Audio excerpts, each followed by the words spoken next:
Chapter 1, Rebirth at the Beginning, Standing at the Peak of Life? Master, please wake up. Jiang Chen heard a delicate female voice. He opened his sleepy eyes and was startled. Who are you?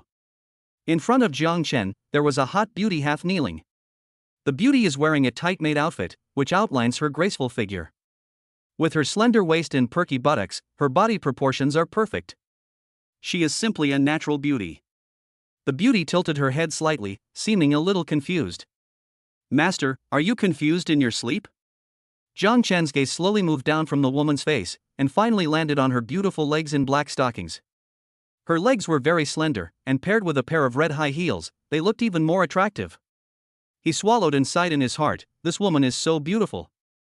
Seeing Jiang Chen's straightforward gaze, the woman blushed slightly, but she quickly regained her composure and smiled softly. Master, I am your personal maid Takahashi Yumi, have you forgotten? Jiang Chen calmed himself down. He remembered that because of his business failure and emotional setbacks, he drank alone until dawn. However, when he was leaving the bar, he was hit by a flying semi-trailer. When he woke up, he came here. Am I reborn? Jiang Chen was about to check his phone, but found his pockets empty, so he asked Takahashi Yumi. What time is it now? Takahashi Yumi blinked her beautiful big eyes and said. Today is May 20th, 2014. You are traveling from the island nation to China on a private yacht. In a few days, you will register at Jingzhou University. What? Jiang Chen opened his mouth wide, feeling like he was dreaming. He stood up suddenly, the deck beneath his feet swaying slightly with his movement, and the sea breeze with a salty and humid smell blew in his face, blowing away some of his messy thoughts. He looked around and found that he was indeed on a luxuriously decorated private yacht. Why am I here? Jiang Chen was very clear about his financial situation. In his previous life, although he had some success in starting a business and became the boss of a technology company, he made wrong decisions and his partner absconded with the money, which eventually led to his bankruptcy. Although his financial situation is okay, it is really ridiculous for him to own a private yacht. Mr. Jiang, what nonsense are you talking about? As the heir of Jiangcheng Group, isn't it reasonable for you to own a yacht? Takahashi Yumi stood up and poured Jiang Chen a cup of coffee. Her two big white rabbits kept shaking. You may be really sleepy. Come, have a cup of coffee to wake you up. Jiang Chen took the coffee, took a sip, and found a publication on the coffee table in front of him. The title read, Jiangcheng Group Chairman Jiang Jiangguo retained the title of China's richest man for the third consecutive year. Ha! How come the richest man in China has the same name as my dad? Jiang Chen picked up the magazine curiously and flipped through a few pages, his eyes almost popping out of his head. Hey, this. Isn't that my dad? Takahashi Yumi smiled and said. Master, you really know how to joke. Mr. Jiang is a well-known wealthy man in our country. His name is even on the Forbes list. Now Jiang Chen understood a little. Not only was he reborn, but his own and his family's identities also changed after his rebirth.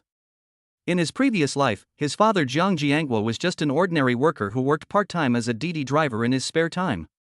He and his mother Wu Xiufen worked hard to support him to go to college. Unexpectedly, in this life, Jiang Jiangguo has transformed himself into the famous richest man in Asia. This status is a huge difference. That Yumi, you just said she was my personal maid? Jiang Chen was a little curious. He knew about the maid, but he had no idea how this personal maid could stay close to him. Yes, master. Actually, I just joined the company not long ago. Jiangcheng Group was recruiting from all over the island country. They need a maid to serve you. Since I am more adaptable to high-intensity work, I am honored to apply. I see. Jiang Chen didn't expect that his life after rebirth would be so luxurious. Even the maid was such a top beauty. Where are my parents? Where are they? Mr. Jiang and his wife know you're arriving today. They've been waiting at the Tokyo Bay Pier for a long time. Jiang Chen nodded slightly and was about to call Jiang Jiangguo when a system notification sounded in his mind. Ding, congratulations to the host for binding the Willful Life system. This system will assist the host in doing whatever he wants in this life. System? As someone who often reads tomato novels, Jiang Chen is no stranger to the system. I didn't expect that not only would I be reborn into a wealthy family, but I would also be bound to the system. It's true that some people are born in Rome, while others are born as cattle and horses. System, what functions do you have? Jiang Chen asked in his heart. This system has a lot of functions. Since the host has just been bound, I will give you a binding gift package. Would you like to activate it? Open. As Jiang Chen finished speaking, the system prompt sounded again. Congratulations to the host for obtaining a bottle of appearance enhancement potion. The next second, Jiang Chen felt a bottle of medicine in his trouser pocket. Host, please take it as soon as possible. Remember, after binding to this system, you must do whatever you want. Master, what's wrong with you? Seeing Jiang Chen in a daze, Takahashi Yumi couldn't help but show concern. It's okay, I'm going to the bathroom. Jiang Chen walked into the bathroom and quietly took out the medicine from his trouser pocket. It was an exquisite glass bottle filled with light blue liquid. Do whatever you want? Jiang Chen's lips curled up into a playful smile, and he thought to himself, then let's start with this bottle of potion. He carefully unscrewed the bottle cap, and a fresh fragrance came to his nose, which seemed to be mixed with a faint floral scent, which made him feel refreshed. Jiang Chen drank the potion in one gulp, and felt a warm current flowing down his throat and spreading throughout his body in an instant. A few seconds later, Jiang Chen felt a strange power surge in his body. He couldn't help but walk to the mirror in the bathroom and exclaimed, "Fuck! How did you become so handsome?" Jiang Chen's already handsome facial features became even more three-dimensional and profound, with an indescribable charm between his eyebrows. What was even more surprising was that his temperament also changed. It was a kind of confidence and composure that emanated from the inside out, as if the whole world was in his control. Is this the effect of enhancing your appearance? Jiang Chen muttered to himself. Walking out of the bathroom, Jiang Chen ran into Takahashi Yumi's concerned gaze. Master! Oh my god! Jiang Chen seems to have become more handsome. What should I do? This is the style I like. It is even more handsome than Shun Augury. It is totally irresistible. Takahashi Yumi stared at Jiang Chen, who had become more handsome. She was so excited that she couldn't close her legs and her eyes were almost tearing. Mr. Jiang, the yacht is about to arrive. Would you like me to give you a massage? Yumi Takahashi said this lovingly, and then struck a seductive pose. Seeing the hint from the island beauty in front of him, Jiang Chen's adrenaline instantly soared. I can't tolerate it, I absolutely can't tolerate it. Jiang Chen couldn't help but pounce on him. Woman, you are playing with fire. Be careful or you will get burned. Put your hair up, here I come. Chapter 2 ISNT This the former campus beauty? 3 hours later, Jiang Chen lit a cigarette inside as he puffed out smoke. Well, the women of this island country are indeed different. Takahashi Yumi shyly hid in Jiang Chen's arms, her fair face stained with a blush. What are you talking about, Master Jiang? That's really annoying. After a while, Takahashi Yumi stood up and put her hair up, then looked at her watch and said, Master, your journey is about to end. Are you satisfied with Yumi-chan's service? Satisfied, quite satisfied. Jiang Chen did not hide anything. He touched Takahashi Yumi's tender face lovingly, then stood up, put on his clothes, and walked onto the deck. Jiang Chen stood on the deck of the yacht, the sea breeze, slightly cool and salty, gently brushing across his face. The setting sun poured onto the surface of Jingzhou Bay like molten gold, dyeing the sparkling sea surface with a brilliant orange red. At this time, a silver-gray Rolls-Royce Phantom was parked at the dock. As Jiang Chen stepped off the yacht, the middle-aged man with a big beer belly approached him with open arms. Son, you're finally back. Your mother and I missed you so much. This man was none other than Jiang Chen's father, Jiang Jiangwo. Now he looked so greasy that Jiang Chen could hardly recognize him. The middle-aged lady next to her, dressed in jewels and designer clothes, turned out to be Jiang Chen's mother, Wu Xiufen. Good boy, come here quickly and let mommy hold you, Mua. Wu Xiufen pulled her son from Jiang Jiangwo's arms and kissed him hard on the face, leaving a pair of obvious lipstick marks. Jiang Chen wiped the mark with his sleeve in disgust and asked, Mom and Dad, why are you dressed like this? I can hardly recognize you. Hearing Jiang Chen's words, Jiang Jiangwo and his wife were puzzled. Don't we always dress like this? Wu Xiufen asked. My dear, this outfit of mine was designed by the Italian stylist Tony. The total cost of everything on me is nearly 9 figures. Do you think it doesn't look good? How much more? Jiang Chen was shocked by the number and subconsciously thought that Wu Xiufen was teasing her.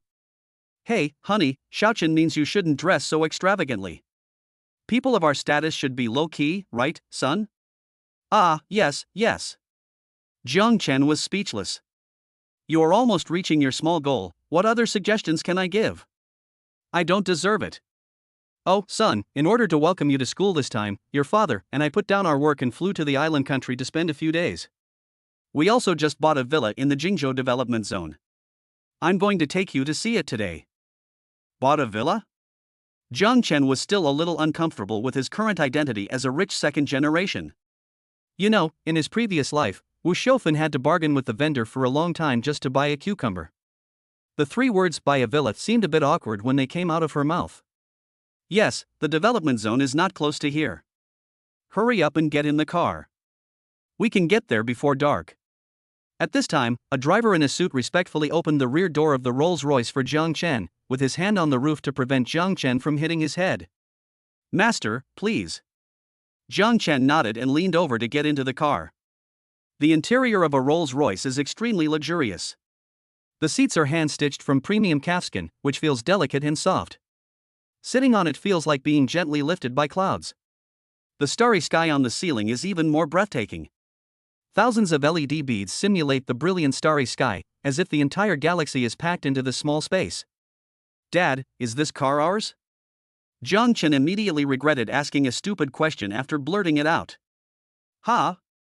Why are you acting a little strange today? If this car doesn't belong to us, could it belong to someone else? That's right, but we have dozens of cars in our garage, so it's normal that you haven't seen them. Your father just ordered a Gulfstream G650, which will make it convenient for you to see us when you go abroad in the future. It's quite convenient. Although Jiang Chen often traveled by plane on business in his previous life, he basically bought economy class tickets. He was very satisfied with the occasional business class ticket. Now he suddenly owns a private jet? It seems I have to get used to this kind of super rich life. Adapt to what? Wu Xiaofan asked. No, nothing. I just mean that this is my first time studying here and I need to adapt to the environment and life here. You're talking about that? It's okay. You're just going to college to get some experience. Our family doesn't need academic qualifications. When you graduate, let your father arrange a position for you in the group to gain experience for a few years, and then you can take over his job. So arrogant? Jiang Chen now somewhat understood the online saying, 10 years of hard study are not as good as 3 generations of businessmen. For a second-generation rich man like him, everything has been arranged clearly since birth, including life, studies, and work. Compared with ordinary people, isn't this a complete dimensionality reduction attack? Not long after, the Rolls-Royce slowly drove into a luxurious villa area surrounded by lush greenery. These villas not only occupy a unique geographical location, but also combine the essence of modern and classical in design, appearing both low-key and luxurious. In front of the villa stood 2 rows of top beauties dressed in maid outfits, just like Takahashi Yumi. In front of them was a man who looked like a butler, who said, "Is everyone ready? The master, mistress, and young master will be here soon, so you all need to be at your best." Ready! The maids shouted. The Rolls-Royce slowly stopped at the door of the villa. Uncle Fu, the butler, opened the door and greeted. "Welcome home, master." The maids beside him also bowed and greeted him. "Welcome home, master." Jiang Chen nodded slightly, his eyes sweeping across the group of beautiful maids, and suddenly saw a familiar figure among them. Damn, isn't this the former university beauty Lu Hanyan? Chapter 3, Mr. Jiang, why did you come just now? Speaking of Lu Hanyan, Jiang Chen is very familiar with her. In his previous life, she was on the list of Jingzhou University's campus beauties for several consecutive years because of her hot body and super high looks. More importantly, Jiang Chen had a story with her before, and the two of them had a Guan and Ba-like friendship. The two first met because Jiang Chen shined at the welcome party with his handsome looks and excellent guitar playing, and won a large number of young fans. Later, Lu Hanyan deliberately designed to seduce Jiang Chen and successfully won him over. Just when Jiang Chen thought he had gained a happy love, he found out that Lu Hanyan was a complete bad girl. Not only was she playing with 2 women at the same time, but she also thought it was normal. Jiang Chen simply cut his losses in time and proposed a breakup after he had enough fun. However, this relationship had a relatively large impact on Jiang Chen, and it made him understand a saying, which is lick a dog, and in the end you will have nothing left. From then on, Jiang Chen was no longer obsessed with love affairs, but focused on starting his own business. Although he achieved some success, he also deeply understood what it meant to study hard for 10 years and how he could be able to match 3 generations of businessmen. At this time, the butler stood in front of Jiang Chen, bowed 90 degrees and said, "Master Jiang, I am your housekeeper. You can call me Uncle Fu. The master and the mistress have arranged for me to take care of your food, clothing, and daily life. If you have any needs, please let me know." Jiang Chen nodded slightly. "Okay, Uncle Fu, thank you for your hard work. It's not hard at all. It's my blessing to be able to serve young Master Jiang."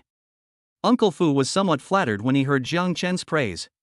"Okay son, dinner is ready, let's go in and eat." Zhang Jiangguo greeted, then took his wife Wu Xiufan's hand and strode into the villa. As you step into the hall, a fresh scent of light sandalwood and floral fragrance hits you in the face. The villa hall is spacious and bright, with a huge crystal chandelier hanging in the center, making the entire space warm and elegant. The floor is paved with fine marble, each piece of which has been carefully selected and polished, smooth as a mirror. The restaurant is located on one side of the villa. Through the floor-to-ceiling windows, you can clearly see the carefully trimmed shrubs and blooming flowers in the back garden, as well as the sparkling lake in the distance. The scenery is pleasant and will whet your appetite. "Master, madam, master, please take a seat." The maids began to get busy, each carrying an exquisite silver tray with delicacies made by a Michelin 3-star chef. At this time, Lu Hanyan also walked over with a tray of food. She twisted her waist very hard, seemingly trying to attract Jiang Chen's attention.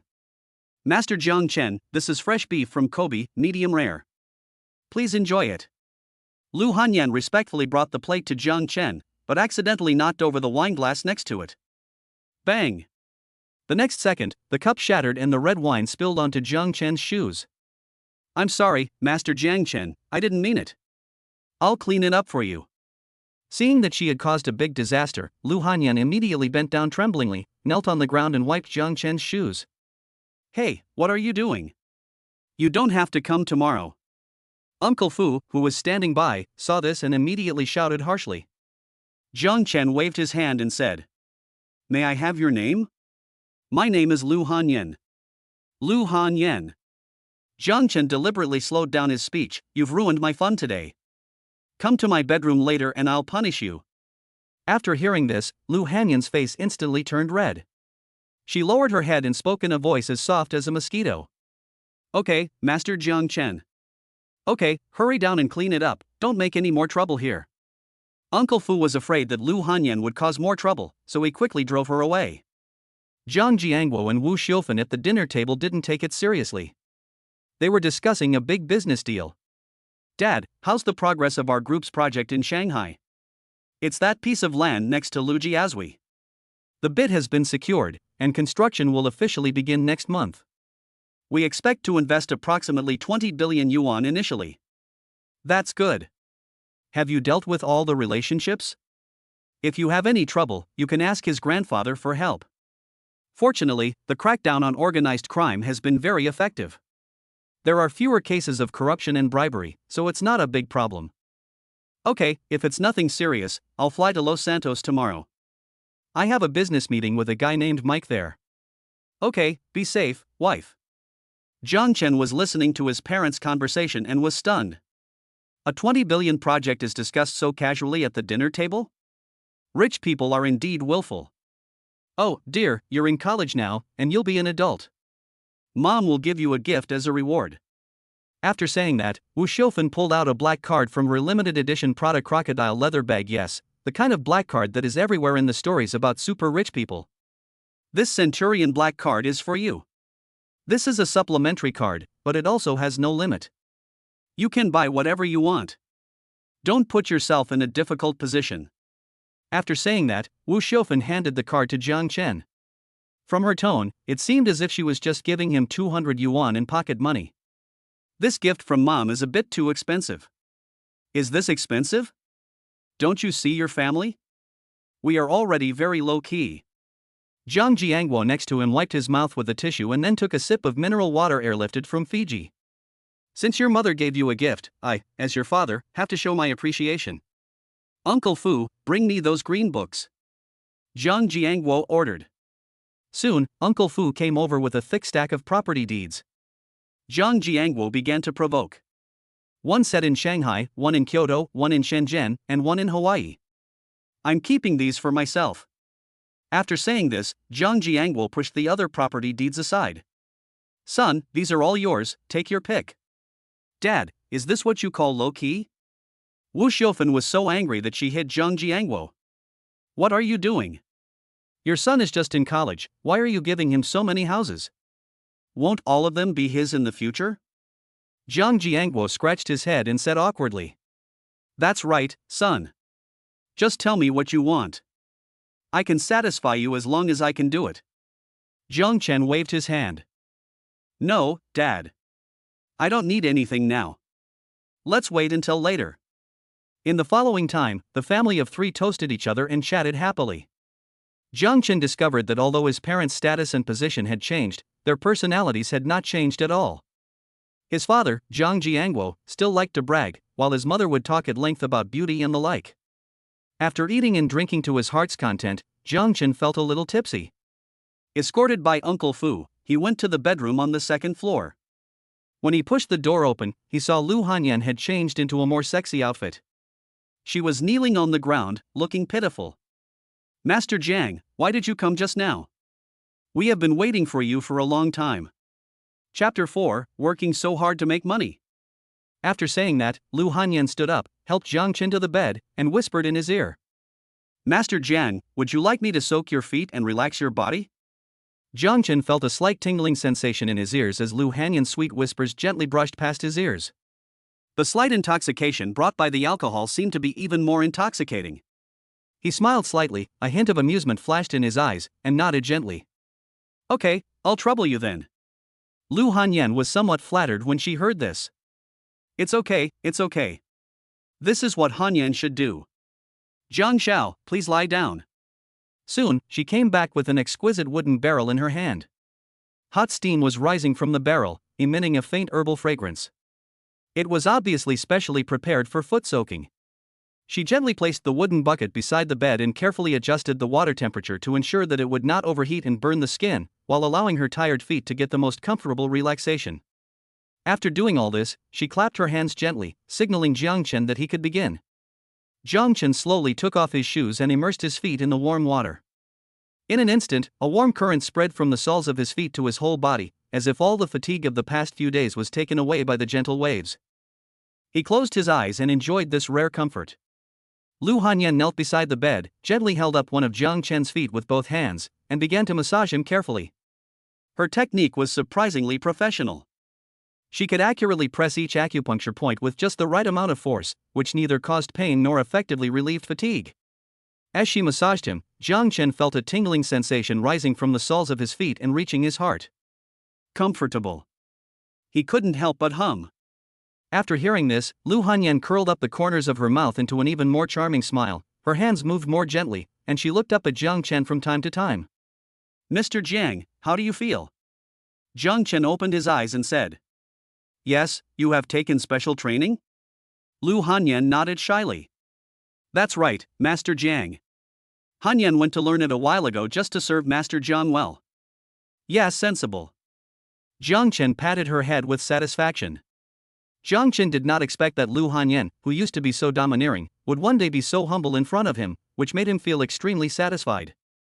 However, Jiang Chen planned to continue teasing her to see if she was still as materialistic as before.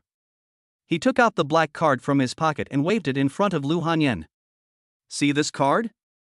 If you can serve me well today, it's yours. Really? When Lu Hanyan saw the black card, her eyes lit up and she almost drooled. Of course it's fake, you're just dreaming. Jiang Chen thought to himself. Master Jiang, if you have anything you want Hanyan to do, please feel free to tell me. Jiang Chen raised a smile and said. I heard you graduated with a dance degree. What kind of dances can you perform? Hearing this, Lu Hanyan gently put down Jiang Chen's feet and stood up. Young Master Jiang, Hanyan has been learning dance since she was young. She has dabbled in ballet, classical dance, modern dance, and even some folk dances. Pole dancing? Pole dancing? Lu Hanyan was stunned. I don't think I can do this very well. Is that so? That's a shame, Jiang Chen said as he prepared to take back the black card. No, no, no, well, I can give it a try. Lu Hanyan lowered her head shyly, and if you didn't know her, you would really think she was a young girl who had just started out. Then Lu Hanyan found a clothes rack to replace the steel pipe. Just as she was about to jump, Jiang Chen threw her a set of black stockings from Balenciaga. Hey, put this on and dance like a pro. Lu Hanyan took the set of black stockings from Balenciaga, and a complex look flashed across her face, showing both shyness and a hint of anticipation. She secretly glanced at Jiang Chen and saw a malicious smile on his lips. Although she felt a little ashamed, she had no choice but to go ahead with it. She quickly changed into black stockings. The tight fabric outlined her slender legs, making her look even more charming. Then she took a deep breath, adjusted herself, and began to dance passionately. Damn, this Lu Hanyan is really hardworking. I underestimated her before. Jiang Chen shook his head repeatedly. He didn't expect that after living a new life, Lu Hanyan would become even more materialistic than before. She really had no bottom line when it came to money. I guess she wouldn't refuse even if you offered to do yoga with her, let alone pole dancing. After the dance, Lu Hanyan was sweating profusely, but she didn't care about losing her composure and immediately stepped forward and asked. Master Jiang, are you satisfied with my dance just now? Your movements are okay, but your emotions aren't strong enough. You need to keep working hard, Xiao Lu. You'll definitely become something great in the future. After saying that, Jiang Chen put the black card into his pocket and sent her away. Okay, I'm a little sleepy today, you can leave first. Okay. Seeing that the cooked duck flew away like this, Lu Hanyan felt so aggrieved that she almost cried, but she didn't dare to say anything. After all, this was in Jiang Chen's house. Master, please go to bed early. Good night. After saying that, Lu Hanyan retreated respectfully and closed the door considerately. Oh, this is so boring. I have to find something to do tomorrow. After teasing his ex-girlfriend, Jiang Chen suddenly felt a sense of emptiness. Suddenly he remembered that he seemed to have to report to university. Since he was going to register at the university, choosing a cool supercar was essential. However, Jiang Chen didn't want to go alone, so he had to find a girl to accompany him.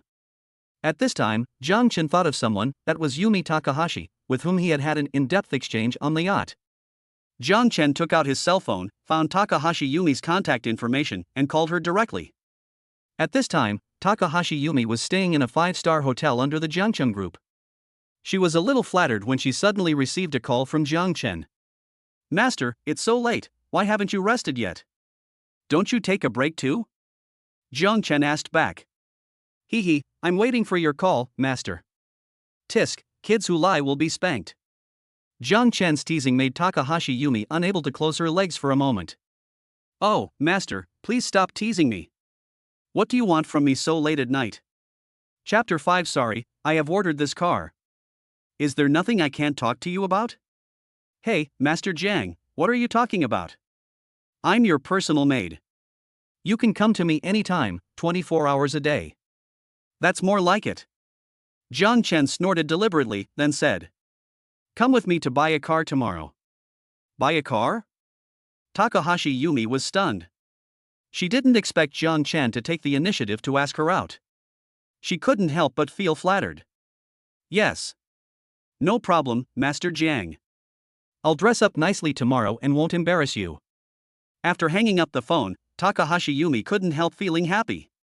Although she didn't dare to try to climb up to Jiang Chen's high branch, she could still have a little daydream.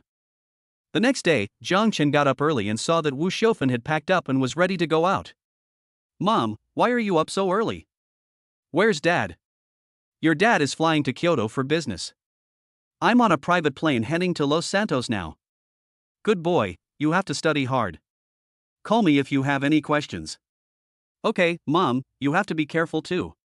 I heard the security there is not very good, and they like to buy for free. After Jiang Chen finished speaking, he felt that his worries were a bit unnecessary. With his parents' current status, they were always followed by more than a dozen bodyguards when they went out, and it was impossible for outsiders to get close to them. Oh, my little Chin-Chin has grown up and knows how to care for others. Come here and let mommy give you a kiss. Jiang Chen was so frightened when he saw Wu Xiaofan rushing towards him that he quickly pulled away. Okay, Mom, stop being so cheesy and just go. Ha, your dad and I were worried that you, a straight guy, wouldn't be able to find a girlfriend. Now it seems we were overly worried. Wu Xiaofeng covered her mouth and said, by the way, your dad also said that he wants to have a grandson next year, so you should work hard. Sigma. Zhang Chen just took a sip of coffee and almost spit it out. Mom, please don't mess around. I'm just a kid. Ah, just kidding. Let's go, sweet boy. After saying that, Wu Xiaofeng, escorted by several bodyguards, slowly drove out of the villa gate in a silver-gray Bentley. Zhang Chen also took a Rolls-Royce Phantom to the hotel to pick up Takahashi Yumi. Yumi Takahashi got up early, dressed up carefully, and waited at the hotel entrance. Today she was wearing a tight black dress that was well cut, as if it was tailor-made for her, perfectly outlining her graceful figure.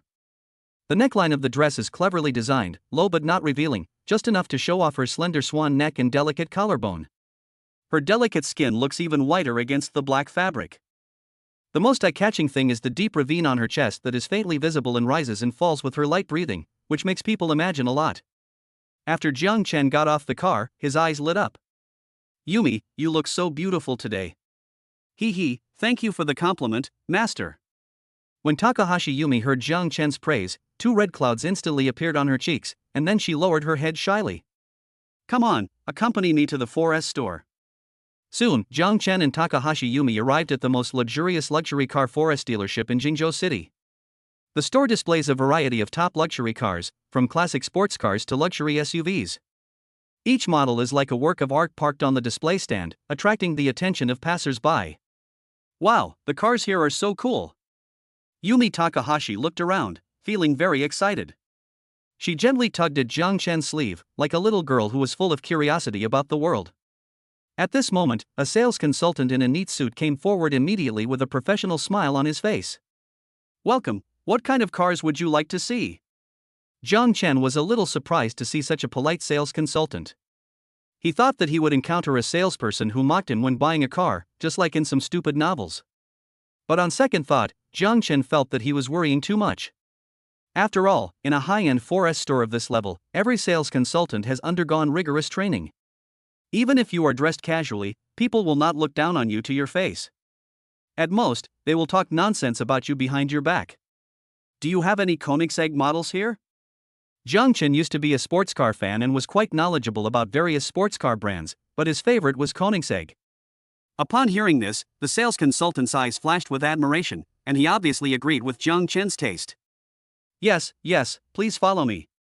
Then he enthusiastically led the two to the most conspicuous position in the store, where a Koenigsegg Agera RS shining with a unique luster was parked. Sir, you have a good eye. This Koenigsegg Agera RS is equipped with a twin-turbocharged V8 engine with a maximum horsepower of over 1,000. It can accelerate from 0 to 100 km/h in just an astonishing 2.9 seconds and has a top speed of 447 km/h. It's a true land-based aircraft. He gently pressed the remote control, and the LED daytime running lights on the front of the vehicle slowly lit up, like a cheetah's eyes, appearing particularly dazzling in the dim exhibition hall. Then, he walked around to the side of the car, pointed at the smooth lines of the car body and said, moreover, the Agera RS suspension system uses the latest active suspension technology, which can automatically adjust the damping according to road conditions and driving mode, providing the best driving experience whether it is intense driving on the track or daily city cruising. Jiang Chen walked forward, carefully examining every detail in the car, nodding from time to time to express his satisfaction. Do you think this car is very special? Is it very good? Yumi Takahashi's eyes were full of stars, as she had never been close to such a top-of-the-line sports car. Okay, I've ordered this car, please pay. Just as Jiang Chen was about to buy the car, a fat, big-eared middle-aged man came towards him, holding a woman with heavy makeup and a waist as thin as a water snake. Jiang Chen recognized the woman. She seemed to be a well-known internet celebrity named Su Feier, but her reputation was not very good. Rumor had it that she rose to fame by being a mistress and hanging out with rich men. As soon as Su Feier saw the Koenigsegg, she happily jumped on it. Brother Biao, this car is so cool, would you like to give it to me as a birthday present? The fat man known as Brother Biao is named Feng Biao. When he saw the valuable supercar in front of him, he seemed a little hesitant. If you give it to me, you can do whatever you want tonight. Chapter 6. Get them out of here. Su Feier licked her lips deliberately and looked at Brother Biao with charming eyes. Feng Biao was stared at by Jill and thought that he was going to get on base tonight. It's not that he can't afford the car. After all, if he buys it and registers it under the company's name, he can also reasonably avoid taxes. You can save money and pick up girls at the same time. Why not do this, which kills two birds with one stone? So Fan Biao pinched Su Feier's cheek and said with a smile. Okay, since you want to buy it, then of course I have to satisfy you. Speaker, how much is this car? The sales consultant walked up to Fan Biao and said politely. Excuse me, this Koenigsegg has just been pre-ordered by the gentleman next to you. What? Fan Biao turned his head to look at Jiang Chen, and after discovering that he was a young man, he said with disdain. Hey, kid, I'll give you 1 million and give me this car. In fact, if Fan Biao could talk nicely, Jiang Chen would have given the car to him, but seeing his pretentious look, Jiang Chen felt a little unhappy. Sorry, I ordered this car first. Please go and look at other models.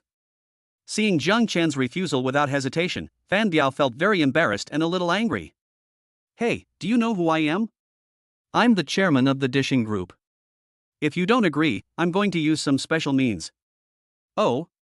Are you threatening me? Jiang Chen raised his eyebrows. He didn't expect the fat man in front of him to be so arrogant.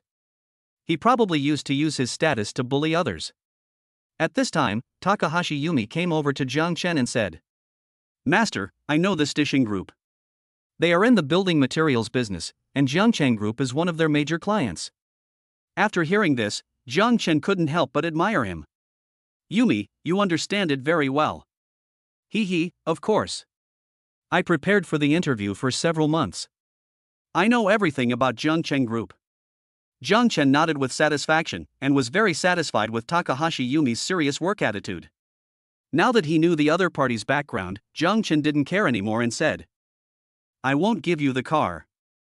Don't waste your energy. Just go back to where you came from. You. Fan Biao's face turned red with anger, mainly because this happened in front of the woman he hadn't won yet. Not buying the car was a small matter, but losing face was a big deal. Brother Biao, please think of a solution quickly. Is this the car they want? Su Feier pinched her throat and spoke coquettishly in an extremely exaggerated clip voice. After hearing this, Jiang Chen couldn't help but get goosebumps all over his body. Okay, baby, don't worry, I will definitely satisfy your wish. Fan Biao scratched Su Feier's nose, then pointed at Jiang Chen and said, Boy, I've already given you a chance, don't blame me later. After saying that, he waved towards the door, and two burly bodyguards in black suits came in and instantly came to Fan Biao's side. Jiang, Ahu. Fan Biao said, this young man doesn't seem to understand the rules. Can you help me teach him how to behave? Yes, Brother Biao. After saying that, the two bodyguards rushed up to teach Jiang Chen a lesson. Seeing this, the sales consultant next to him quickly stepped in front of him and protected Jiang Chen. Sir, calm down. This is a 4S store. If you do this, we will call the police.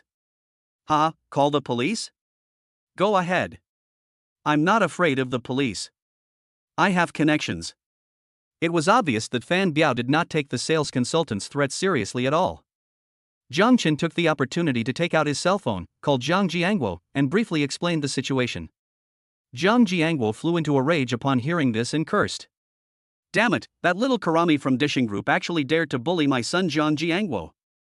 Okay, Xiaochen, don't worry about it. I'll handle it. After saying this, Zhang Jiangguo immediately called his subordinate who was in charge of downstream business. Fan Biao was pointing at the sales consultant's nose and cursing at him 1 second ago, and the next second his cell phone rang.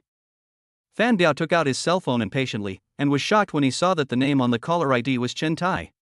This Chen Tai is none other than a manager of Jiangchen Group, responsible for connecting with some third-party businesses and is Fan Biao's biggest financial backer. Fan Biao immediately pressed the answer button and asked respectfully. Hello, Manager Chen, how come you have time to call? How dare you ask? Fan Biao, you're so bold. You even dare to mess with Mr. Zhang's son. Hearing the tone of accusation from the other end of the phone, Fan Biao was stunned for a moment. Mr. Jiang? Which Mr. Jiang? Who else could it be? Of course it's Jiangchen Group's chairman Zhang Jiangguo. What? When did I? Just when Fan Biao was about to ask Manager Chen if he had made a mistake, he suddenly looked at Jiang Chen standing beside him and took 2 steps back in shock. Are you Mr. Zhang's son? Jiang Chen didn't comment, but just patted the body of the Koenigsegg lightly and said meaningfully. Why, didn't you just say that this car must be yours? You can drive away now. No, no, no. When Fan Biao heard this, he was so scared that he waved his hands repeatedly. I was just talking nonsense just now, Master Jiang. I really didn't recognize Mount Tai. Please don't blame me. At this moment, Fan Biao was regretting his decision to the point of death. If he really offended Jiangchen Group, not only would his company's business scale be cut in half, but also, with the reputation of Jiangchen Group, he might face the risk of being banned from the industry if he just spread a word. This is not a joke. At this time, Su Feier, who was standing next to him, saw Fan Biao's humble appearance and felt very embarrassed, so she stepped forward and said, Fan Biao, are you really that serious? You brag about how great you are every day, but now you can't even handle a little brat. Anyway, I don't care, I want this sports car, you decide. Bang! Without saying anything, Fan Biao slapped Su Feier hard and cursed. Hey, bitch, you really take yourself seriously, don't you? If you didn't want to seduce me into bed, do you think you deserve this car? What did you say? Su Feier covered her burning face with her hands and almost cried out loud. No one had ever hit her since she was a child. I told you to get out of here right now and stop embarrassing me. Fan Biao, I'm going to fight you. After saying that, Su Feier rushed forward, grabbed Fan Biao's hair and pulled it down with all her might. Ouch, it hurts so much, bitch, are you crazy? Let me go. Fan Biao grimaced in pain, and the two men wrestled with each other in public, attracting many onlookers. At this time, the manager of the 4S store rushed over with a group of security guards. Everyone, make way. Get them both out of here. Chapter 7 take you to a fun place. Several security guards immediately stepped forward, grabbed Fan Biao and Su Feier's arms, and dragged them out. Fan Biao was being dragged while shouting. Master Jiang, let's talk again. You must forgive me. I will even kneel down and kowtow to you. Even Jiang Chen was a little surprised after seeing Fan Biao's reactions. He didn't expect that just a phone call could make the boss of such a big company act like a grandson. It turns out that power is the most addictive thing. Ding, detected that the host slapped the pretentious man in the face, rewarded with top driving skills. As the system voice sounded, Jiang Chen suddenly felt a strange power surging from his mind and quickly spreading throughout his body. His body seemed to be able to capture every subtle movement in the surrounding environment, even the movement of dust particles in the air became clearly visible. This is amazing. Jiang Chen then got into the car. At this moment, he could clearly feel the vehicle's structure, weight distribution, and even the subtle vibrations of the engine. Just like an experienced technician, he can judge the performance and condition of a car based on intuition alone. Even the most complex tracks, he is confident that he can handle them with ease, as if he were taking a walk in his own backyard. Swipe the card. Jiang Chen handed the black card to the sales consultant. At this moment, he couldn't wait to experience his driving skills. The sales consultant quickly completed the car purchase procedures and handed the car ownership and keys to Jiang Chen. Sir, please keep this. We also give you a special license plate number of Jiang A99999. Thank you. Jiang Chen nodded slightly when he heard this. The license plate number of the emperor? You have to know that top-level license plates like these are directly linked to one's social status, and ordinary people can't buy them even if they have money. The top-of-the-line Koenigsegg Agera RS sports car, coupled with the license plate of 95 Supreme, will definitely make you the coolest guy on the street wherever you go. Jiang Chen rolled down the window and waved to Takahashi Yumi. Yumi, get in the car.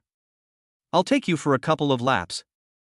Yumi Takahashi happily got into the car and fastened her seatbelt, looking a little excited and a little nervous. Master, didn't you just get your driver's license? Are you sure you can drive this car? Why, you don't believe me? Jiang Chen raised his eyebrows. No, that's me. What are you afraid of? I'm an experienced driver. I can drive any car. Just sit tight. After saying that, Jiang Chen stepped on the accelerator. With a low and powerful roar of the engine, the Koenigsegg shot out in an instant like a wild horse. The acceleration was so fast that Takahashi Yumi couldn't help but exclaim and grabbed the armrest of the seat tightly. Wow, master, you're amazing. Yumi Takahashi shouted excitedly, feeling a little less. Hold on tight, Yumi, the show hasn't started yet. On the city streets, Jiang Chen drove the Koenigsegg flexibly and easily avoided traffic jams. Damn it! What kind of car dares to overtake me?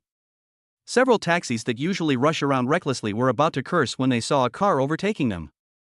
After seeing the Koenigsegg logo and the license plate number 99999, I immediately shut my mouth.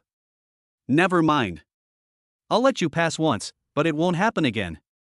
Jiang Chen did not choose the highway, but deliberately picked a winding and complicated road to test his top driving skills. Before passing a bend ahead, Jiang Chen suddenly braked hard, then quickly turned the steering wheel and performed a beautiful drift. The sharp sound of the wheels rubbing against the ground and the smoke produced when the vehicle skidded sideways made the scene look even more shocking. Wow, master, you're so bad, I love it. Yumi Takahashi couldn't help but exclaim again. She felt her heart beating faster and her whole body was dominated by the crazy secretion of hormones. After a quick drive, Jiang Chen parked the car steadily on the side of the road and turned off the engine. He turned to look at Takahashi Yumi and asked, "How's it going, Yumi? My driving skills are pretty good, right?" Takahashi Yumi nodded repeatedly, her eyes full of admiration. "Master, you are really amazing. I think you can even participate in professional competitions." "That kind of competition is boring." Jiang Chen waved his hand. "School doesn't start until tomorrow, what should I do?" Jiang Chen thought for a moment, and then realized that he hadn't been to a bar to relax for a long time, so he said, "Yumi, I'll take you to a nice place." "Where, master?" Yumi Takahashi subconsciously thought that Jiang Chen was going to take her to a hotel, and her face instantly turned red with embarrassment. "You'll find out if you follow me." After saying that, Jiang Chen stepped on the accelerator and the sports car sped away again. Jiang Chen drove the Koenigsegg Agera RS through the city at night and finally stopped in front of a bar called Zoom. This bar is located in a bustling area of Jingzhou City. Its appearance is low-key yet luxurious. At the entrance of the bar, two black doors are closed tightly, and the doors are inlaid with gold decorations, revealing a mysterious atmosphere. Arrive. Takahashi Yumi was a little disappointed when she saw the place. "So we're going to the bar?" I thought. "Why?" "I thought we were going shopping."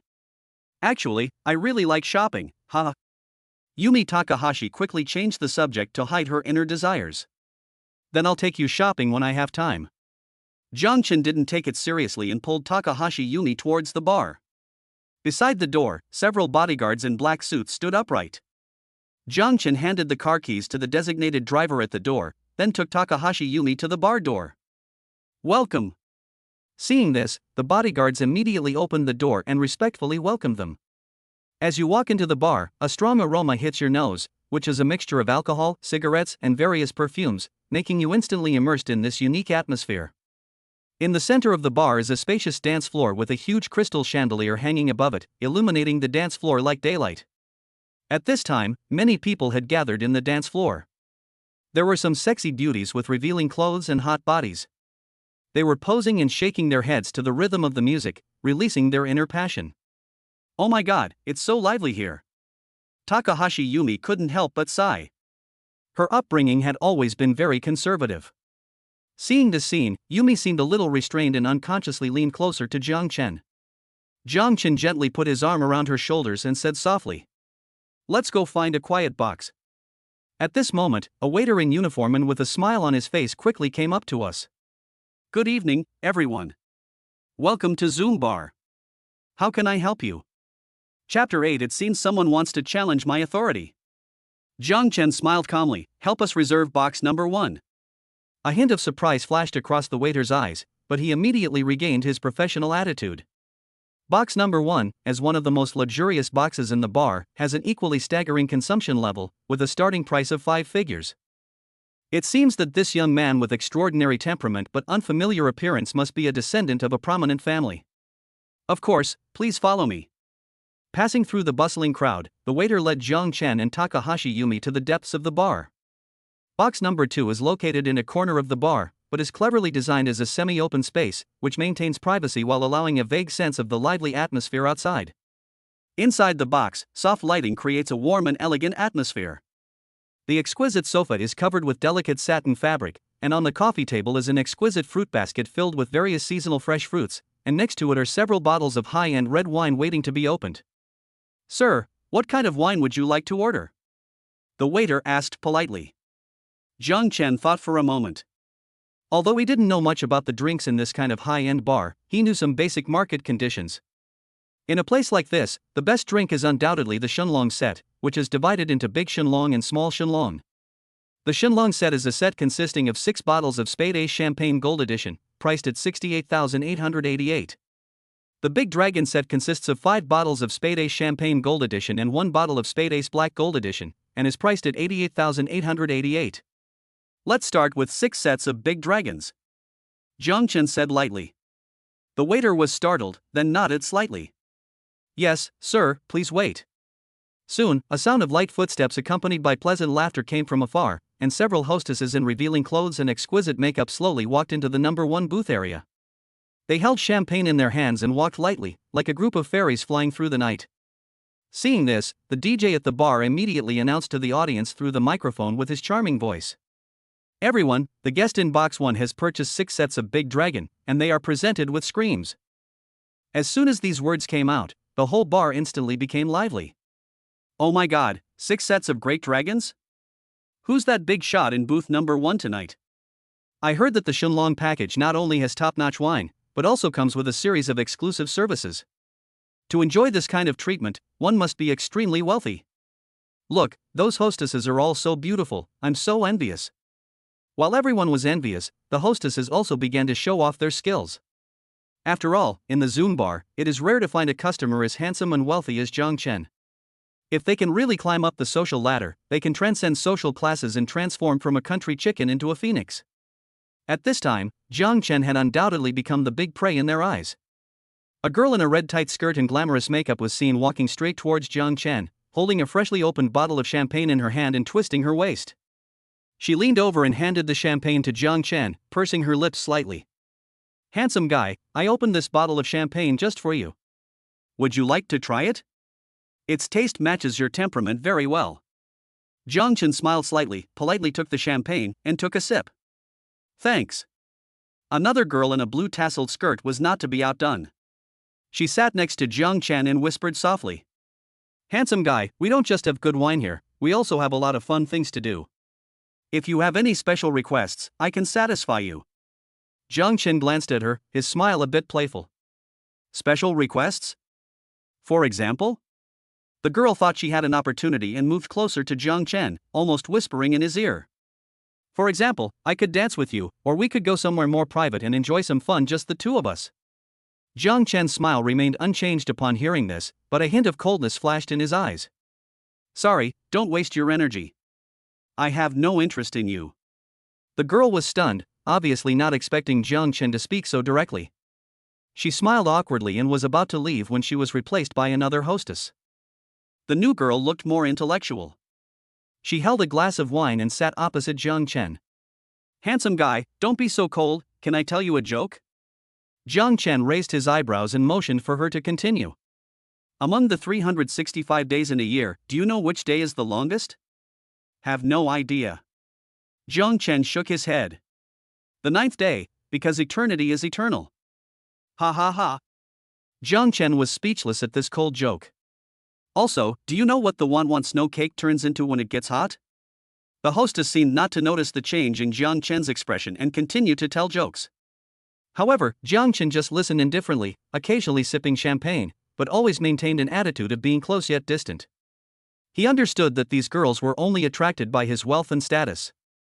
Of course, Jiang Chen didn't completely look down on them. After all, in essence, they were also young people working hard for money. Just when the atmosphere in Group 1 was getting heated up by the hostesses, there was a commotion outside the door. A group of young people with flashy clothes and ruffian manners came over, surrounding a young man dressed in designer clothes. One of the thugs saw that booth number 1 was occupied and he became furious. Waiter, come here. What's going on? Didn't I say this booth is reserved for our brother Ming? The bartender came over quickly and said tremblingly. No, sorry, you didn't have a reservation today, I thought you wouldn't come. Bang! Before he finished speaking, the gangster slapped the bartender loudly. Are you fucking deaf? How dare you disobey our brother Ming? This booth, everyone in Zoom bar knows it's brother Ming's, who the hell dares to take it? The gangster roared, his eyes revealing arrogance. The music in the bar stopped and everyone's attention was focused on booth number 1. The hostesses also stopped what they were doing and watched the situation develop nervously. The bartender who was beaten covered his cheek, a trace of grievance flashed in his eyes, but he did not dare to refute, and could only apologize humbly. I'm sorry, I really didn't know Brother Li Ming would come. I'll arrange it right away. At this time, the young man known as Ming Gu curled his lips into a disdainful smile. He slowly walked to booth number 1, glanced around at the guests inside, and said contemptuously, "Looks like someone wants to challenge my authority tonight? They didn't even ask around to see who's in charge around here. Chapter 9. Just wait, I'll find someone to deal with you right away." Jiang Chen sat on the sofa in the booth, watching the scene calmly. He didn't say anything, but just gently shook the champagne glass in his hand, as if thinking about something. Takahashi Yumi seemed a little nervous. She whispered to Jiang Chen, "Master, these people look difficult to deal with. Should we?" Jiang Chen smiled slightly, signaling her not to worry. "Don't worry, this is a public place after all, they won't dare to go too far. Besides, I want to see what this Ming brother is capable of." At this moment, the bar manager rushed over after hearing the news. He looked at Ming Guo and his men in panic, then quickly stepped forward to apologize. "Ming Xiao, I'm so sorry, this is a misunderstanding. I'll arrange another booth for you right away. What do you think?" Li Ming glanced at the manager and snorted. "Other booths? Do you think I'm the one who's short of booths? I want booth number 1 today. Get these people out." The manager's face turned even uglier when he heard this. He turned around to look at Jiang Chen, who was sitting in booth number 1, and groaned inwardly. He knew that although this guest looked young, he had an extraordinary temperament and was obviously not someone to be trifled with. Just as the atmosphere was about to reach its breaking point, Jiang Chen suddenly stood up from his seat. He slowly walked in front of Li Ming and looked at him calmly. "What if I say I don't want to give up this booth today?" A trace of surprise flashed across Li Ming's face.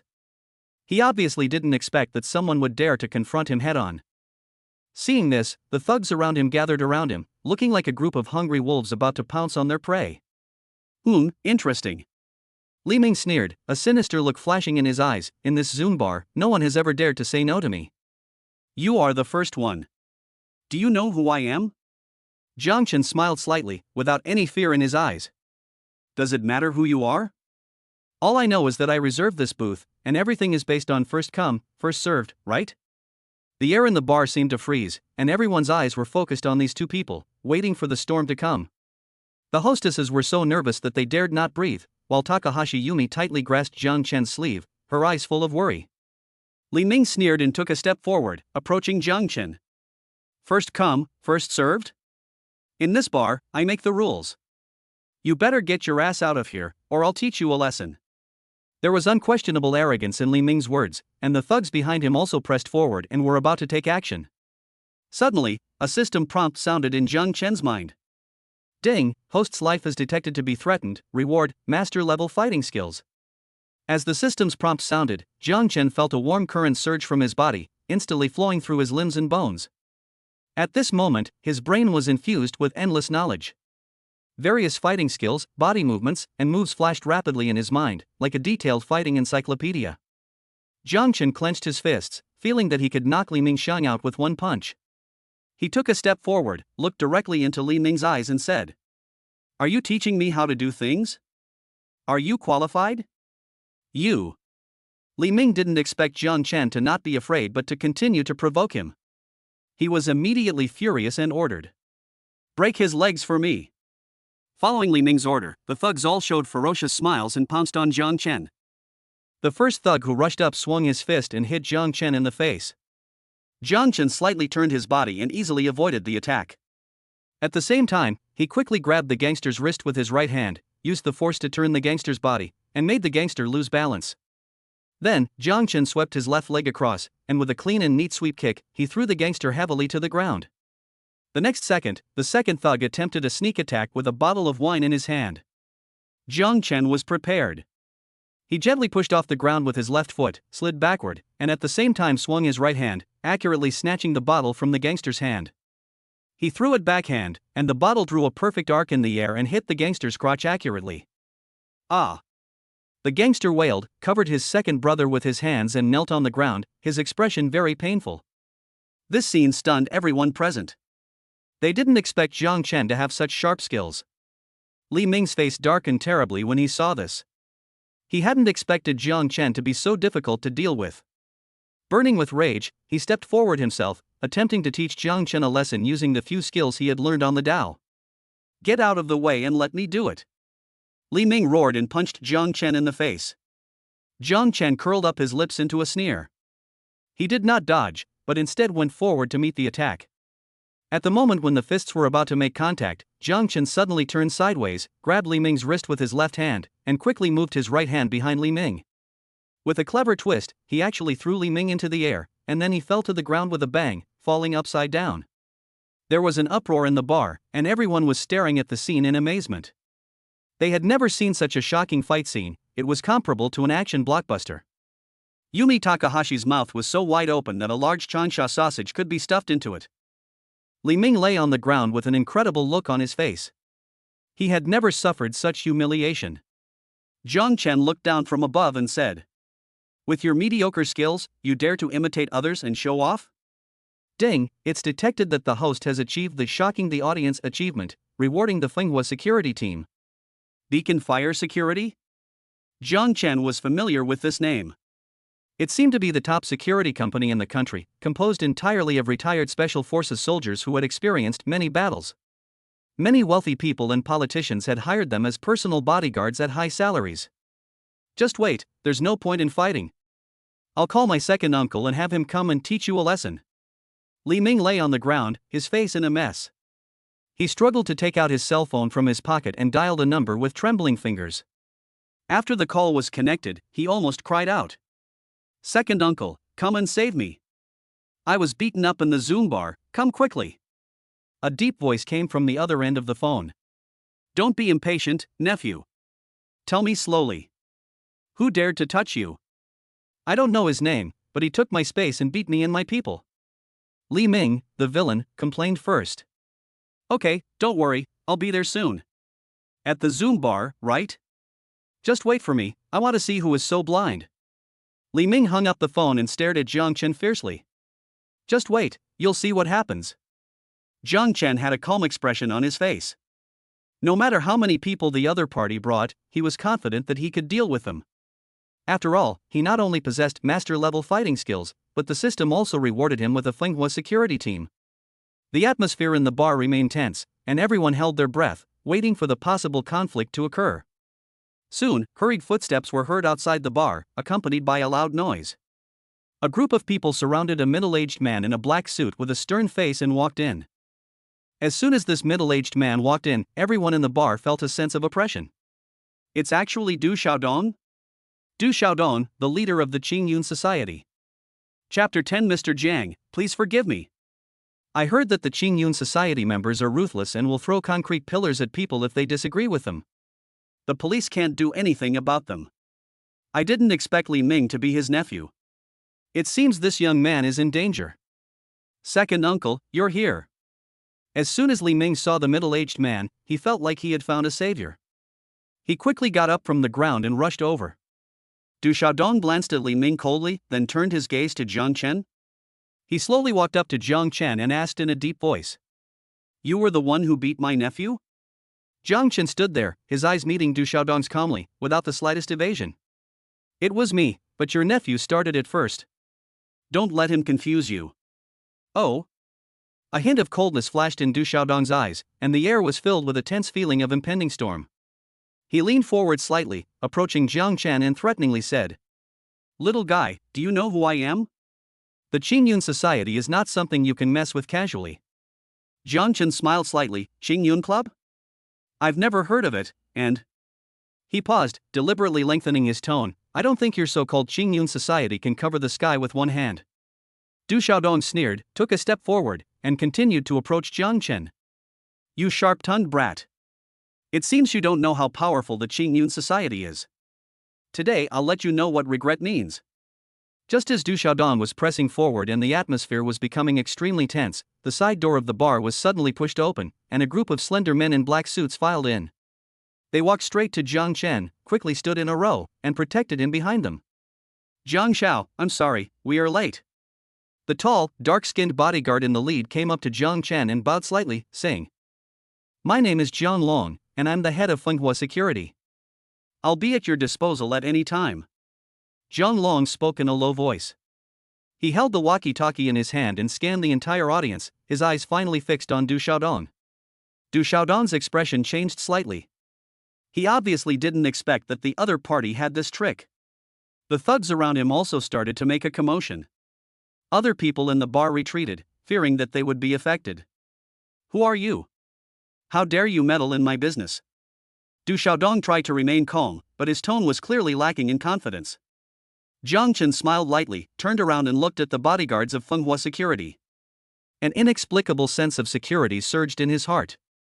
He slowly said, What? You're the only one allowed to have followers? I'm so handsome, it's reasonable for me to have a few bodyguards, right? Du Xiaodong's face changed gloomy when he heard this, and he was obviously weighing the pros and cons. Finally, he snorted coldly and looked at Jiang Chen with a sinister look. Boy, you have guts, but remember, Qing Yun Club is not someone you can afford to offend. I'll remember what happened today.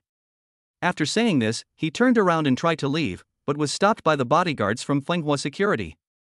Wait a minute, you want to leave after loading the fork? It's not that easy. Du Xiaodong laughed in anger. Do you really think you can stop me? The Qing Yun Society is no pushover. Bang! Before he finished speaking, Jiang Chen slapped Du Xiaodong loudly. I've been eating vegetarian food every day. Can you please change up your lines to something fresh? I'm tired of hearing them. Jiang Chen's movements were as fast as lightning. The slap was loud and crisp, which not only stunned Du Xiaodong, but also stunned everyone present. 5 bright red fingerprints quickly appeared on Du Xiaodong's face, and his eyes were full of disbelief. He never expected Jiang Chen to be so bold as to hit him in public. You dared to hit me? Du Xiaodong covered his cheeks with his hands, thinking he was dreaming. Jiang Chen had a calm expression. What's wrong with hitting you? Who do you think you are? Are you pretending to threaten me here? Let me tell you, I, Jiang Chen, was not raised to be scared. Seeing this, the bodyguards from Fenghua Security stepped forward and protected Jiang Chen more closely. Seeing this, the thugs around Du Xiaodong became restless and wanted to step forward to help Du Xiaodong. However, they were firmly suppressed by the eyes and aura of the Fenghua Security bodyguards and dared not act rashly. You, just wait and see if Qing Yun will let you go. Du Xiaodong glared at Jiang Chen, his eyes filled with anger. He knew that today not only did he lose face here, but even the prestige of Qing Yun Club was challenged. Bang! I'm not your father, so I'll wait if you ask me to. Jiang Chen was a little impatient and slapped him again. Now Du Xiaodong could no longer hold back. He had been in the underworld for so many years, and he was the only one who beat up others. No one had ever dared to bully him like this. Come on, kill them all. Du Xiaodong's roar echoed in the bar. Upon hearing this, the thugs beside him took out the daggers and sticks hidden on their bodies and rushed towards Jiang Chen and the bodyguards of Fenghua Security with ferocious faces. However, the bodyguards did not panic at all. They quickly dispersed and formed a semicircular formation, protecting Jiang Chen firmly in the middle. Faced with the attacks of the gangsters, they did not choose to fight head-on, but used their superb fighting skills to overcome hardness with softness and resolve the gangsters' offensive one by one. A bodyguard dodged a gangster's stick attack with ease, then quickly attacked with a sharp elbow that accurately hit the gangster's temple. The gangster fell to the ground as if struck by lightning. Jiang Long was alone facing the siege of 2 thugs. He was agile and dodged left and right, and at the same time, he struck like the wind, with 2 heavy punches hitting the chest and abdomen of the 2 thugs respectively. The thugs screamed and fell to the ground. The bodyguards of Fenghua Security worked in perfect harmony and moved swiftly, subduing most of Du Xiaodong's gangsters in a blink of an eye. Seeing this, the remaining thugs became frightened and wanted to escape, but they were stopped one by the bodyguards and could not escape. Du Xiaodong's face turned pale when he saw this. He never expected that the bodyguards of Fenghua Security were so powerful and his men were so vulnerable in front of them. However, Jiang Chen just smiled slightly, his eyes full of disdain. You're still talking about the underworld, a bunch of guys who are just bullying others. I really think too highly of you. Du Xiaodong looked at the situation in front of him, and the anger in his heart was gradually replaced by fear. He took a deep breath, trying to calm his inner panic, but the trembling of his body betrayed his inner fear. Jiang Chen slowly walked up to Du Xiaodong and gently patted his cheek. Aren't you very powerful? Isn't Qing Yun Club very awesome? Why are you in such a state now? Jiang Chen really wanted to see how this so-called underworld boss would perform in the face of true strength. Du Xiaodong's face was as pale as paper. He knew that he was completely doomed today. His knees trembled as he slowly knelt on the ground, his eyes filled with pleading. Mr. Jiang, I was blind and didn't recognize you. I offended you. Please be merciful and let me go. Du Xiaodong's tone was very humble, and it was obvious that he was really scared this time. Jiang Chen looked at Du Xiaodong kneeling on the ground, and an inexplicable pleasure surged in his heart. He finally understood that those so-called underworld bosses were actually as vulnerable as ordinary people in front of people who were more powerful than him. Let you go? Jiang Chen smiled slightly. He knew that after today's battle, he had completely established his authority. Don't you like to cripple others? If you cripple one of your legs today, I'll consider sparing you. Chapter 11 Husband, I want a kiss. Du Xiaodong's face instantly turned uglier than crying when he heard this. His voice trembled and he almost cried. Mr. Jiang, aren't you trying to kill me? If I cripple one of my legs, how am I going to survive in the underworld? Before Jiang Chen could say anything, Jiang Long, who was standing next to him, became unhappy and kicked Du Xiaodong. I think you're not going to accept my toast, and you still dare to bargain with Master Jiang? After saying that, Jiang Long signaled his men to drag him out and deal with him. No, I promise you. Du Xiaodong picked up a baseball bat from the ground with trembling hands and slowly raised it up as if it weighed 1,000 pounds. Okay, stop dilly-dallying. Come here. Jiang Long waved to Li Ming next to him. At this time, Li Ming was already scared silly. Hearing Jiang Long's instructions, he moved over like a puppet. Jiang Long grabbed the baseball bat and handed it to Li Ming. You come. I? What nonsense! Li Ming looked at the baseball bat in his hand, then at Du Xiaodong, who was lying on the ground with a look of despair on his face. He felt a mixture of emotions. This. Li Ming's voice trembled. What are you dawdling for? Hurry up! Jiang Long kicked Li Ming in the butt again, almost knocking him to the ground. Li Ming had a bitter face, feeling like he was being forced to do something he was not supposed to do. He looked at Jiang Long, then at Jiang Chen, and finally could only sigh helplessly. They forced me to do this. I'm sorry, uncle. Please bear with it for a while. After saying that, Li Ming raised the baseball bat, aimed it at Du Xiaodong's legs, closed his eyes, took a deep breath, and then swung it down fiercely. Ah! Du Xiaodong let out a shrill scream, covering his crotch and wailing. Everyone looked closely and found that Li Ming's stick actually hit Du Xiaodong's second brother. Ah! Du Xiaodong rolled over on the ground in pain, wailing and cursing. Li Ming I. The beautiful sound of the national quintessence instantly spread throughout the hall. Hiss. Jiang Chen looked at this scene and couldn't help but take a breath. Damn, what a ruthless person. Jiang Chen muttered to himself. No, it should be a werewolf, because it is even more cruel than a cruel person. Immediately afterwards, Jiang Long and others had Du Xiaodong thrown out, and his subordinates also fled in all directions. Mr. Jiang, we're right outside the bar. Feel free to tell us if you need anything. Well, you've worked hard. There are several million in this card. Share it with the brothers. Jiang Chen took out a secondary card and handed it to Jiang Long. Thank you, Mr. Jiang. Jiang Chen nodded, then waved his hand, signaling them to leave. After dealing with this matter, the Zoom bar returned to its previous bustle. Jiang Chen drank a few glasses of whiskey in succession and felt his bladder was a little bloated, so he decided to go to the bathroom to drain it. As soon as he reached the bathroom door, a drunken girl stumbled into Jiang Chen's arms. Jiang Chen was slightly startled, and looking down, he saw a pretty face with eyes closed and cheeks flushed with an alluring blush, obviously already intoxicated by the wine. Her body leaned softly against Jiang Chen, giving him a soft touch. He quickly steadied the girl to prevent her from falling to the ground. Just at this moment, a burst of hurried footsteps came from not far away. Jiang Chen looked up and saw several ruffian-looking young men approaching him. Their eyes scanned the girl, and lewd smiles appeared on their faces. Hey guys, look at this girl, she's really pretty. One of the yellow-haired young men laughed strangely. Another young man with a shaved head stepped forward and reached out to pull the girl's arm. Come on, little sister, brother will take you to a fun place. The girl was drunk and unable to resist, so she could only let the bald young man do whatever he wanted. Seeing this, Jiang Chen protected the girl behind him.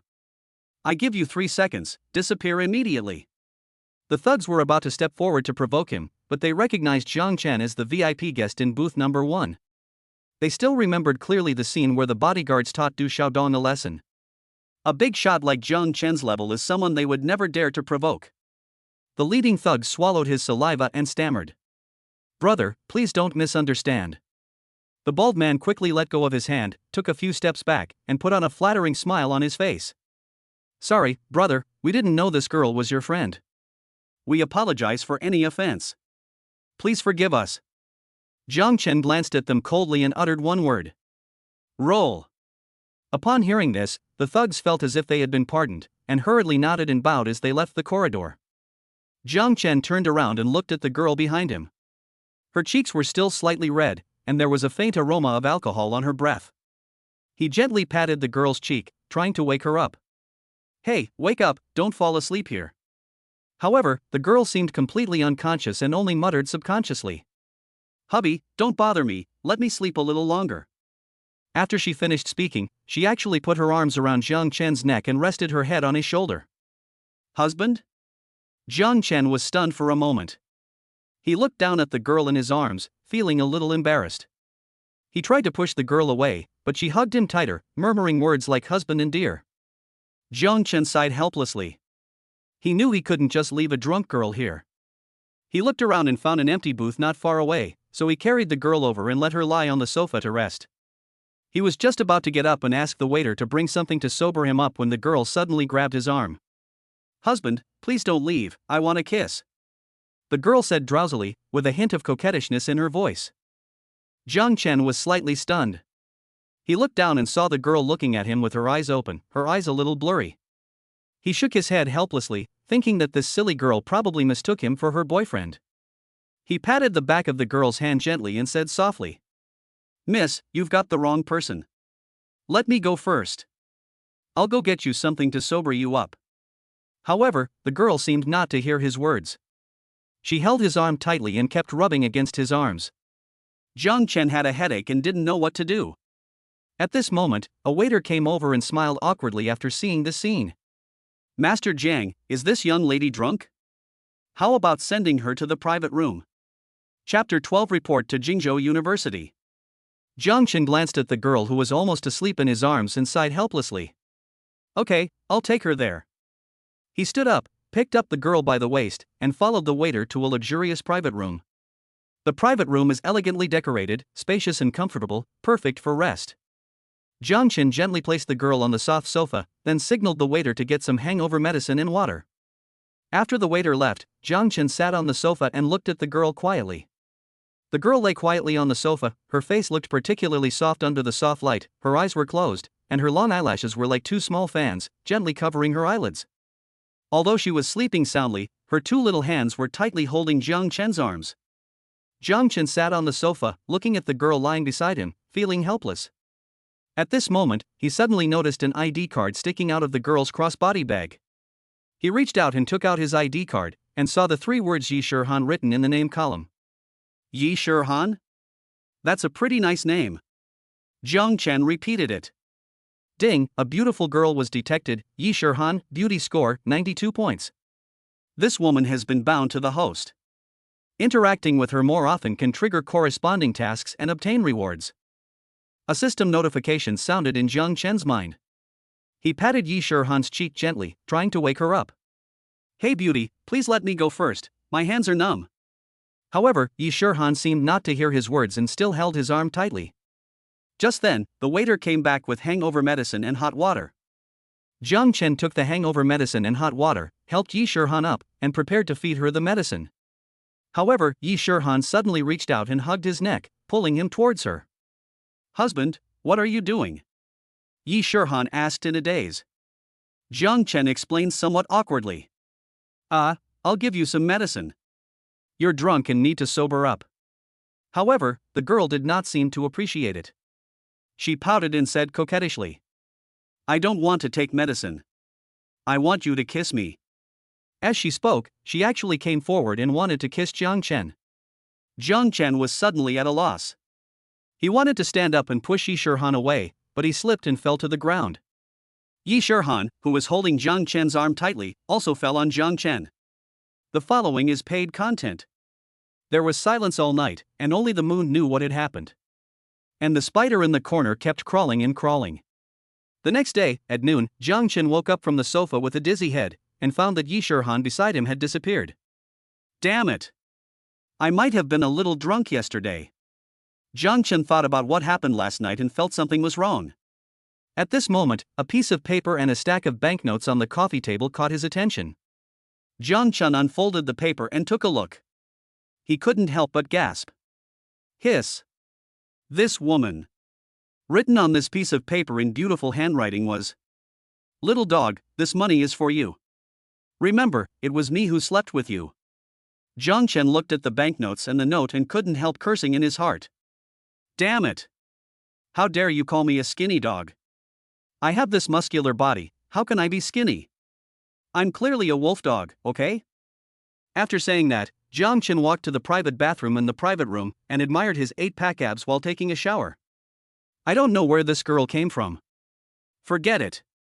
Although I suffered some losses, I didn't lose anything overall. I won't pursue her. Although Jiang Chen was a little unhappy about Yi Shirhan's leaving without saying goodbye, he was still happy in his heart. After all, you know. Suddenly, Jiang Chen glanced at the calendar on the table and suddenly remembered. Today is the first day of school registration at Jingzhou University. Look at my memory. How could I forget such an important thing? After saying that, Jiang Chen washed up casually, then drove the Koenigsegg towards Jingzhou University. On the other hand, in a dimly lit room of an old villa in the suburbs of Jingzhou City, Du Xiaodong, with a bruised face and nose, was kneeling on the ground, his body wrapped in bandages. Brother Cohen, you have to make the decision for me. This time, that guy not only slapped you in the face, but also slapped the face of our Qingyun society. Du Xiaodong cried to the man on the sofa opposite. This man was none other than Zhou Mingkuan, the boss of Qingyun society. Zhou Mingkuan had his hair combed back, his shadowy features faintly visible under the light. He lit a cigar and slowly exhaled a puff of smoke. Useless. You can't even handle such a small matter, and you still have the nerve to call yourself a member of the Qingyun society. Du Xiaodong hurriedly explained. No, Brother Cohen, that guy must be from a prominent background. His bodyguards are very powerful and they are probably all trained. Oh? Zhou Mingkuan raised his eyebrows, showing some interest. There are people like this in Jingzhou? How come I have never heard of them? Go and find out who this Jiang Chen is. We don't allow such a powerful person to exist in Jingzhou. Okay, Brother Cohen, I'll send someone to check right away. Zhou Mingkuan fiercely extinguished the cigar in his hand. If this thing doesn't work out, I'll throw you into the sea to feed the fish. Do you hear me? Clearly. Du Xiaodong was so scared that he broke out in a cold sweat. Although he usually showed off his power in front of his subordinates, Zhou Mingkuan was notoriously cruel and ruthless in Jingzhou Road. If he doesn't want to do something, no one else can do it, and vice versa. On the other side, Jiang Chen had already driven to the gate of Jingzhou University. At this time, the school gate was already crowded with people. Many freshmen were carrying their suitcases and walking towards the registration office. Most of the freshmen came by taxi, and occasionally there were a few from well-off families who were driven here by their parents. Rumble. At this moment, the roar of a sports car came from not far away. Everyone looked in the direction of the sound and saw a fiery red Ferrari 488 approaching from afar and slowly stopping in front of the reporting office. Look! There's a new student driving a sports car to register. Oh, it's really frustrating to compare yourself to others. I don't even have an electric scooter, but others drive sports cars. There's nothing you can do about it. Some people are born to be Romans, and some are born to be cattle and horses. Many students looked at this expensive sports car with envy, and even some senior students who were in charge of welcoming new students began to get excited. After the Ferrari stopped, the door slowly opened and a fat man with a middle-parted hair and a greasy face got out of the car. Oh, what a pity! I thought he was a handsome guy, but he turned out to be so ugly. There was a crazy girl whose mouth pouted instantly. Nonsense, he's obviously a handsome man, How can he be ugly? Chapter 13. How dare you blackmail people by driving this broken car? That's right, such an average-looking handsome guy, and you dare to say he's ugly? Several girls nearby immediately retorted. The fat man driving the Ferrari is named Su Fei. His family is in the import and export business and has some money. After being admitted to university, Su Fei pestered his father for a month before he finally agreed to buy him this second-hand Ferrari. Although the car is second-hand, Su Fei treasures it very much. After all, this car greatly satisfies his vanity. The most obvious point is that those beauties who used to not bother to pay attention to him are now vying to sit in the passenger seat. As soon as they get in, they take off their coats and complain that the air conditioning in the car is not good. TSK, the girls at Jingzhou University are really high quality. The girl on the right wearing black stockings has really long legs. The senior on the left is okay, but her bear is a little small. I guess her baby will lack milk in the future. Su Fei didn't even have time to report in before he had already started selecting a concubine. Bang! Just as Su Fei was choosing, there was a loud noise suddenly. I saw a girl riding a bicycle. Because she was carrying too much luggage, she lost her balance when passing by a Ferrari, and she and her bicycle crashed into the front cover of the engine, leaving an obvious scratch. Vanama! You have no eyes! Su Fei shouted angrily without giving any explanation. It's over, this girl is in trouble now, she'll probably have to pay several thousand. Several $1,000s is not enough. This car is a Ferrari. If it's crashed like this, the compensation will probably be tens of thousands. Is it true or not? That's too tragic. The crowd around were whispering to each other and looking at the girl who got into trouble with sympathy. At this time, Yu Yue was lowering her head, feeling a little helpless and about to cry. She came from the mountainous area in the south of Jingzhou. Her family situation was not very good. To sum it up with a popular saying on the internet: a gambling father, a sick mother, a younger brother who goes to school, and a sensible girl. Before school started, Yu Yue took advantage of the summer vacation and came to the school cafeteria early to find a part-time job to earn money for her studies. Just now, because the customer was urging the food to be delivered, the anxious Yu Yue accidentally bumped into Su Fei's Ferrari. I'm sorry, I didn't mean to do that. How much does it cost to repair it? I'll compensate you. Yu Yue said sobbingly. Compensation? Can you afford it? This is second-hand. Ha! I spent hundreds of thousands on this new Ferrari. Even if I sell you, I still can't afford it. Stop talking nonsense and contact your parents immediately and ask them to pay you back. How many millions? Yu Yue felt dizzy when she heard this number. You have to know that her monthly living expenses are only 500 yuan. She has never even dreamed of the astronomical figure of several million. At this time, someone nearby began to speak up for the injustice. Please don't scare the little girl. Your car may be worth millions, but this is just a minor scratch. That's right, at least call the police. Don't be afraid, little sister. He's just trying to scare you. Su Fei flew into a rage when he heard this. You guys don't know shit. I only recently bought this car, and I already had an accident. Next year's insurance premium will definitely go up. And you have to pay for lost wages, mental damages, and everything else. Anyway, if you don't have 50,000 yuan, don't even think about leaving today. 50,000? When Yu Yue heard this number, she couldn't help but tremble all over, and then buried her head deeply. In order to raise tuition and living expenses for her, her grandparents sold a cow before she went to school, and borrowed money from her aunts and uncles, and they barely managed to scrape together 8,000 yuan. These $50,000 almost covered all her expenses for 4 years of college. But now that she had gotten into trouble, Yu Yue couldn't care less and just wanted to resolve the matter quickly. Hey, brother, I only have 8,000 yuan right now.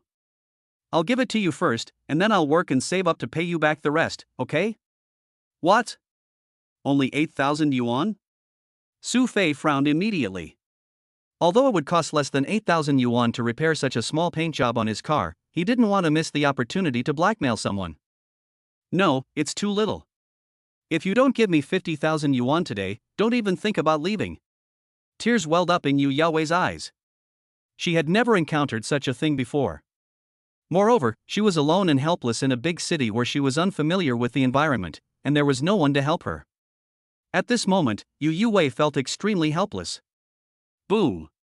At this moment, the roar of a sports car engine was heard from not far away. I saw a silver-gray Koenigsegg Agera RS sports car slowly driving from a distance and stopped by the side of the road. Oh my god! It's a Koenigsegg, one of the world's top supercars. This car is worth tens of millions. I didn't expect to find a supercar of this level in Jingzhou. Yeah, I wonder who the owner of this car is. I wish he was a single, handsome guy.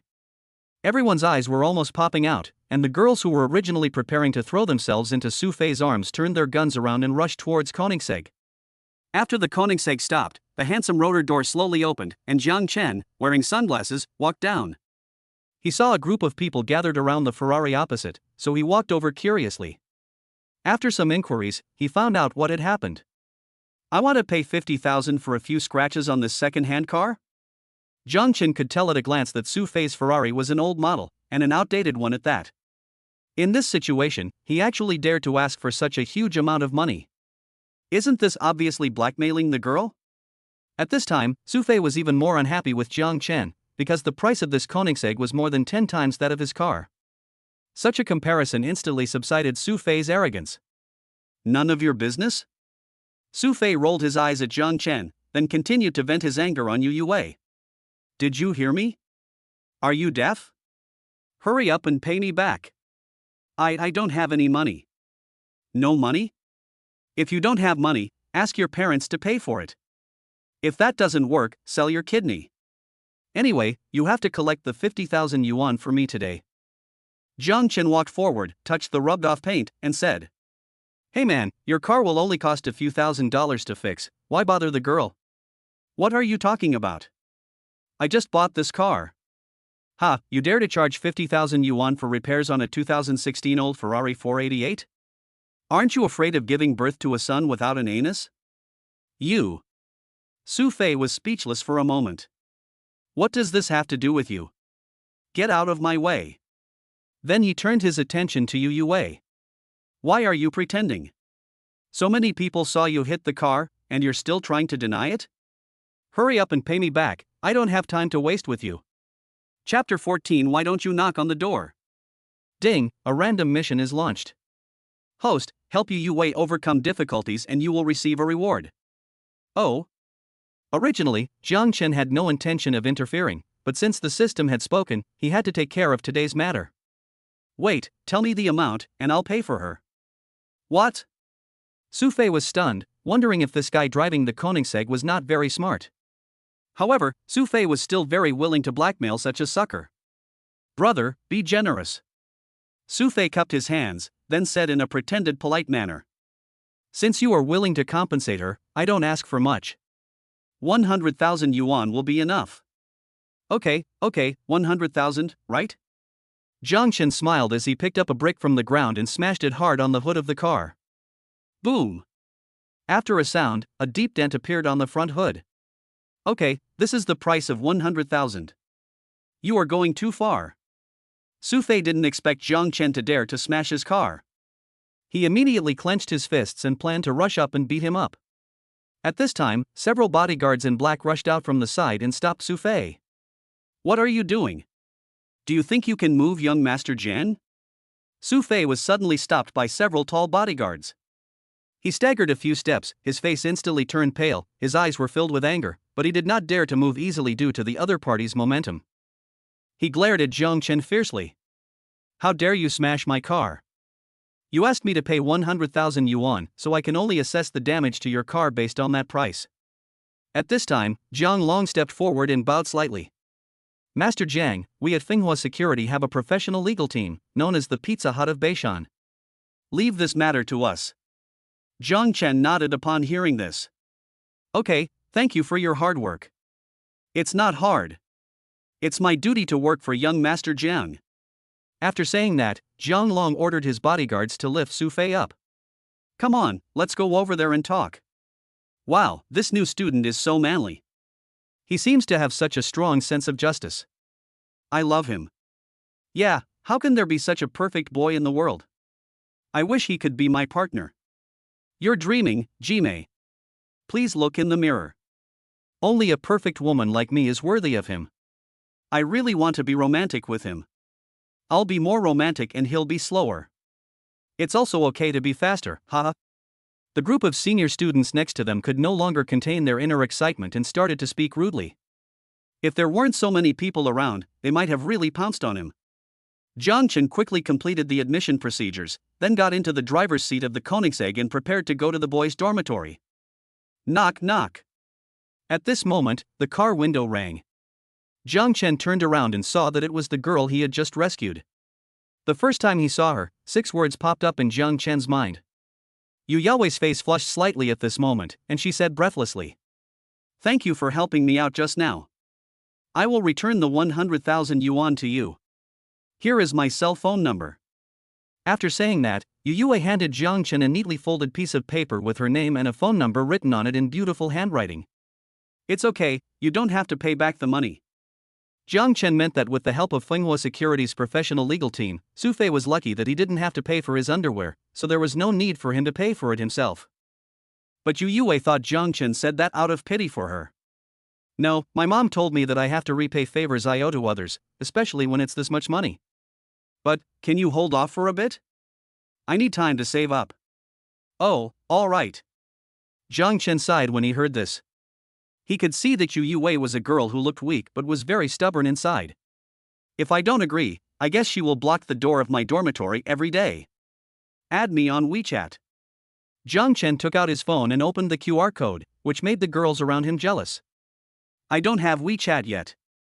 "Ha!" Jiang Chen was stunned. It was already 4,202, and there were still people who didn't have WeChat? Yu Yue smiled awkwardly, then took out an old-fashioned mobile phone from her pocket, the kind that only old people use.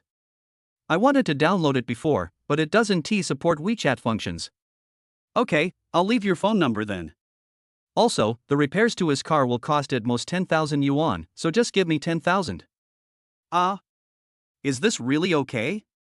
Yu Yue felt a little embarrassed. "It's nothing good or bad. He was just blackmailing you. I'm leaving now. See you later." After saying that, Jiang Chen stepped on the accelerator, and the Koenigsegg sports car sped towards the university dormitory. Ding, congratulations to the host for completing the task, and the reward is a limited edition Patek Philippe. Patek Philippe? Jiang Chen's heart moved slightly, and then he reached for his trouser pocket, where he found a heavy object. He slowly took it out, and an exquisite watch lay quietly in his palm. This Patek Philippe is made of extremely rare rose gold, and the edge of the case is finely polished. On the dial, the delicate lines are like a miniature universe, and the blue pointer moves leisurely among the silver-white scales. This watch is really nice, it must be worth several million. Jiang Chen secretly admired in his heart. He had heard of Patek Philippe's slogan, "No one can own Patek Philippe forever, it's just about helping the next generation manage it." Jiang Chen put the watch on his wrist, then drove deep into the campus, passed through lush tree-lined avenues, and finally stopped in front of the boys' dormitory building. The exterior of this dormitory building is very old and it looks like it hasn't been renovated in more than 10 years. Jiang Chen pushed the door open and walked in. The dormitory was dimly lit, and the air was filled with an indescribable mixed smell, dampness, mold, and the smell of unknown food residues intertwined together, making people frown. Vomit. The environment of this dormitory is a bit awful. Is it suitable for people to live in? I guess I need to consider buying a villa near the school. Jiang Chen shook his head and walked deeper into the dormitory. The doors on both sides of the corridor were tightly closed, but the faint light that occasionally came through the cracks could not hide the graffiti and mottled paint on the doors. Jiang Chen came to dormitory 403 according to the assigned dormitory table. Boom, boom, boom. Jiang Chen knocked on the dormitory door several times, but found no response. "Ha? Is there no one here at this hour?" Bang! After saying that, Jiang Chen kicked the door open. Who the hell comes in without knocking? Chapter 15. Don't touch what's not yours. The next second, a boy wearing headphones stood up from his seat and hurriedly closed the notebook in front of him, but accidentally turned on the external speaker. Suddenly, an indescribable woman's voice came from the computer. The scene suddenly became extremely awkward. Sorry buddy, I just knocked on the door and thought no one was inside." The boy sighed, feeling somewhat depressed. He had locked the dormitory door and was about to practice his ancestral craft. "Now that Jiang Chen has caused such trouble, I guess my second brother will have to rest for at least a few weeks." Never mind, it's not entirely your fault. I was so engrossed in my headphones that I didn't hear it. The boy generously extended his hand and said, "My name is Bai Yuntao, from Shenzhen. How about you, brother?" "My name is Jiang Chen." Seeing that Bai Yuntao did not delve into the matter further, Jiang Chen couldn't help but feel a little favorable towards him. "By the way, where are the other people in our dormitory? Haven't they reported in yet?" "They are all here. It seems they are going to buy food." Jiang Chen was stunned when he heard this. "You need to exercise even when you're just buying groceries? Bro, I have to suspect there's something wrong with your kidney function." Bai Yuntao certainly didn't know what Jiang Chen was thinking. He checked his watch. They should be back soon, so it's a good opportunity for everyone to get to know each other. Before he finished speaking, 3 boys walked into the dormitory door. One of them was tall and strong, but his skin was a little dark. The other one was a fat man who looked kind, like Maitreya Buddha, while the other thin man had a pointed face and looked a bit mean. "Hey, fatty, everyone in your dormitory is here, why don't you introduce them to me?" The fat man nodded and quickly introduced to Jiang Chen. "Hello, my name is Chiendi. The person next to me is my fellow villager Meng Fanlin, who lives in the next dormitory." "Hello, Jiang Chen." Jiang Chen extended his hand and shook hands with Chenda. When he wanted to shake hands with Meng Fanlin, he had already walked to the window, looked out, and said arrogantly, "TSK, this dorm is so shabby. I'll ask my dad to buy me an apartment nearby someday. I guess you'll just have to put up with it for 4 years." Jiang Chen frowned secretly when he heard this, but didn't say anything. The big guy next to him introduced in a muffled voice. "Hello, my name is Sean Hongwei. I like to exercise. If you need any help, just give me a call." Jiang Chen smiled slightly. "Thanks. Looking at your muscular body, you must have been exercising regularly." Sean Hongwei scratched his head in a simple and honest manner. "My muscles aren't just dead muscle.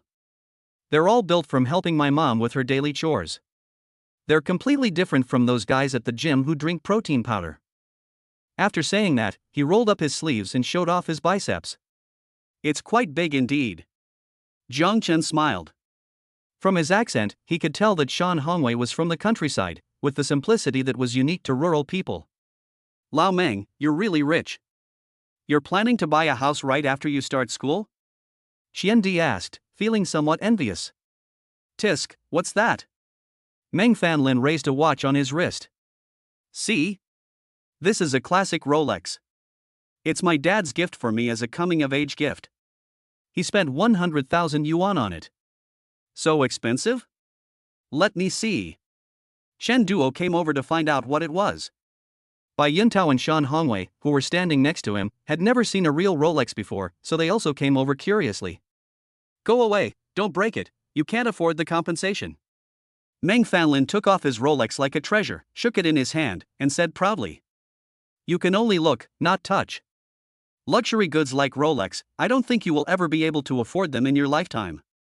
Seeing Meng Fanlin showing off, Jiang Chen shook his head, then moved the luggage on the floor to the bed, inadvertently revealing the sparkling Patek Philippe on his wrist. "Wait, is that a Patek Philippe Nautilus 5980 you're wearing?" As a person who is very obsessed with watches, Meng Fanlin is familiar with most watch models. "Well, what's wrong?" Meng Fanlin's eyes were instantly attracted by the exquisite watch dial. The disdain on his face gradually solidified, replaced by an expression of disbelief. He couldn't help but stretch out his hand, his fingertips trembling slightly, wanting to check whether it was genuine. Just as his fingers were about to touch the watch case, Jiang Chen took action. Bang! Jiang Chen slapped Meng Fanlin hard in the face with his backhand. Several people present, including Qianda and Sean Hongwei, widened their eyes in surprise. They didn't expect Jiang Chen to suddenly take action. Remember, there are some things you can't just touch. Although Jiang Chen's voice was calm, his eyes revealed a sense of oppression. Meng Fanlin covered his red face but didn't dare to get angry. After all, the other person is someone who can afford to wear a watch worth millions, and the power behind it is beyond his imagination. "I'm sorry, I didn't mean it." Meng Fanlin quickly bowed and apologized. At this time, Bai Yuntao stepped forward to smooth things over. "All right, Brother Chen, calm down. I didn't expect you to be the hidden rich second generation in our dormitory." "Yeah, Brother Chen, what does your family do?" A Patek Philippe worth millions is something we can't even dream of. Zhang Chen smiled slightly when he heard this. It's nothing special. My family is just a small business. Qian De and others swallowed nervously. They knew that Zhang Chen was just being modest. Even a fool could see that Zhang Chen's family was definitely not simple. Brother Chen, can I ask you for a favor? I want to see the Patek Philippe on your wrist. Just a glance will do. Meng Fanlin pleaded in a low voice. His attitude was very humble, and he was completely different from before. Zhang Chen sneered, raised his wrist and said, "Look, you can only look but not touch." Yes, yes.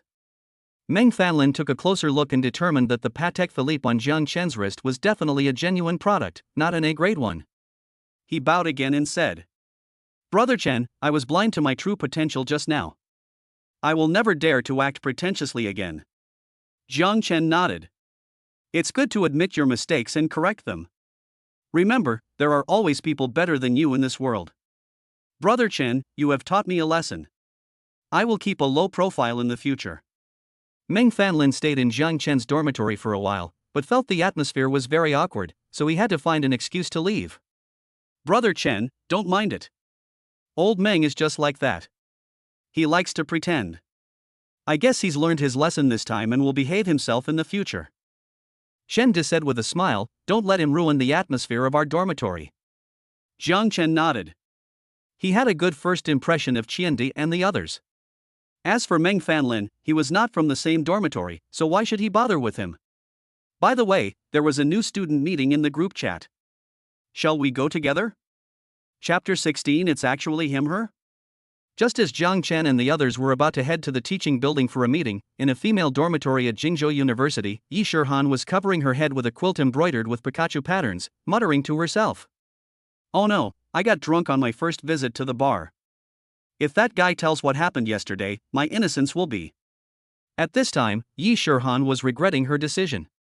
Although her family was well off and her father ran a building materials company in Jingzhou, he was very strict with her. Yesterday she suddenly had the idea of going to the bar to find some excitement and relieve the recent stress, but she got drunk after a few drinks.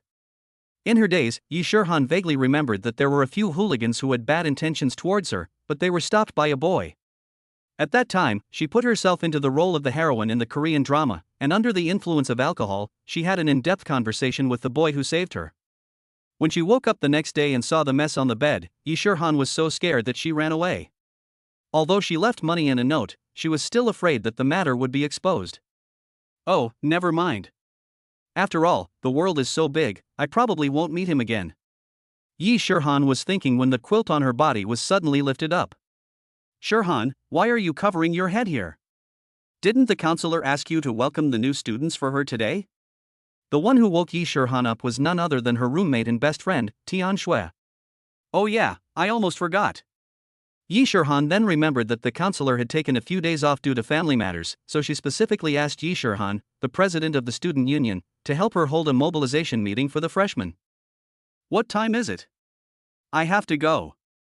After saying that, Yi Shihan quickly put on some makeup and drove her Porsche 911 towards the teaching building. At this moment, Zhang Chen and others had just walked into the lecture hall, and the girls in the classroom were instantly delighted. Wow, look, that boy is so handsome. He looks a bit like Zun Long. Ha! I think I've seen him before. Now I remember, isn't this the handsome guy who reported in a sports car? He was even doing something heroic at the registration office. Really? He's such a nice and kind-hearted guy. I wonder if he has a girlfriend. The girls present squeezed their legs together and looked carefully at Zhang Chen's handsome body. They wondered if his brother was as outstanding as his height. Zhang Chen was not particularly uncomfortable with the girls' burning gazes, or rather, he had long been accustomed to it. Brother Chen, you are really popular with the girls. We are lucky to follow you. Bai Yuntao said with a smile, and it was obvious that he was very satisfied with such attention. Oh, I really didn't expect it. I thought I could be the most handsome boy in our department, but I can only be second. Chen Di adjusted his hair and said narcissistically. Old Chen, can you please look in the mirror before you say that? Forget me, even Hongwei is more handsome than you. That's right. Shan Hongwei, who was standing by, laughed foolishly for a few seconds before he suddenly realized, Old Bai, are you praising me or insulting me? I'm not much more handsome than you. Several people started to argue with each other. Jiang Chen shook his head and unlocked his phone. He was not interested in this kind of thing. The only things that interested him at the moment were flirting with girls and getting system rewards. As soon as Jiang Chen opened WeChat, he received several photos from Takahashi Yumi, all of which were close-ups of long legs wearing black stockings. Master, do my legs look good? Jiang Chen zoomed in and out of the photo, looked at it dozens of times, and replied. It's okay, I'm not interested in this. Okay, then I won't post it anymore. Ahem, it's okay to post a few pictures occasionally. Hee hee, I knew you would like it. Master, when will you come home? I miss you a little bit. Ding, Takahashi Yumi's strategy progress has reached 90%, reward, a Jingzhou Bay number 1 villa. There's actually such a reward? Yes, host. For any bound girl, as long as the host interacts with her more, she will receive strategy rewards. Reaching 60% strategy indicates that the girl has a favorable impression of the host, 70% or above indicates infatuation, 80% or above indicates admiration, and a girl with a strategy of 90% or above will obey any request of the host, treat the host wholeheartedly, and never betray the host. That's amazing. Jiang Chen nodded, then glanced at the schedule for after school started. I might have to stay in the dormitory for a few days. I'll come back to see you when I'm done. Oh well.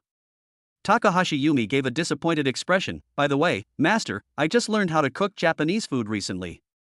I'll make it for you when you come back. Now that you mention that, I want to go back early.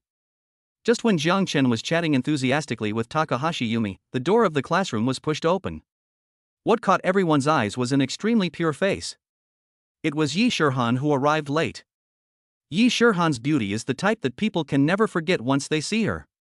Her delicate skin is as white as snow, and the slight blush is like the sunset reflected on the horizon, which is both pure and charming. And her figure is extremely sexy, with exquisite curves and well-proportioned features. The waist is just the right size, like a bunch of slender willows, which can be held in one hand.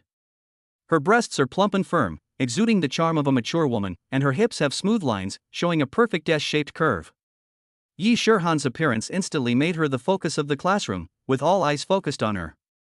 This girl is so beautiful, she's my type. What if she takes the initiative to pursue me? My dear, I think you're like Zhu Beiji dreaming of marrying a wife just daydreaming. Why don't you ask her and Zhang Runan who you would choose if they were both pursuing you? Only kids do multiple choice questions. I want them all. As soon as they met, this group of LSPs had already started to fantasize about Yi Shirhan, and some of them even thought of a name for their child. Ahem, sorry, I'm late. Yi Shirhan stood on the podium and bowed slightly. Let me introduce myself. I'm a senior student in the finance department and your senior. My name is Yi Shirhan. Your counselor, Ms. Song, has been on leave for the past few days, so I've asked you to familiarize everyone with the school rules and admission precautions. As soon as he finished speaking, the audience was shocked. Yi Shirhan? Is that the Yi Shirhan from Jingzhou University's campus beauty rankings? Yes, now that you mention it, I have the impression that she once dominated the school beauty rankings for a long time. I never thought that the goddess senior would become our acting counselor. Just as the freshmen were rejoicing, one person was dumbfounded, and that was Jiang Chen. Oh my god, she. Isn't she the girl I rescued at the bar? How did she become my senior? Just as Jiang Chen looked up at Yi Shirhan also noticed the familiar handsome face on the podium. Why is he here? I'm not seeing a ghost in broad daylight, am I? Chapter 17, Senior, you don't want others to know about our relationship, right? The two of them noticed each other, stared at each other for a few seconds, and immediately lowered their heads. It's over. It's really him. He's a freshman at Jingzhou University. How could this be such a coincidence? Yi Shirhan's face turned visibly red and warm. Although Jiang Chen remained calm on the surface, he was secretly muttering in his heart. So she's the campus belle of Jingzhou University? Looks like I really got what I paid for. Jiang Chen's thoughts couldn't help but go back to that night in the bar. Ahem, well, let me first tell you about the things you need to pay attention to when you first enter school. Yi Shirhan's voice became noticeably nervous. She quickly finished her prepared PPT presentation and then said, That's about all the things you need to pay attention to for new students. If you have any questions, you can come to the counselor's office after the meeting and ask me. After saying that, Yi Shurhan quickly packed up her things and trotted out of the classroom. Strange, is there something urgent going on, senior sister Yi? Why are you in such a rush? Chanda asked curiously. I guess he's shy. Jiang Chen smiled slightly, while the other three looked confused. Brother Chen, do you know Senior Yi? We met by chance, so we're kind of lip friendship. Xianda and the others showed envious expressions, their back teeth almost breaking. Damn it, Brother Chen, you're rich and handsome, that's all, but why are you trying to steal our goddess? Jiang Chen straightened his clothes, stood up and asked. I suddenly have something I want to ask Senior Yi, are you guys coming with me? Bai Yuntao and the other two shook their heads repeatedly. No, we won't disturb you and Senior Yi anymore. Seeing the three of them winking at each other, Jiang Chen couldn't help but roll his eyes. I'm telling you guys, stop trying to make a big news out of nothing, okay? I know. Don't worry, Brother Chen, we will definitely not tell anyone about this. Jiang Chen shook his head, too lazy to pay attention to them, and walked out of the classroom under everyone's gaze. At this time, Yi Shurhan had already hidden in the counselor's office, pacing anxiously. What should I do? I'm really going to be embarrassed this time. No, I have to warn this kid that this must be kept secret. Boom boom boom.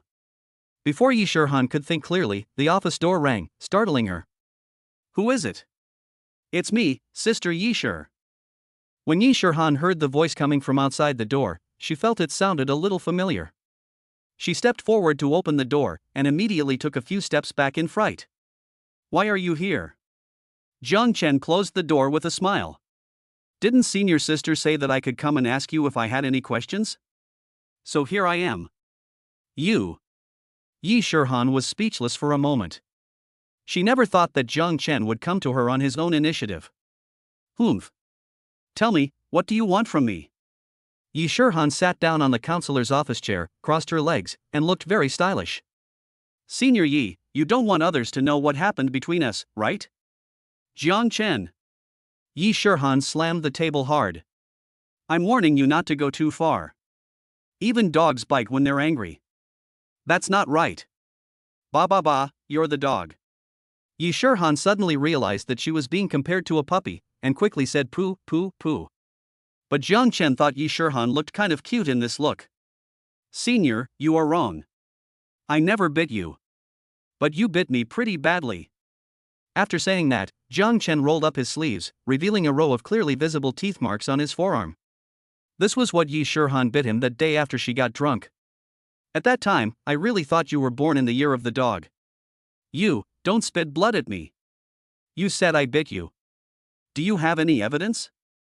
Seeing Yi Shurhan's stubbornness, Jiang Chen didn't argue with her, but sat down on the sofa opposite. I don't care. It's your teeth mark anyway. Now let's talk about how you're going to compensate me. You. I'm warning you. I'm your acting counselor now. If you don't obey me, I'll punish you. Jiang Chen stood up with a smile and looked down at Yi Shurhan. The distance between their noses was less than 5 centimeters. Okay, since Senior is so ruthless, I'm going to show off my literary talent and write our story into a small assignment on the campus network. I think it should be popular. Jiang Chen. Yi Shurhan instantly revealed a pitiful look. I was wrong, okay? I was really drunk last time and I don't remember anything. Please don't tell this to anyone. Seeing that Yi Shurhan finally succumbed to his tyrannical power, Jiang Chen nodded in satisfaction. Of course you can, but it depends on your performance. Aha! Yi Shurhan nodded quickly. As long as you don't say anything, I promise to listen to you in everything. Real? Of course, Yi Shurhan, always keep my word. Okay, come find me at Jingzhou Bay No. 1 Villa tomorrow. Remember to wear a JK skirt, Balenciaga, and black stockings. I like them. What? Yi Shurhan didn't expect Jiang Chen to make such a request, and she couldn't help but feel a little angry. You big pig's hoof, I know you have bad intentions. Okay, if you say so, then I will. Jiang Chen threatened. Of course, he couldn't really reveal their affairs to anyone. Although Jiang Chen didn't want to say that he was a gentleman, he would not do such a thing that would harm others and benefit himself. The reason he said this was simply to tease Yi Shurhan. But Yi Shurhan took it seriously and quickly said, "No, no, no, I listen to you, okay?" After saying this, he muttered to himself, "Damn Jiang Chen, I'm going to be a mean person when I get back and stab you to death with a needle." "Okay, it's a deal then. See you tomorrow at 8 o'clock. Bye, senior." After saying that, Jiang Chen left the office, leaving Yi Shurhan alone to stomp her feet and sulk. "Okay, it's time to go back to the villa that the system rewarded me." Jiang Chen started the Koenigsegg and sped towards Jingzhou Bay. In the car, Jiang Chen sent a WeChat message to Jiang Long, asking him to look into the information about Yi Shurhan.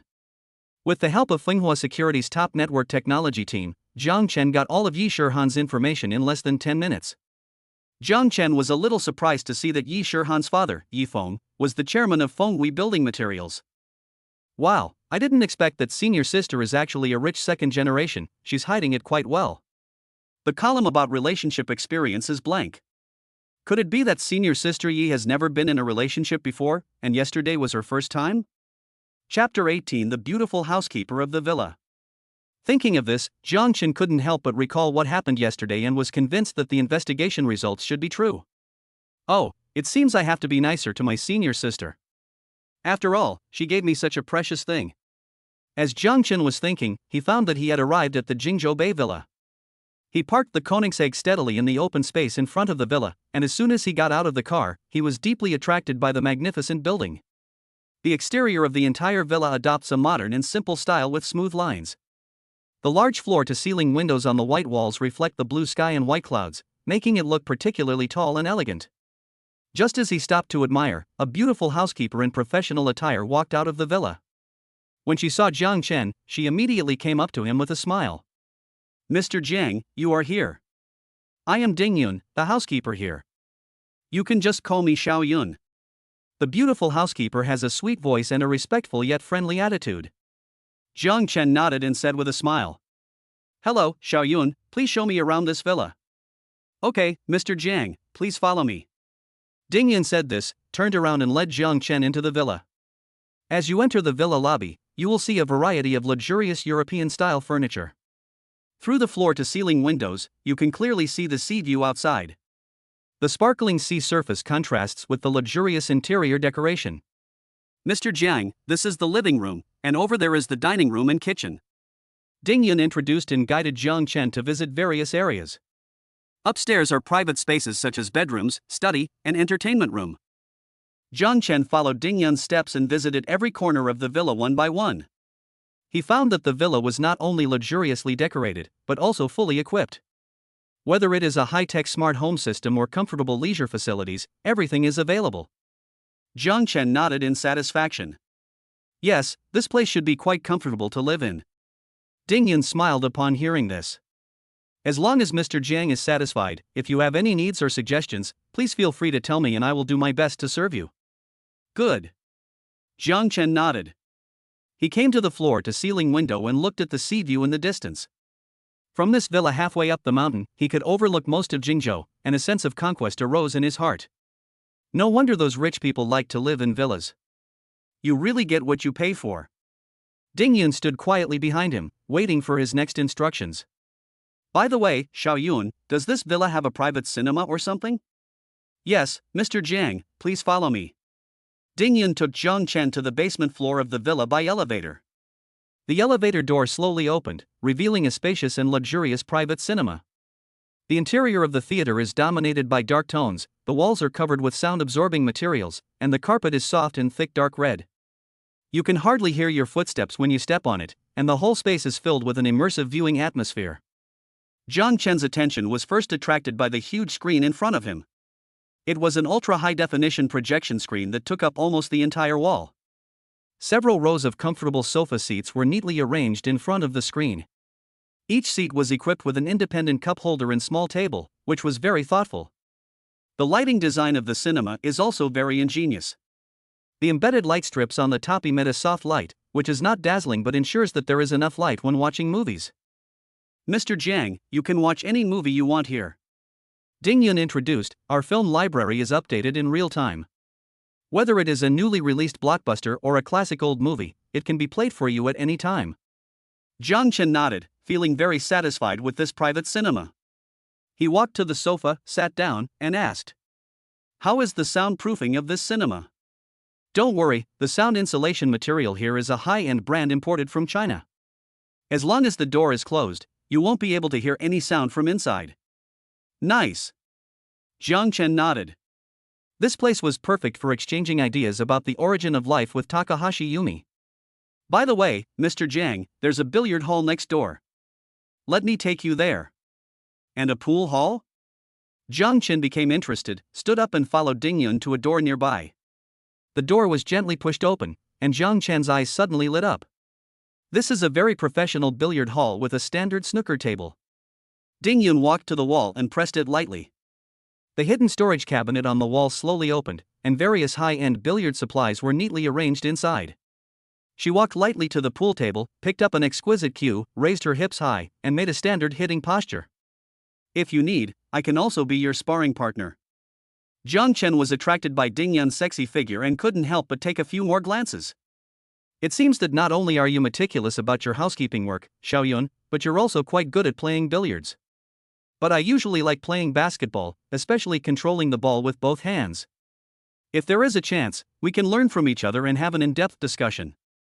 "Mr. Jiang, you are too kind. I only know a little bit about it." Ding Yun seemed to understand what Jiang Chen meant and quickly lowered her head shyly. "Also, this villa has a wine cellar and a swimming pool. Do you want me to show you around?" "No." Jiang Chen waved his hand. "I'm a little tired now and want to rest. You go ahead and do your work." Ding Yun tidied her hair and ran away shyly. Jiang Chen went to the cinema and watched the newly released 3A game Black Myth Wukong on the clear giant screen. I don't know if it was because his skills were too poor or the game was too difficult, but after being stuck on the big-headed doll ghost for a whole hour, Jiang Chen threw down the controller cursing and went back to his room to sleep. When I woke up the next day, it was already past 8 o'clock. Ding dong. Jiang Chen heard the doorbell in a daze. Who is it so early? He rubbed his sleepy eyes and opened the door of the villa, only to see Yi Shirhan herself standing at the door. "Humph, you stinky junior, didn't you say we'd meet at 8 o'clock? It's almost 8:30 and you're just waking up? Ha? Is it so late?" Jiang Chen hurriedly glanced at the Patek Philippe on his wrist and found that the hands had indeed pointed to 8:30. Sorry, I played games too late last night and overslept." Jiang Chen explained hurriedly. "How about I treat you to something delicious to show my apology? Chapter 19 Take you to a good place." I'll reluctantly forgive you this time." Yi Shirhan pouted. As a foodie, she couldn't help but surrender when she heard about delicious food. At this time, Jiang Chen looked Yi Shirhan up and down. Yi Shirhan was wearing a sailor suit JK uniform today, with a dark blue tie on a white shirt, looking particularly pure. She wore a short skirt of the same color on her lower body, revealing her slender and white legs. She wore black Balenciaga stockings on her legs, which made her leg lines more perfect. Jiang Chen looked at the beautiful senior schoolmate in front of him and couldn't help but sigh in his heart that Yi Shirhan was not only outstanding in appearance, but also had a sexy figure. Especially the pair of slender legs in black stockings, which makes people unable to take their eyes off. "Ahem, senior sister, you look so beautiful today," he praised sincerely. When Yi Shirhan heard Jiang Chen's praise, a smug smile appeared on her face. She glared at Jiang Chen and turned her head away, pretending to be angry. "Well, of course." Jiang Chen looked at Yi Shirhan's arrogant look as she pretended to be angry, and felt amused. He walked up to her and patted her shoulder gently. Okay, don't be angry, let's go, I'm going to take you to eat something, I guarantee you haven't eaten it before." Upon hearing this, Yi Shirhan showed an expectant expression on her face. "What is it?" You have to know that she has been living a life of luxury since she was a child, always frequenting Michelin 3-star restaurants, and eating foie gras and caviar as snacks. Follow me and you'll find out. She nodded and followed Jiang Chen to the Koenigsegg parked at the door.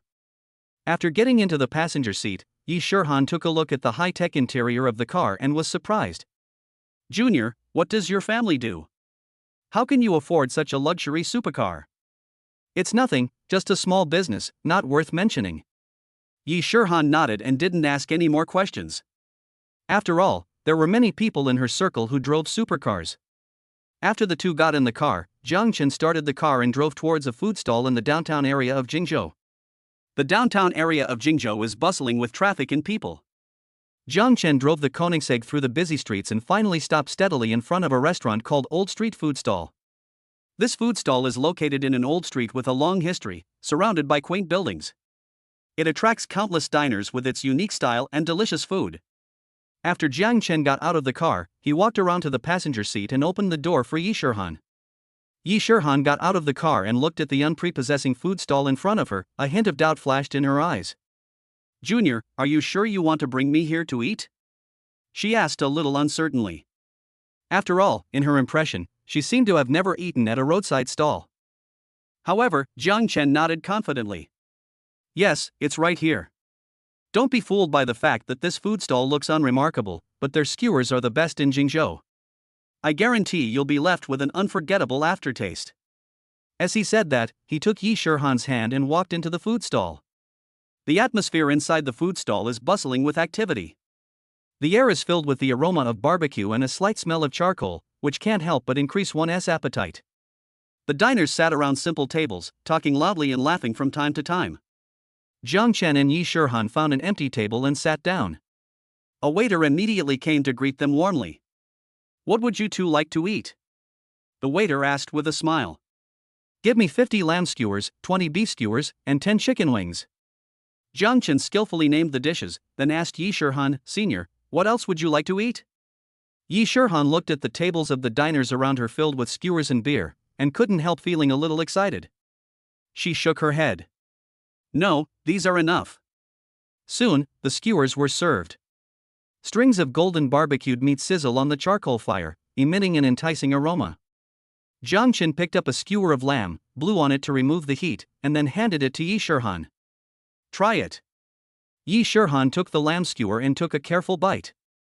Suddenly, the tender meat and spicy seasoning intertwined in the mouth, creating an indescribable deliciousness.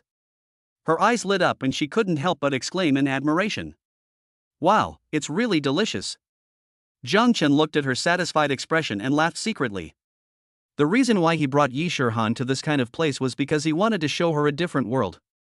There is a good saying on the internet. If a girl is young and inexperienced, take her to see the world. If she has experienced many things, take her on a carousel. And Yi Shirhan is undoubtedly the second type of girl. He picked up a bottle of beer and poured a glass for Yi Shirhan. "Come on, senior sister, drink some beer, it will taste better this way." Yi Shirhan took the beer glass and took a sip. The cold beer, with its slight bitterness and malt aroma, complemented the spicy taste of the skewers, making her feel refreshed. The two of them ate and chatted, and the atmosphere was very harmonious. Jiang Chen picked up food and poured wine for Yi Shirhan from time to time, and Yi Shirhan gradually let go of her reserve and drank happily with Jiang Chen. Under the influence of delicious food and fine wine, the relationship between the two seemed to become much closer. Yi Shirhan was no longer as vigilant and cautious towards Jiang Chen as before. "Junior, do you often come to places like this to eat?" Jiang Chen stuffed a skewer into his mouth and said vaguely. "Yes, I used to come here often. I never thought a rich second generation like you could be so down to earth." Yi Shirhan couldn't help but admire him a little, and her impression of Jiang Chen also improved. She felt that he was different from those rich second generations who liked to be picky and enjoy themselves. "I'm full." After a while, Yi Shirhan patted her slightly bulging belly and said contentedly, "Where are we going to play next?" "Let's go to the nearby pedestrian street. There are a lot of people here and the street is very lively." "Really? Let's go then." Yi Shirhan seldom goes shopping, and when she does, it is with her best friends in large shopping malls like Gueha. Her friends all like to buy luxury goods, and every time they go there it's like they're stocking up. Over time, Yi Shirhan, who was not very interested in these things, rarely went there again. After paying the bill, the two walked hand in hand into the bustling commercial street. This pedestrian street is a famous shopping paradise in Jingzhou. There are many shops on both sides of the street, selling everything from international brands to authentic snacks. The pedestrian street was crowded, but it didn't seem crowded. The two paid the bill, left the barbecue stall, and walked towards the nearby commercial street. The commercial street is brightly lit under the night sky, and the neon lights interweave into a colorful picture. On both sides of the street, there are a wide variety of shops, selling everything from fashionable clothing to exquisite accessories, from special snacks to bookstores and cafes. Jiang Chen and Yi Shirhan strolled along the bustling commercial street, feeling the unique charm of the city at night. "Look, it's so lively over there." Chapter 20 Junior, I want that doll. Yi Shirhan looked at the busy street with an excited expression on her face. Yes, this commercial street is a famous night market street in Jingzhou. There are many delicious foods and fun things to do. Jiang Chen introduced with a smile. Hey, look over there, it looks like a claw machine shop. A hint of excitement flashed in Yi Shirhan's eyes, and she pointed to a brightly lit shop not far away that was decorated in a childlike manner. Through the glass windows of the shop, you can clearly see all kinds of cute dolls displayed inside. Catch the doll? Jiang Chen looked in the direction of Yi Shirhan's finger and asked, Want to try it? Of course I do. Yi Shirhan answered without hesitation. Although she doesn't go shopping often, every time she sees a claw machine, she can't help but want to try it out. She finally got the chance today, so she naturally wouldn't let it go easily. The two soon arrived at the door of the claw machine shop. Yi Shirhan couldn't wait to push the door open and walk in, and Jiang Chen followed closely behind. The store was bustling with activity, with many people gathered around the claw machines, either grabbing or watching, having a great time. I want that super-sized Stitch. Yi Shirhan looked around and finally chose a claw machine that looked easier to use. She dropped a coin and nervously manipulated the grappling hook, trying to catch the blue Stitch that had caught her eye. However, things did not go as smoothly as expected. Although Yi Shirhan had carefully adjusted the position and angle of the grappling hook, it always failed at the critical moment. The grappling hook would suddenly loosen when it was about to touch the doll, letting the doll slip away from her sight. Oops, almost again. Yi Shirhan clapped her hands in frustration, her face full of resentment. Seeing this, Jiang Chen quickly stepped forward to comfort him. It doesn't matter. Just try a few more times. Maybe we can catch it next time. After hearing Jiang Chen's words, Yi Shirhan immediately regained her confidence. She nodded and threw the coin again, but failed after trying several times in a row. Oh, forget it, I still can't catch it. Yi Shirhan sighed and prepared to give up. Let me try. Then Jiang Chen walked to the claw machine and put in a coin. The machine started and the grappling hook began to move slowly. Jiang Chen stared at Stitch in the claw machine, touching the button with his finger to fine-tune the position of the grappling hook. When the grappling hook moved right above Stitch, Jiang Chen decisively pressed the grab button. The grappling hook slowly descended and accurately grabbed Stitch's body. Then, he carefully controlled the grappling hook to rise and then moved steadily towards the exit. Wow, it looks like there's hope. Someone nearby couldn't help but exclaim in amazement. Yi Shirhan also stared at Jiang Chen's operation nervously, with her hands clenched together, fearing that Stitch would slip out of the grappling hook again. Finally, under everyone's gaze, the grappling hook successfully brought Stitch to the exit. Jiang Chen pressed the button lightly, and Stitch fell out of the claw machine and landed steadily in the access port. Marvelous! Yi Shirhan jumped up excitedly and hugged Jiang Chen's arm. You really caught it. Jiang Chen smiled and patted Yi Shirhan's head. It seems I'm lucky. Yi Shirhan happily hugged Stitch in her arms. This Stitch is so cute, thank you, Junior. You're welcome, as long as you like it, Senior. Jiang Chen said, thinking.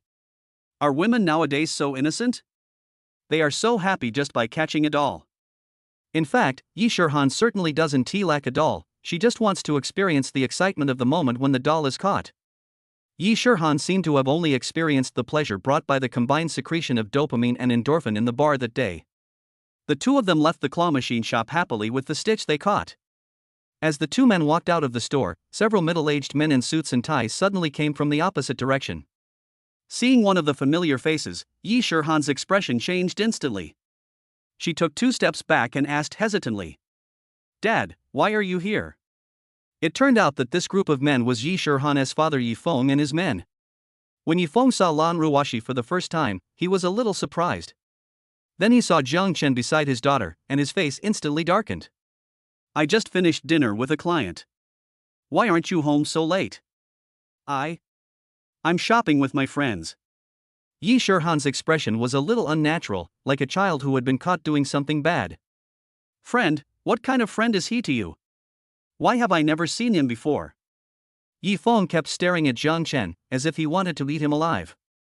If looks could kill, Jiang Chen would have died 1,000 times already. At this time, Yi Shirhan walked forward and hugged Yi Feng's arm like a spoiled child. Dad, why are you so serious? You scared my junior. It is difficult for every father to resist his daughter's coquettish offensive, and Yi Feng is no exception. He raised his head and asked proudly. He is your junior? Yes, let me introduce him to you. He is my junior at Jingzhou University. Seeing this, Jiang Chen quickly stepped forward and took the initiative to shake hands. Hello uncle, my name is Jiang Chen. Yi Feng sneered, ready to give Jiang Chen a warning.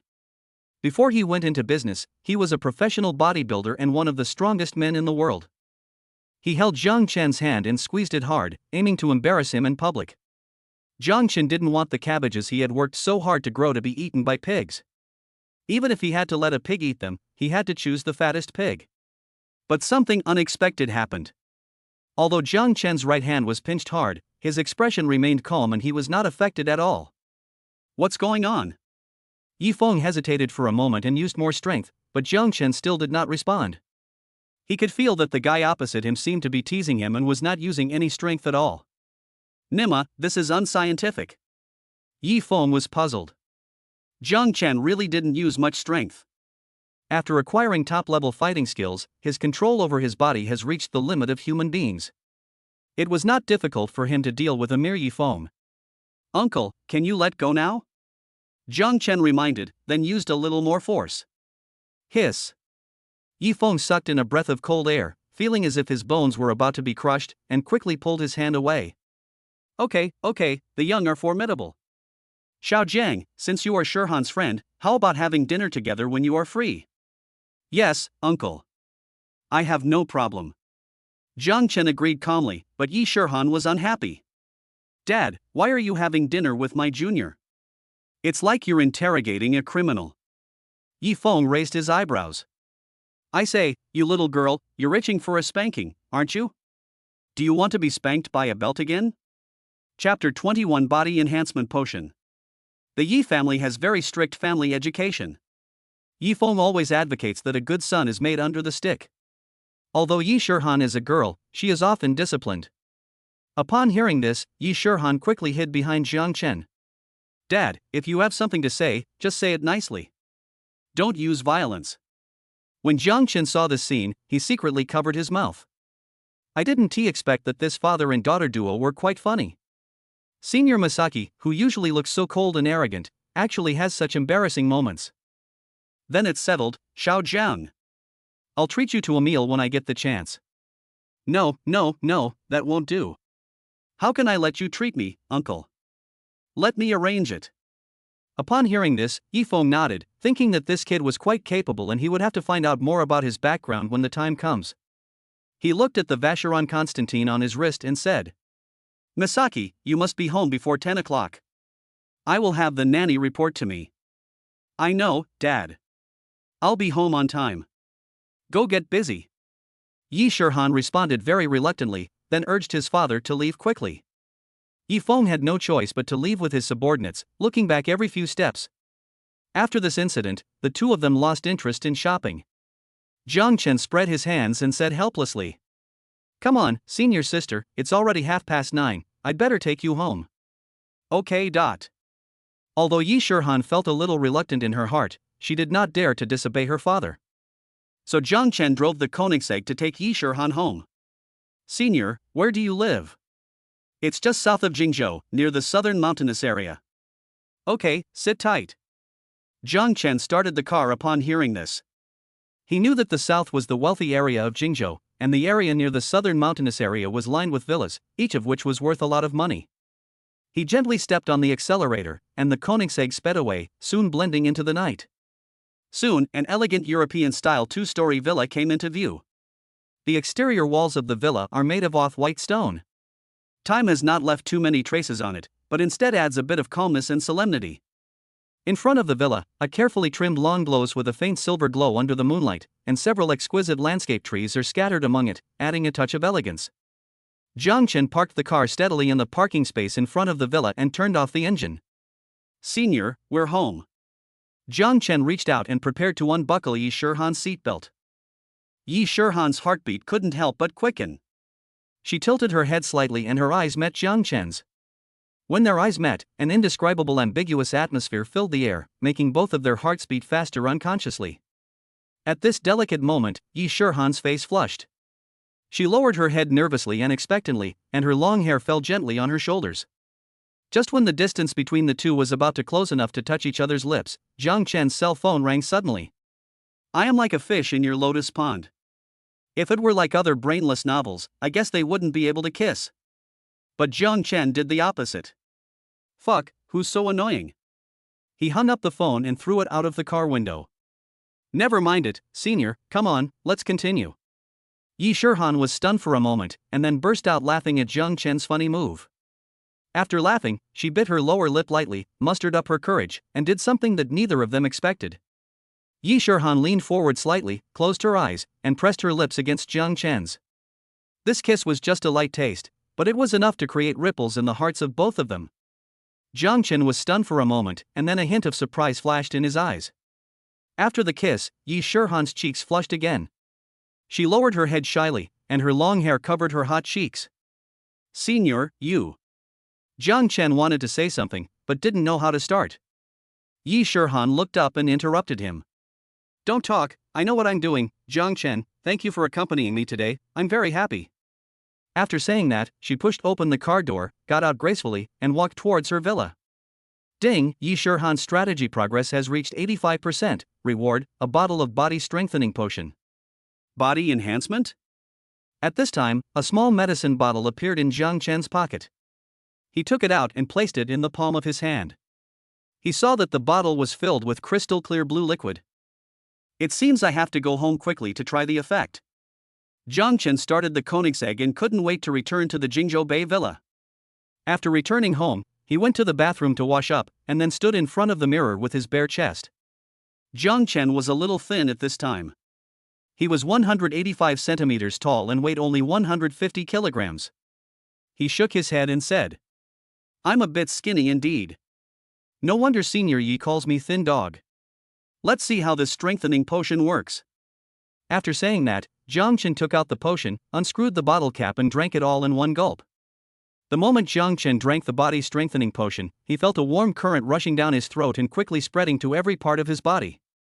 His body seemed to be injected with a strange energy. Every inch of his skin and every muscle began to warm slightly, as if countless small hands were gently patting and kneading them. I feel so hot. He stared at himself in the mirror with wide eyes in disbelief. The originally thin figure began to change at a speed visible to the naked eye under the effect of the potion. The muscle lines gradually become more prominent, the shoulders become broad and powerful, and the chest and back also show streamlined muscle contours. Jiang Chen subconsciously clenched his fists and felt an unprecedented sense of power. The muscles in his arms bulged as if filled with explosive energy. At the same time, the abdomen also shows 8 symmetrical abdominal muscles with clear lines.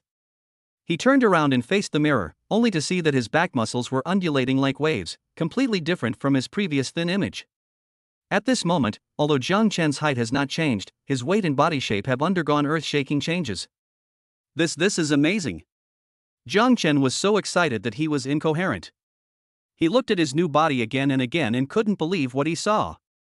The effect of the potion was not only reflected in muscle growth, Jiang Chen also found that his skin became smoother and tighter.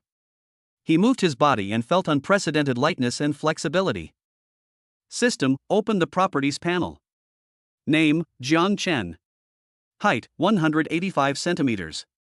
Appearance, 99. Strength, 99. Speed, 99. Endurance, 99. At this time, all the attribute points of Jiang Chen's body have reached the peak of human beings. It is no exaggeration to say that if he punches with all his strength now, he can really kill a Kuan. Jiang Chen couldn't help but strike a few poses in front of the mirror, admiring his current appearance, and said narcissistically, Alas, such a perfect body, who knows which girl will get it in the future. Chapter 22 Young and unaware of sister's goodness. Ding dong. Just as Jiang Chen was still posing, he heard the doorbell suddenly ring. Strange, who would come so late? Jiang Chen walked out puzzledly and opened the door. There was a sexy young woman in her early 30s standing outside the door. The young woman outside the door was wearing a low-cut black lace dress. The hem of the dress fluttered gently, revealing her long, white legs. Her figure is extremely elegant, with a protruding front and a curved back, and every detail reveals the charm and sexiness of a mature woman. The young woman's face is also stunning, with eyebrows like a crescent moon, eyes like autumn water, and red lips slightly upturned, outlining an alluring curve. When Jiang Chen opened the door, the young woman's eyes naturally fell on him. "Oh, yeah, sorry. I didn't see anything." A hint of surprise flashed across her eyes, and she quickly covered her eyes, but her fingertips left a gap, looking Jiang Chen over. "Oh my god, this little puppy is so handsome and has a great body. It's over. This is a bit out of control." Only then did Jiang Chen realize that he had forgotten to put on his shirt, so he scratched his head awkwardly. "Excuse me, please wait a moment." After saying that, Jiang Chen hurried into the cloakroom and changed into a clean t-shirt, but it still couldn't cover up his bulging muscles. "Excuse me, who are you?" The young woman was startled for a moment, then a blush appeared on her face. She opened her red lips slightly and said in a trembling voice, "Hello, I'm your neighbor in Villa number 6. My name is Fu Meilin. I saw someone suddenly moved in here, so I came to take a look out of curiosity." Jiang Chen also noticed the young woman's abnormality. He was secretly proud of himself. It seemed that his strengthened body did have considerable lethality. He smiled and nodded, saying, "It's our neighbor, please come in." Fu Meilin nodded slightly, then followed Jiang Chen into the villa. She first looked around and exclaimed, "It's really worthy of being called Villa number 1. Both the layout and decoration are much more upscale than my last stay. Sister Meilin, you're welcome. Come and have a cup of tea." Jiang Chen made a cup of the best Maojian tea for Fu Meilin, and then the two began to chat. "By the way, brother Jiang Chen, what do you do now?" "I don't have a job right now. I'm still in school, haha." When Fu Meilin heard this, a hint of surprise flashed in her beautiful eyes. "You're still a student. You're so promising. You're already living in Villa number 1 at such a young age. I, your sister, am so ashamed of myself." "Thank you for the compliment, Sister Meilin. This house was bought by my family." Jiang Chen made an excuse. Of course, he wouldn't say it was a system reward. "That's pretty impressive too. You're someone else's endpoint from the moment you're born." No, by the way, Sister Meilin, what do you do for a living?" "I work at Red Curtain Investment Company as the Human Resources Director." "You are quite impressive, reaching the top level at such a young age." "Young? I've been married once, and my daughter is 4 years old." When marriage was mentioned, Fu Meilin's eyes dimmed instantly. "But I met the wrong person. Now we are divorced. I live with my daughter." Jiang Chen was a little surprised. He thought Fu Meilin looked like a recent college graduate, but he didn't expect she already had a child. But this is definitely the character of a sexy young woman. Only then did Jiang Chen understand why so many people online like to play the role of Cao Cao, and they kept shouting Jen in style and Wei Wu legacy. A wife like Fu Meilin who has fair skin, beautiful looks, and a good figure. Who wouldn't be confused? Ahem, I really didn't expect that. I thought Sister Meilin, you were only in your early 20s. Brother, you are really good at talking. Fu Meilin covered her mouth and laughed, I'm almost 30. Compared to you, I'm considered an old aunt. Ha, Sister Meilin, you're being a bit pretentious. You're not old at all. You're even better than those stars on TV. Obviously, Jiang Chen's high emotional intelligence answer teased Fu Meilin very much, and the relationship between the two quickly heated up. Fu Meilin thought to herself, alas, it seems that I was born too early. If I were a few years younger, I would definitely lower myself and pursue Jiang Chen madly. Now that I'm divorced and have a daughter, I guess Jiang Chen must look down on me. Although there is a saying that a woman 3 years older than a man can bring him gold bricks, and a woman 30 years older than a man can give him the kingdom, the age gap is indeed a big problem. Ding dong. Just as the two were chatting animatedly, the doorbell in the living room rang again. Who is it? Why are there so many customers today? Jiang Chen stood up and opened the door, and found an old woman standing outside, holding a very cute little girl in her hand. The little girl raised her head and asked in a cute voice, Hello, big brother, is my mother here? Hearing this familiar voice, Fu Meilin immediately stood up from the sofa in the living room and hurried over. Shanwan, why are you here? Mother! When the little girl saw Fu Meilin, she jumped up to her happily. Fu Meilin smiled and picked up the little girl, scratching her nose. Why are you here? Ma'am, Shanwan came home from kindergarten and found you weren't there, so she insisted on coming out to look for you. I asked the security guards, and they said you were visiting here. The old woman next to her is the nanny hired by Fu Meilin, who is usually responsible for taking care of her daughter's daily life. Shanwan, please stay home and wait for your mother from now on, okay? Good. By the way, let me introduce you. This is my daughter Fu Xianwan. Xianwan, this is Big Brother Jiang Chen. Come on, call him Big Brother. Hello, Big Brother. Fu Xianwan called out in a baby voice. She had a cute baby fat look, a bit like Crayon Shinchan's sister Shokue. Hello, Xianwan. Jiang Chen couldn't help but stretched out his hand to pinch Fu Xianwan's chubby cheeks and asked, "How old are you?" Fu Xianwan counted on her fingers for a long time, then stretched out 3 fingers. 4 years old. Fu Meilin covered her forehead awkwardly and said with a smile, "She's not very good at math, so just follow me." No, it's amazing that he can do math at such a young age. Jiang Chen actually likes Fu Xianwan very much. Maybe every man wants to have a little cotton padded jacket.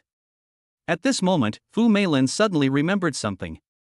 By the way, Jiang Chen, if you have time, please come to my house for dinner and I'll show you some of my skills. Sister Meilin, can you cook? This was somewhat beyond Jiang Chen's expectations. He thought Fu Meilin was the kind of woman who had never done any woman work. My mother cooks deliciously. She can make sweet and sour spare ribs and braised pork. Fu Xianwan started counting on her fingers again. Haha, okay. I'll definitely go someday. Chapter 23. Let us have a drink together. After seeing Fu Meilin off, Jiang Chen felt a little bored, so he called Takahashi Yumi and asked her to come and keep him company. Half an hour later, Takahashi Yumi hurried over, obviously dressed up carefully. Today she was wearing a tight red dress, the hem of which swayed gently with her steps, like a blooming red flower. The close-fitting design of the dress perfectly outlines her graceful curves. The 2 peaks on her chest appear even taller against the backdrop of the red dress, rising and falling gently with her breathing. The buttocks are just right, forming a sharp contrast with the slender waist, outlining a perfect S-shaped curve. The appearance of Takahashi Yumi made Jiang Chen's heart beat faster. He had to admit that the woman in front of him was so sexy and charming, no matter from which angle he looked at her. She was hard to resist. Master, you're looking for me? As soon as Takahashi Yumi walked into the villa, she was attracted by the luxurious decoration. Wow, master, is this the new house you bought? Jiang Chen smiled and nodded. How is this villa? Is it okay? Great. This is Yumi's dream house. Yumi Takahashi sighed, thinking how good it was to be rich. She probably couldn't afford such a beautiful villa even if she worked for a lifetime. You can move in any time later. Really? Of course, if you like, I can give it to you. Jiang Chen waved his hand. After all, he had received a lot of rewards from Takahashi Yumi, so giving her a villa was no problem at all. This is too expensive. Yume doesn't dare to accept it. Takahashi Yumi shook her head repeatedly. It's better to earn your own money and have a stable life. Oh? Do you have any idea of starting a business? Jiang Chen raised his eyebrows and asked. I dare not hide it from you, master. Actually, I want to save some money first and then open a Japanese restaurant in China. Japanese food store, this is a good idea. I didn't expect you to have such skills, Yumi. Master, you are too kind. Actually, my father is a chef, and Yume learned a lot of skills from him since she was a child. That's right, or I can invest in you. Jiang Chen smiled. Invest? Yes, but it's not a wasted investment. I want a share as well. In fact, Jiang Chen didn't care about this little bit of shares at all, he was just afraid that Takahashi Yumi would be embarrassed to accept it. Is this really possible? Yumi Takahashi's eyes lit up instantly. It was obvious that opening her own Japanese restaurant was very tempting to her. Of course, you should familiarize yourself with the process first. When I have time, I will help you choose a location, and then you can open the store. Great, thank you, master. Yumi Takahashi excitedly hugged Jiang Chen and kissed him hard on the cheek. In fact, there is another reason why Jiang Chen invested in Takahashi Yumi. That is, he found that if he follows the wishes of the girls bound to the system, he can get unexpected rewards. By the way, Yumi, how can you drink? Have a few glasses of red wine with me. Takahashi Yumi nodded. No problem, master. I can drink quite well. Okay, wait a moment, I'll go get some wine from the wine cellar. Jiang Chen stood up and walked towards the wine cellar in the basement of the villa. The door of the wine cellar is made of thick solid wood and is carved with exquisite patterns, revealing a classic and luxurious atmosphere. When I opened the door, a cool and slightly humid air rushed towards me, mixed with a faint aroma of red wine. Jiang Chen looked around and saw neatly arranged wine racks in the wine cellar, on which were displayed various red wine bottles. He walked to a wine rack and picked up a bottle of red wine.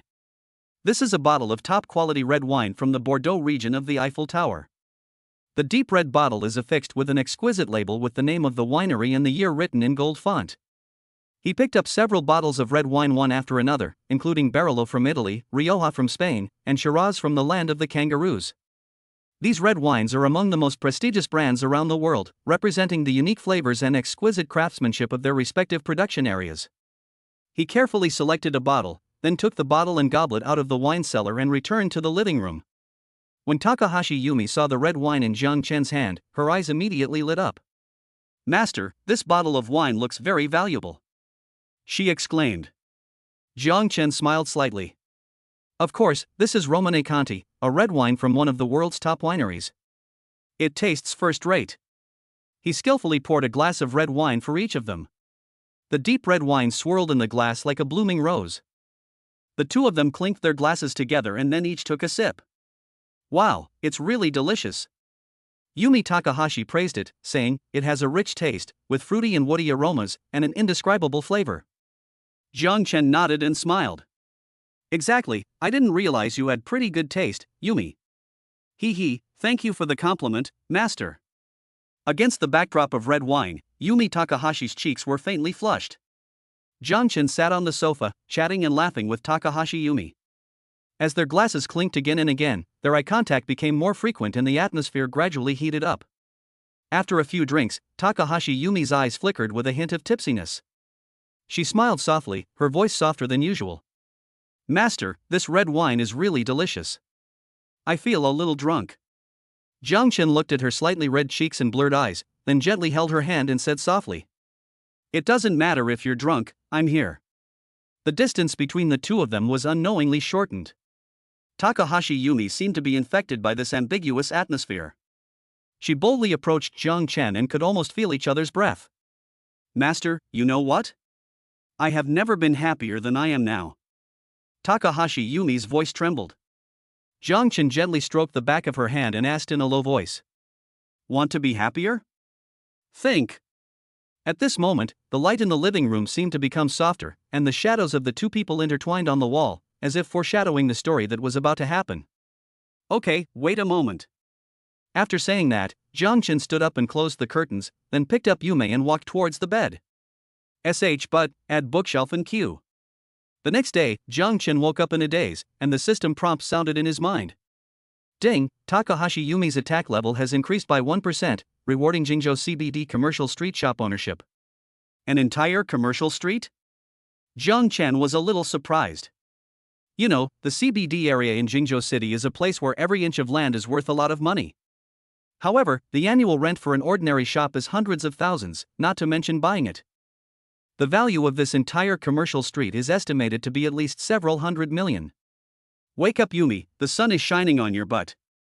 Jiang Chen nudged Takahashi Yumi, who was sleeping soundly beside him, and said, "I'll take you to a good place." Chapter 24. Don't blame us for being rude. "Where are you going, master?" "I haven't gotten enough sleep yet." Yumi Takahashi rubbed her sleepy eyes and asked in a coquettish voice. Jiang Chen patted her perky breasts and said with a smile, "Follow me and you'll find out." "Okay." Yumi Takahashi got up obediently and washed up. Jiang Chen drove the Koenigsegg and took Takahashi Yumi towards the CBD Commercial Street. Jingzhou CBD Commercial Street, located in the heart of Jingzhou City, is one of the most prosperous commercial areas in the city. There are tall buildings on both sides of the street, their glass curtain walls sparkling in the sun, and there are endless pedestrians on the street. Jiang Chen drove the Koenigsegg and slowly drove into this bustling commercial street. The scene outside the car window is like a flowing painting, with shops of various brands, exquisite window displays, and colorful billboards coming into view one by one. There are many internationally renowned brands gathered here, from high-end fashion to exquisite accessories, from electronic products to gourmet restaurants, everything is available, which is dazzling. Jiang Chen parked the car in front of an empty shop and walked in with Takahashi Yumi. Yumi, what do you think of this place? Takahashi Yumi covered her mouth in surprise. Master, do you want to rent this shop to me to open a store? Jiang Chen nodded, without revealing that the shop belonged to him. This place is too prosperous. The rent must be very expensive. Don't worry about the rent. Just tell me if you like it or not, okay? I like it very much. Yumi Takahashi walked around excitedly, looking at the structure of the shop again and again, thinking about how to open the shop. If we could open a Japanese restaurant here, it would definitely be very popular. Yumi Takahashi walked into the kitchen and found a whole set of brand new high-end kitchen equipment. Apparently, this shop was originally intended to be a restaurant, but for some unknown reason it was shelved. She blinked and asked, Master, are you hungry? Yume will make you something to eat. Oh? Are you going to show me your skills? Yumi Takahashi playfully stuck out her tongue. Yes, you haven't eaten the food I cooked yet. Gurgle. At this moment, Jiang Chen's stomach also started to growl. Okay, then let me try your cooking, Yumi. Master, please wait a moment. I'll go to the supermarket next door to buy some ingredients. After saying that, Takahashi Yumi hurried out and came back soon with bags in her hands. I'm going to start. Yumi Takahashi started to get busy. She first cut the fresh salmon into thin slices and then carefully placed them on an exquisite porcelain plate. Then she took out some seaweed and skillfully rolled up the sushi roll. Master, try this salmon sashimi. This is fresh food I picked especially for you. Yumi Takahashi handed a plate of exquisite salmon sashimi to Jiang Chen, and then looked at Jiang Chen with anticipation. Jiang Chen picked up a piece of salmon and put it in his mouth. The delicious taste instantly bloomed on his taste buds. He nodded approvingly.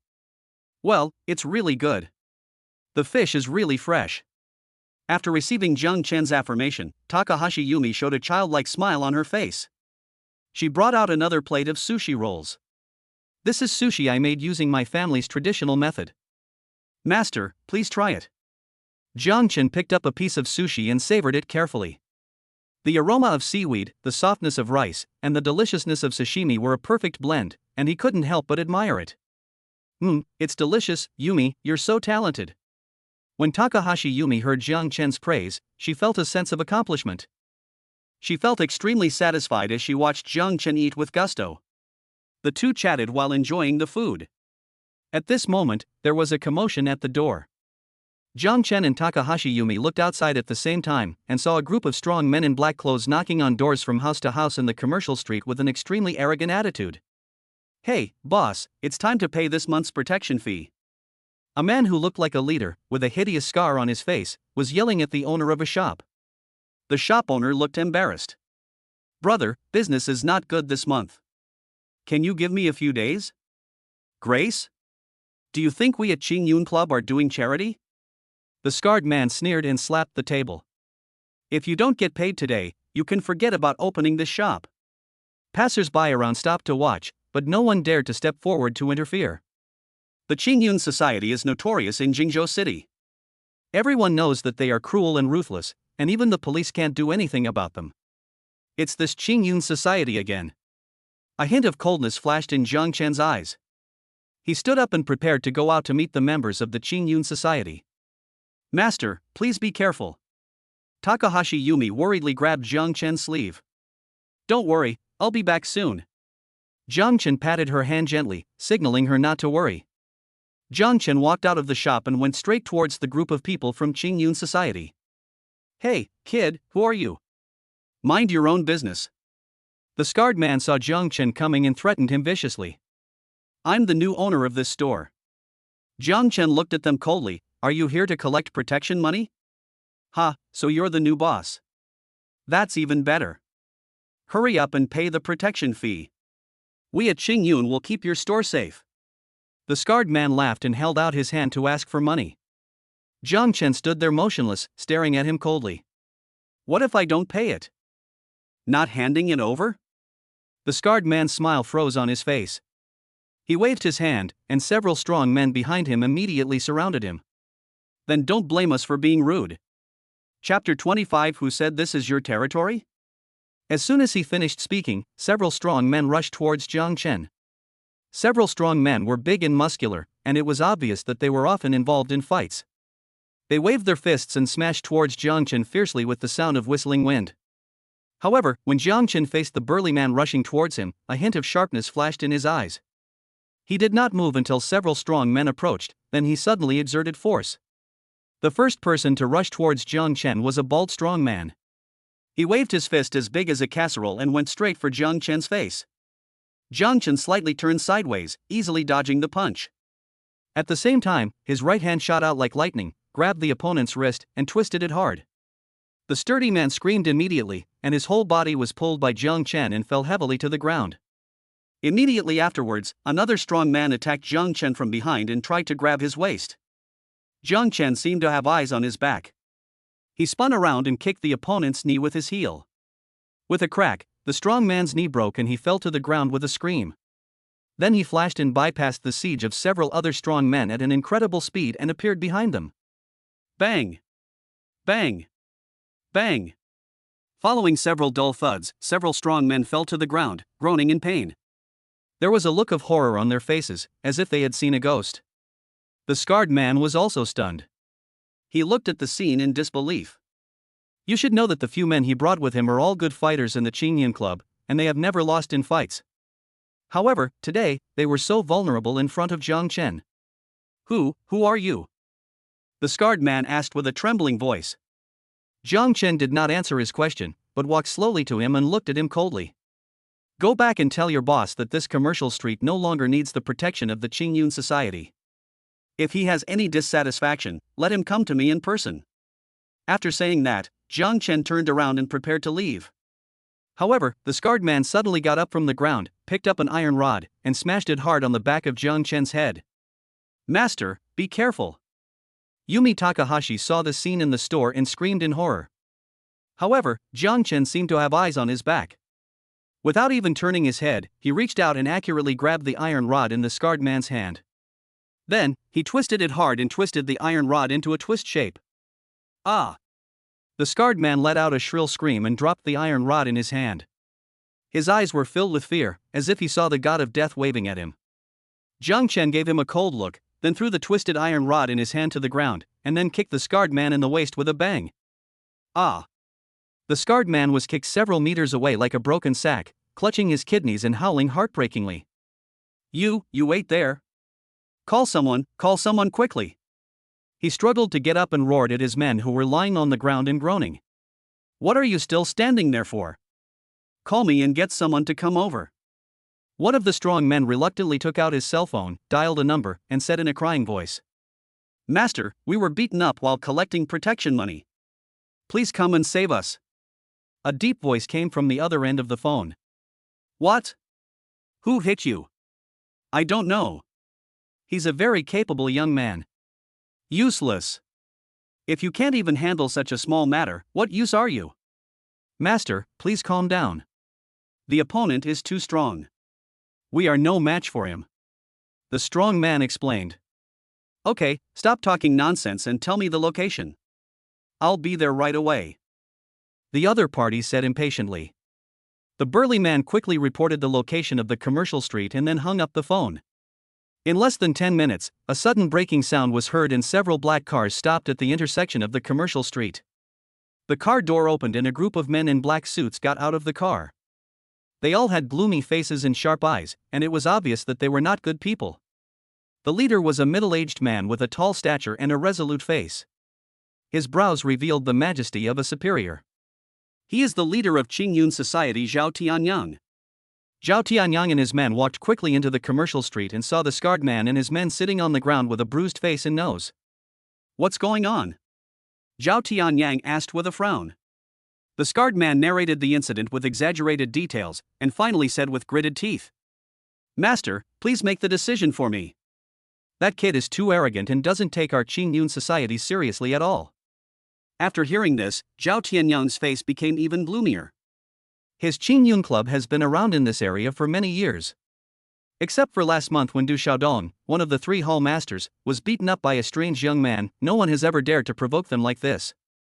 Where is that kid now? Zhao Tianyang asked. He should still be in the commercial street. He just beat me up and then turned around and went into a store. The scarred man recalled. Zhao Tianyang looked up and saw a young man standing at the door of a shop not far away. He was standing with his hands behind his back, looking at this side calmly, as if he had known they were coming. Is that him? Zhao Tianyang pointed at Jiang Chen and asked. Yes. It's him. The scarred man gritted his teeth and said, Master, you must be careful. That guy is very powerful. We are no match for him. However, Zhao Tianyang did not take his words to heart. As one of the hall masters of Qingyun society, he naturally possesses extraordinary strength and means. Zhao Tianyang won the championship in his first free fighting match in Southeast Asia a few years ago. Later, he defeated the Japanese heavy artilleryman Lei Long. Then, he defeated all the Japanese karate masters for several consecutive years and won the Japanese free fighting championship. But later, as he grew older, his body could no longer keep up, so he chose to retire, returned to China, joined the Qingyun gang, and started a second career. You bunch of rubbish. Just wait here and see how I deal with him. Zhao Tianyang said this, then strode towards Jiang Chen. As he approached, a powerful aura emanated from him, as if to crush everything around him. However, Jiang Chen seemed not to feel this momentum. He still stood with his hands behind his back, looking at him calmly. Zhao Tianyang walked up to Jiang Chen and stood still. He looked Jiang Chen up and down, then asked coldly. You're the one who beat me? Jiang Chen glanced at Zhao Tianyang and said calmly. Yes, it's me. A hint of anger flashed in Zhao Tianyang's eyes. He didn't expect Jiang Chen to admit it so frankly. Do you know whose territory this is? Are you tired of living? Zhao Tianyang threatened. However, Jiang Chen remained calm. He chuckled and said, Oh? Is this your territory? How come I didn't know this? It's not mine, but yours? Are you the boss here? Why are you meddling in other people's business? Jiang Chen smiled slightly when he heard this. What a coincidence! I'm actually the boss here. When Zhao Tianyang heard this, a sarcastic smile appeared on his face. You said you're the boss here? What a joke! I, Zhao Tianyang, have been around here for years, how come I've never seen you before? Jiang Chen was not angry, but said calmly. Believe it or not, I did just buy this commercial street. Zhao Tianyang raised his eyebrows, obviously not believing what Jiang Chen said. At this moment, Jiang Chen suddenly took out his cell phone and dialed a number. Hello, it's me, Jiang Chen. Something's going on in the commercial street. Please come over and take care of it. Chapter 26 You Dare to Touch Me. After saying that, Jiang Chen hung up the phone. Zhao Tianyang looked at Jiang Chen's actions, a hint of doubt flashing in his eyes. He was not sure what Jiang Chen was up to, but his intuition told him that this young man was not as simple as he seemed. In less than 5 minutes, a burst of hurried footsteps was heard. The person in charge of the commercial street, a middle-aged fat man, ran over panting. Mr. Jiang, are you looking for me? The middle-aged fat man is named Wang Qiu, and he is the person in charge of the commercial street. He has just learned that the commercial street has been acquired by a mysterious buyer, and the buyer is called Jiang Chen. After seeing Jiang Chen, Wang Qiu immediately asked respectfully. Jiang Chen nodded, pointed at Zhao Tianyang and said, This guy said he doesn't believe I'm the boss here. Please explain it to him. Upon hearing this, Wang Qiu immediately turned to look at Zhao Tianyang. Master Zhao, this is indeed the new owner of our commercial street, Mr. Jiang Chen. When Zhao Tianyang heard Wang Qiu's words, his expression suddenly changed. He didn't expect that this young man was actually the boss here. Zhao Tianyang was speechless for a moment and didn't know what to say. He had previously sworn that this was his territory, but in the blink of an eye he was slapped in the face. Jiang Chen looked at Zhao Tianyang's embarrassed expression and sneered in his heart. Master Zhao, do you have anything else to say now? Jiang Chen looked at Zhao Tianyang with a half smile and asked. Zhao Tianyang took a deep breath and tried to calm down. He knew that this matter could not be resolved peacefully today. This young man is not only powerful, but also seems to have an extraordinary background. If he fails to subdue this young man today, his prestige in this area will be greatly reduced in the future. Thinking of this, a hint of ruthlessness flashed in Zhao Tianyang's eyes. Okay. Since you're the boss here, I'll give you a favor today. However, you hit one of my people, so I can't just let this go. Jiang Chen raised his eyebrows when he heard this. Oh? So what do you want? It's very simple. Zhao Tianyang held up 3 fingers and said, 3 million. As long as you pay me 3 million as compensation, I won't pursue this matter any further. When Jiang Chen heard Zhao Tianyang Lion's loud words, he didn't get angry, but laughed instead. He had long known that Zhao Tianyang was a greedy and shameless man. To deal with such a person, one must be ruthless enough and step on him hard under his feet before he will be afraid. 3 million? You're so brave. What if I don't give it to you? You won't give it to me? Then I can't guarantee that my brothers will obey you. If you lose an arm or a leg later, don't blame me. Ha, who knows who will be missing arms and legs later? Zhao Tianyang was completely enraged by Jiang Chen's attitude. He shouted, "Boy, you're looking for death." As he spoke, he suddenly swung a punch towards Jiang Chen. The punch was so powerful and heavy, accompanied by a whistling sound, as if it was going to kill Jiang Chen with one punch. However, Jiang Chen remained unmoved. He dodged Zhao Tianyang's punch easily with a slight flash of his body. At the same time, he stretched out his right hand, accurately grabbed Zhao Tianyang's wrist, and then twisted it hard. Ah! Zhao Tianyang let out a scream, his face turned pale in an instant, and his forehead was covered with cold sweat. He felt as if his wrist was clamped by an iron clamp, causing excruciating pain, and the force was still eroding his body. Let go! Zhao Tianyang screamed in horror. However, Jiang Chen had no intention of letting go. He looked at Zhao Tianyang coldly and said, "Is this what you call strength? It's so disappointing." As he said that, he swung his hand suddenly and threw Zhao Tianyang out. Bang! Zhao Tianyang fell heavily to the ground with a dull thud. Seeing this, his men exclaimed in surprise, then quickly surrounded him to check on Zhao Tianyang's condition. Jiang Chen put one hand behind his back and looked at the scene in front of him with a domineering look. "Hall Master! Are you okay? Are you hurt?" The men asked in unison. Zhao Tianyang spat out a mouthful of blood and struggled to get up from the ground. His face became extremely ferocious, and his eyes were full of anger and murderous intent. He stared at Jiang Chen fiercely and said with gritted teeth, "Boy, you're dead. No matter what, I'm going to make you bleed today." As he spoke, he suddenly waved his hand and his men surrounded Jiang Chen. "Stop!" Just as Zhao Tianyang's men surrounded Jiang Chen and a melee was about to break out, suddenly, a burst of hurried footsteps came from a distance. Immediately afterwards, a group of burly men in black suits and sunglasses rushed into the scene. Their movements were in unison, and it was obvious at first glance that they were well-trained professional bodyguards. They quickly and orderly formed a circle to protect Jiang Chen. Surrounded by bodyguards, a middle-aged man slowly walked out. He is tall, with a strong face and eyes as sharp as an eagle. He is Jiang Chen's bodyguard chief Jiang Long. "Young Master Jiang." Jiang Long came in front of Jiang Chen and bowed deeply. Jiang Chen had previously warned him not to send too many people to follow him, so as not to disturb him from showing off and thus miss out on the system's rewards. So Jiang Long had to arrange 1 or 2 people to be responsible for protection from a distance every day, and the others were always within 10 minutes away so that they could arrive at any time. So after learning that Jiang Chen was provoked by gang members, Jiang Long immediately brought people over. Jiang Chen nodded and said, "You've come at the right time. I'll leave this place to you." "Yes, Master Jiang." Jiang Long looked around the scene, his gaze lingering on Zhao Tianyang for a moment, and then he said coldly, "You are so bold that you even dare to touch young Master Jiang. You really don't know how to live or die." Zhao Tianyang was intimidated by Jiang Long's aura. He subconsciously took a step back and shouted fiercely, "Where are you from? This is our Qingyun Society's territory. I'm warning you to stay out of our business." Jiang Long heard this and sneered. "Ha, Qingyun Club? So what?" As he spoke, he suddenly waved his hand, and the bodyguards immediately took action, restraining the members of the Qingyun Society one by one and forcing them to kneel on the ground. Seeing this, Zhao Tianyang finally panicked. He tried to struggle but was quickly pinned down by 2 bodyguards. He looked at Jiang Long and Jiang Chen in horror. The anger in his heart had long been replaced by fear. "What do you want to do? I am the leader of the Qingyun Society.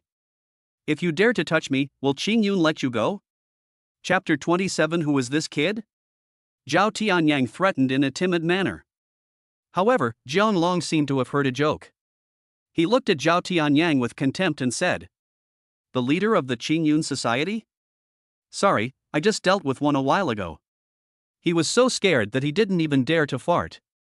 "Since you have been provoking me time and again, I think the Qingyun Society has no need to exist." He didn't finish his words, but the threat he contained was obvious. Zhao Tianyang was frightened by Zhang Long's gaze. He had also heard that Du Xiaodong was beaten to a pulp, but he didn't expect that it was this group of people who did it. He knew that he had really hit a wall this time. "So it was you guys who did it last time." At the same time, Jiang Chen also walked up to Zhao Tianyang. He looked down at the once invincible gang leader and said calmly, "Do you think your Qingyun club can walk sideways in Jingzhou? Unfortunately, you chose the wrong opponent. Zhang Long, take them away and treat them well according to the rules." Zhang Long nodded slightly. "Yes, Master Jiang." Zhao Tianyang looked up at Jiang Chen, his eyes filled with fear. He knew that he was really finished this time. Not only did he lose face, but he might also lose his life. He couldn't help but start to regret why he had been so impulsive to provoke Jiang Chen. But now, it's too late to regret. He could only hope that Qingyun Club would come forward to rescue him, otherwise, he would probably really be doomed here. However, Zhang Long's next words completely shattered his fantasy. "Take away." At Zhang Long's command, the bodyguards quickly escorted Zhao Tianyang and his men away from the scene. "Wait a minute, I'll make a call." Zhao Tianyang took out his cell phone and wanted to ask for help from Qingyun Club boss So Mingquan. Bang! Zhang Long slapped him hard without any hesitation, knocking the phone out of his hand. "Still calling? Prepare for the beating you're going to get. Take him away." After saying that, Zhang Long ordered people to drag Zhao Tianyang and others away without further ado. Bang bang bang. At this time, the merchants nearby applauded. "Good. Well done. It's time for someone to deal with these Qingyun Society scum. Yes, this young Master Jiang is really great, and his bodyguards are really amazing. We've had enough of the oppression from these gang members, and today someone finally stood up for us." The merchants expressed their gratitude one after another, and their eyes were full of respect when they looked at Jiang Chen. These gang members bully the market and do all kinds of evil on a daily basis. Merchants have long been suffering, but they can do nothing about it. And today, Jiang Chen's appearance finally gave them hope. Jiang Chen listened to the merchant's words of gratitude and waved his hand. "You're welcome, everyone. As the owner of this commercial street, I naturally have an obligation to protect everyone's safety and interests. From today on, if anyone from the Qingyun Society dares to cause trouble here again, it will be a slap in my face. I will never let them off easily." Upon hearing this, the merchants cheered and showed even more respect for Jiang Chen. Jiang Chen smiled slightly and continued. "Also, to thank everyone for their continued support and cooperation, I have decided to waive 3 months' rent for all users of the commercial street." As soon as these words were spoken, the scene suddenly became lively. "Really? Master Jiang, are you telling the truth? 3 months rent reduction? This is simply too good to be true. Master Jiang, you are truly our living bodhisattva." The merchants were so excited that they were incoherent, and some even cried with joy. For small businesses like these, 3 months' rent is undoubtedly a huge expense. And now, Jiang Chen actually took the initiative to waive this fee for them. This is simply great news. Jiang Chen looked at the excited faces of the merchants and felt relieved. He knew that although his actions this time would result in some losses, he would be able to gain the sincere gratitude and support of these merchants. And this favor and reputation will surely bring him more rewards in the future. "Okay, don't get excited, I'll arrange for someone to handle the rent reduction as soon as possible." Jiang Chen turned around and asked, "Manager Wang?" Wang Xiao, with his beer belly, woke up immediately and said, "Yes, Mr. Jiang, don't worry, I will make it happen right away." Ding, congratulations to the host for completing the hidden mission eliminating violence and maintaining justice, and the reward is 51% of the shares of Red Tree Capital. Red Tree Capital? Jiang Chen was no stranger to this name, he had often seen it in the news before. You know, Mangrove Capital was one of the top investment institutions in Jiangdong province, managing tens of billions of funds and investing in several companies. Now Jiang Chen's personal wealth has suddenly risen to a new level. Compared with shares, luxury cars and mansions are nothing but a drop in the bucket. Remember that the headquarters of the Red Tree Group is in Jingzhou City. I have to go and inspect it when I have time. At this time, Jiang Chen's phone rang. It was Yi Shirhan calling. Hey, did you miss me, senior? Tisk, no. Yi Shirhan said, Jiang Chen, do you have time now? What's wrong? My dad wants to see you. Oh? Jiang Chen was a little surprised. He didn't expect that Yi Shirhan's father Yi Feng actually wanted to see him. It seems like they are going to hold a Hongmen banquet for him. Sure, didn't we agree on this last time? Where shall we meet? At the Golden Seal Hotel. Okay, I'll be right there. Wait a minute, Jiang Chen, come to Guiha Shopping Mall first. I'll wait for you here. Guiha Shopping Mall? Jiang Chen didn't know what Yi Shirhan was up to. Okay, wait for me for a moment. After hanging up the phone, Jiang Chen instructed Takahashi Yumi. Yumi, I have something to take care of. Please prepare for the store opening here first.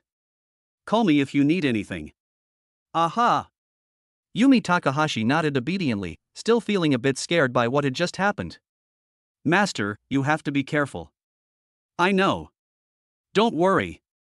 After saying that, Jiang Chen drove the Koenigsegg and sped towards Guiha Shopping Mall. On the other hand, after Zhao Tianyang and others were severely beaten up by Jiang Long, they limped back to the headquarters of Qingyun Society. He immediately reported the situation to Zhou Mingquan, the leader of the Qingyun Society. Bang! Zhou Mingquan slammed the table and became furious. That guy from last time again? Who is he? Zhou Mingquan had someone investigate Jiang Chen's background last time, but found nothing. Of course, this was all because the Jiang family had done a very good job of keeping secrets. This kid named Jiang Chen was able to acquire the commercial street. It seems he has some background. We can't keep him here. We need to find someone to kill him. Zhou Mingquan muttered to himself, then ordered his men. Go, find me the white fox. The white fox mentioned by Zhou Mingquan is a female killer ranked 13th on the dark web. She has carried out countless assassination missions and has killed many opponents for the Qingyun Society. Brother Kuan, are you sure you need to hire the assassin white fox for such a small matter? A small matter?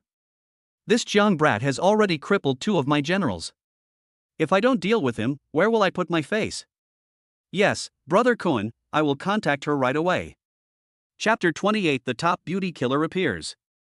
Not long after, a tall beauty with long flowing hair and wearing a black tight leather jacket walked into the office of Qingyun Club headquarters. She is the killer White Fox.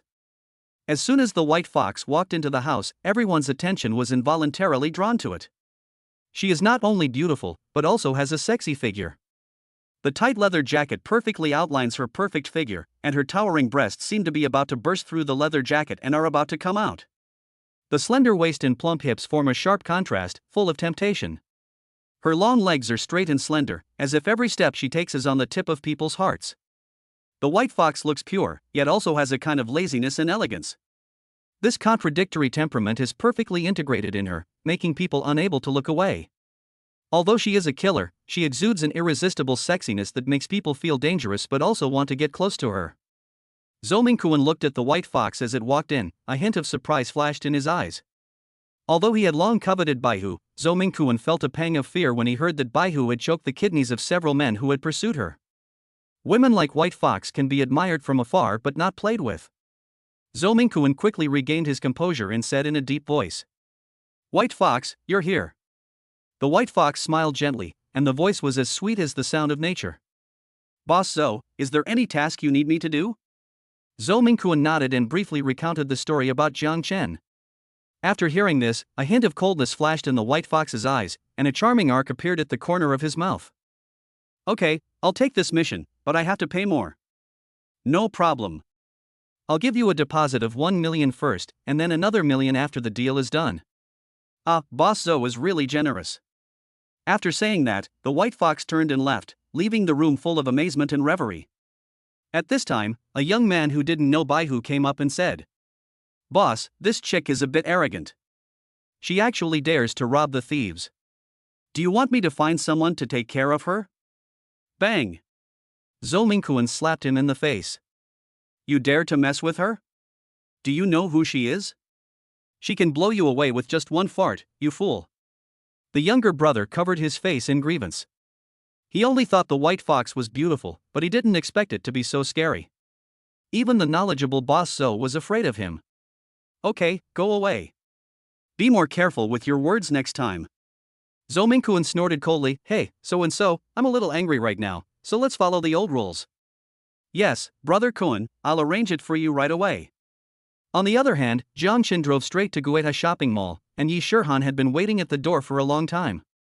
Today she even changed into a bright red cheongsam. The cheongsam, which fits her body closely, perfectly outlines her graceful figure. The slit design of the cheongsam reveals her long and fair legs with every step she takes, which is very tempting. The tight belt around her waist perfectly shows off her slender waist, as if it could be gently held with one hand. Seeing Jiang Chen's car slowly approaching, a glimmer of anticipation flashed in Yi Shihan's eyes. She gently adjusted the hem of her cheongsam and walked towards him with elegant steps. After Jiang Chen got off the car, he saw Yi Shihan at a glance. He had to admit that Yi Shihan was truly breathtakingly beautiful today. He walked quickly to Yi Shihan's side, looked at her long legs, and said with a smile, "Senior, you look so beautiful today." Yi Shihan blushed slightly when she heard this. She glared at Jiang Chen and said coquettishly, "Bad guy, you always try to take advantage of me." After saying that, she turned and walked into the mall, and Jiang Chen followed her with a smile. Yi Shihan brought Jiang Chen into Gueha shopping mall, and the pair of high heels on her feet made crisp sounds on the shiny marble floor. Jiang Chen followed behind her, his eyes unconsciously attracted by her graceful figure, and said with emotion, "You are really young and don't know how good senior sisters are. You mistakenly treat junior sisters as treasures. Senior sister Yi is really YYDs." After walking through several busy corridors, they arrived at an elegantly decorated Armani store. The shop windows display the latest season's menswear, from suits to casual wear. Yi Shihan stopped and turned to Jiang Chen and said, "I see you usually dress too casually, so today is a good opportunity for me to pick out some decent clothes for you, so my dad won't be picky later." Jiang Chen shrugged and said with a smile, "Okay, since you're so thoughtful, I'll respectfully obey." As soon as the two walked into the store, they were greeted by an enthusiastic shopping guide. "Welcome to Armani, please come in." The salesperson smiled and made an inviting gesture. "We have the latest men's clothing series in our store, feel free to take a look." Yi Shihan nodded and gracefully began to choose clothes in the store. "Jiang Chen, come and take a look at this." Yi Shihan picked up a dark suit jacket and waved to Jiang Chen. Jiang Chen walked over and stood in front of the mirror. Yi Shihan put the suit jacket on his shoulders and carefully observed the effect. "The cut of this suit is perfect, and the color is calming and elegant. It suits you very well." Jiang Chen looked at himself in the mirror and felt very satisfied. "It's really good. I feel much more energetic." "Then let's take this one, salesperson. Please help us find matching pants and shirts," Yi Shihan said to the shopping guide. The shopping guide immediately responded and brought back a few pairs of pants and shirts in a short while. Yi Shihan carefully selected again and finally chose a set of matching clothes. "Jiang Chen, go and give it a try." Yi Shihan handed the selected clothes to Jiang Chen. Jiang Chen took the clothes and walked into the fitting room. A few minutes later, he emerged fully dressed in Armani. The dark suit jacket paired with a light-colored shirt and black trousers made him look both capable and elegant. "So cool." Yi Shihan looked at Jiang Chen, a hint of surprise flashing in her eyes. "This suit is simply tailor-made for you." Jiang Chen is also very satisfied with his new look. "Indeed, senior sister has a really good taste. Of course, my vision has always been very accurate." Yi Shihan smiled proudly. "Okay, this is it, shopping guide, help us check out." The shopping guide came over with a smile. "Okay, please wait a moment, I'll handle it for you right away." Then Yi Shihan paid generously, and then she and Jiang Chen walked out of the Armani store carrying the newly bought clothes. "Senior sister, I really broke your bank today." Jiang Chen smiled. "It's just a small gift, just as a thank you for accompanying me for dinner and shopping the past 2 days." Yi Shihan waved generously. "Ha, then I'll take it." Jiang Chen suddenly remembered that a doctor had told him before that he had a poor appetite and was suitable for a life of luxury. He didn't believe it at that time, but he does now. The feeling of living off a gigolo, especially a beautiful woman, can be summed up in 2 words: it's so delicious. "Are we going to the Golden Seal Hotel now? I need to buy some gifts for your dad in advance, right?" Chapter 29. It's not easy for your parents to make money. It doesn't matter whether you buy it or not. My dad doesn't care about gifts. He values a person's character. Yi Shirhan stole a glance at Jiang Chen and said something meaningful. Jiang Chen was stunned and thought, damn, could it be that my senior really introduced me to her dad as a partner? So this time I'm going to meet my father-in-law, right? Hiss. Jiang Chen couldn't help but take a breath. Although my senior sister has fair skin, beautiful face, long legs, and is both good-looking and educated, it is impossible for her to get married. She will never get married in this life. He hasn't had enough fun yet. That won't do. We still have to have what we need. Does your dad like drinking or smoking? He doesn't like either. He likes tea. Tea? At this moment, Jiang Chen suddenly remembered that his family seemed to have a few cans of Mother Tree de Hongpo, which were given to his father by a big shot above. You have to know that tea of this grade is in short supply in the market. Jiang Chen doesn't know the exact price, but for his family, it is just a drop in the bucket. Wait a moment, I have some good tea at home, I'll have someone bring it over. After saying that, Jiang Chen called Uncle Fu. Hey, Uncle Fu, bring over 2 bottles of our de Hongpo. After a while, Uncle Fu came to Jiang Chen with 2 beautifully packaged tea cans. Master, the tea you requested. Thank you for your hard work, Uncle Fu. Jiang Chen took the tea can and looked at it carefully. There were exquisite dragon and phoenix patterns carved on the tea can, and a label was attached to the can body, which seemed to be an identification label or something.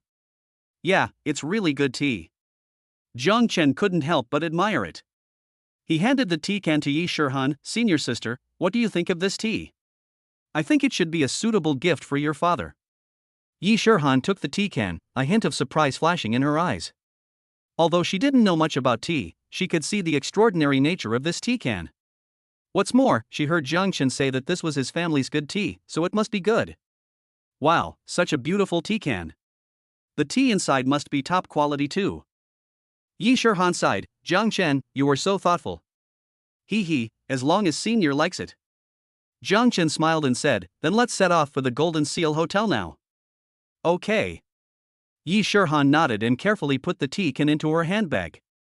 The two walked out of Goiha Shopping Mall, and Jiang Chen drove the Koenigsegg, taking Yi Shirhan towards the Jinsi Hotel. Soon after, the two arrived at the door of the Jinsi Hotel. Jiang Chen parked the car and walked into the hotel lobby with Yi Shirhan. The lobby was magnificent and grand. The two walked through the spacious lobby and came to the elevator. My dad said he's waiting for us on the top floor. Yi Shirhan said. Jiang Chen nodded and pressed the elevator button. The elevator slowly rose, and the two of them gradually became nervous. After all, this meeting was different from usual. Jiang Chen even felt like he was meeting his father-in-law. The elevator door dinged open, and the two walked out of the elevator and came to the door of the top floor. Yi Shirhan took a deep breath, opened the door and walked in, followed closely by Jiang Chen. As a 5-star luxury hotel, the dining environment of Jinsi Hotel is naturally extremely luxurious. The dining table was covered with a white tablecloth and the silver cutlery was neatly arranged. Through the tall floor-to-ceiling windows, one could overlook the beautiful scenery of the entire Jingzhou city. Jiang Chen and Yi Shirhan were led by the restaurant staff to a seat by the window. The tall and sturdy man sitting on the seat was Yi Shirhan's father, Yi Feng. You guys are here? Yi Feng did not stand up, but asked with a forced smile. Hello, uncle. Jiang Chen greeted with a smile. Well, sit down. So Jiang Chen sat down confidently, and Yi Shirhan sat down next to him. Ahem. Seeing his beloved daughter's actions, Yi Feng glared at her fiercely. Yi Shirhan immediately realized that her father was jealous. So she quickly stood up and sat down next to Yi Feng again. The first thing Yi Feng did was to carefully look at Yi Chun from head to toe. It was too dark when they met last time, so he didn't look closely. He wanted to see what the pig that had eaten his cabbage looked like. Damn, he's pretty handsome. Yi Feng couldn't help but be surprised. He had to admit that Jiang Chen looked much more handsome than when he was young. He was even more handsome than those handsome young men on TV. No wonder his daughter was so obsessed with him. Well, his facial features are okay. He has half the charm I had in my youth. Sigma Puff. At this moment, Yi Shirhan, who had just taken a sip of tea, couldn't help but spit it out, thinking, Dad, aren't you a little too narcissistic? Thank you for the compliment, uncle. Jiang Chen responded politely, I'm so sorry for the expense, uncle. I'll treat you this time. Your treat? Yi Feng snorted coldly. Do you know how much a meal at the Jinsei Hotel costs? I'm afraid your parents wouldn't be able to afford it even if they worked for a month. Yi Feng guessed that Jiang Chen's parents were just office workers. Even if they were in the system, in his eyes they were no different from working part-time. Dad! Yi Shirhan couldn't help but pull at the corner of his clothes, hinting him not to go too far. Although my family doesn't have much money, it's enough for a meal. Jiang Chen didn't bother with Yi Feng much. Really? At this time, Yi Feng despised Jiang Chen's behavior very much, and had already associated him with those prodigal sons who were ungrateful and squandered money. Young man, you're spending your parents' hard-earned money on college. Do you know how hard it is for your parents to earn that money? When you spend money, touch your conscience. Doesn't it hurt? Dad, stop talking. Yi Shirhan couldn't bear it any longer, so she quickly changed the subject and took out the 2 bottles of Mother Tree de Hongpo from her bag. This is a gift from Jiang Chen to you. Humph, what gift? Let me see. It would not have mattered if he hadn't looked at it, but as soon as he saw the exquisite packaging can and the label on it, Yi Feng's eyes almost popped out. Sigma.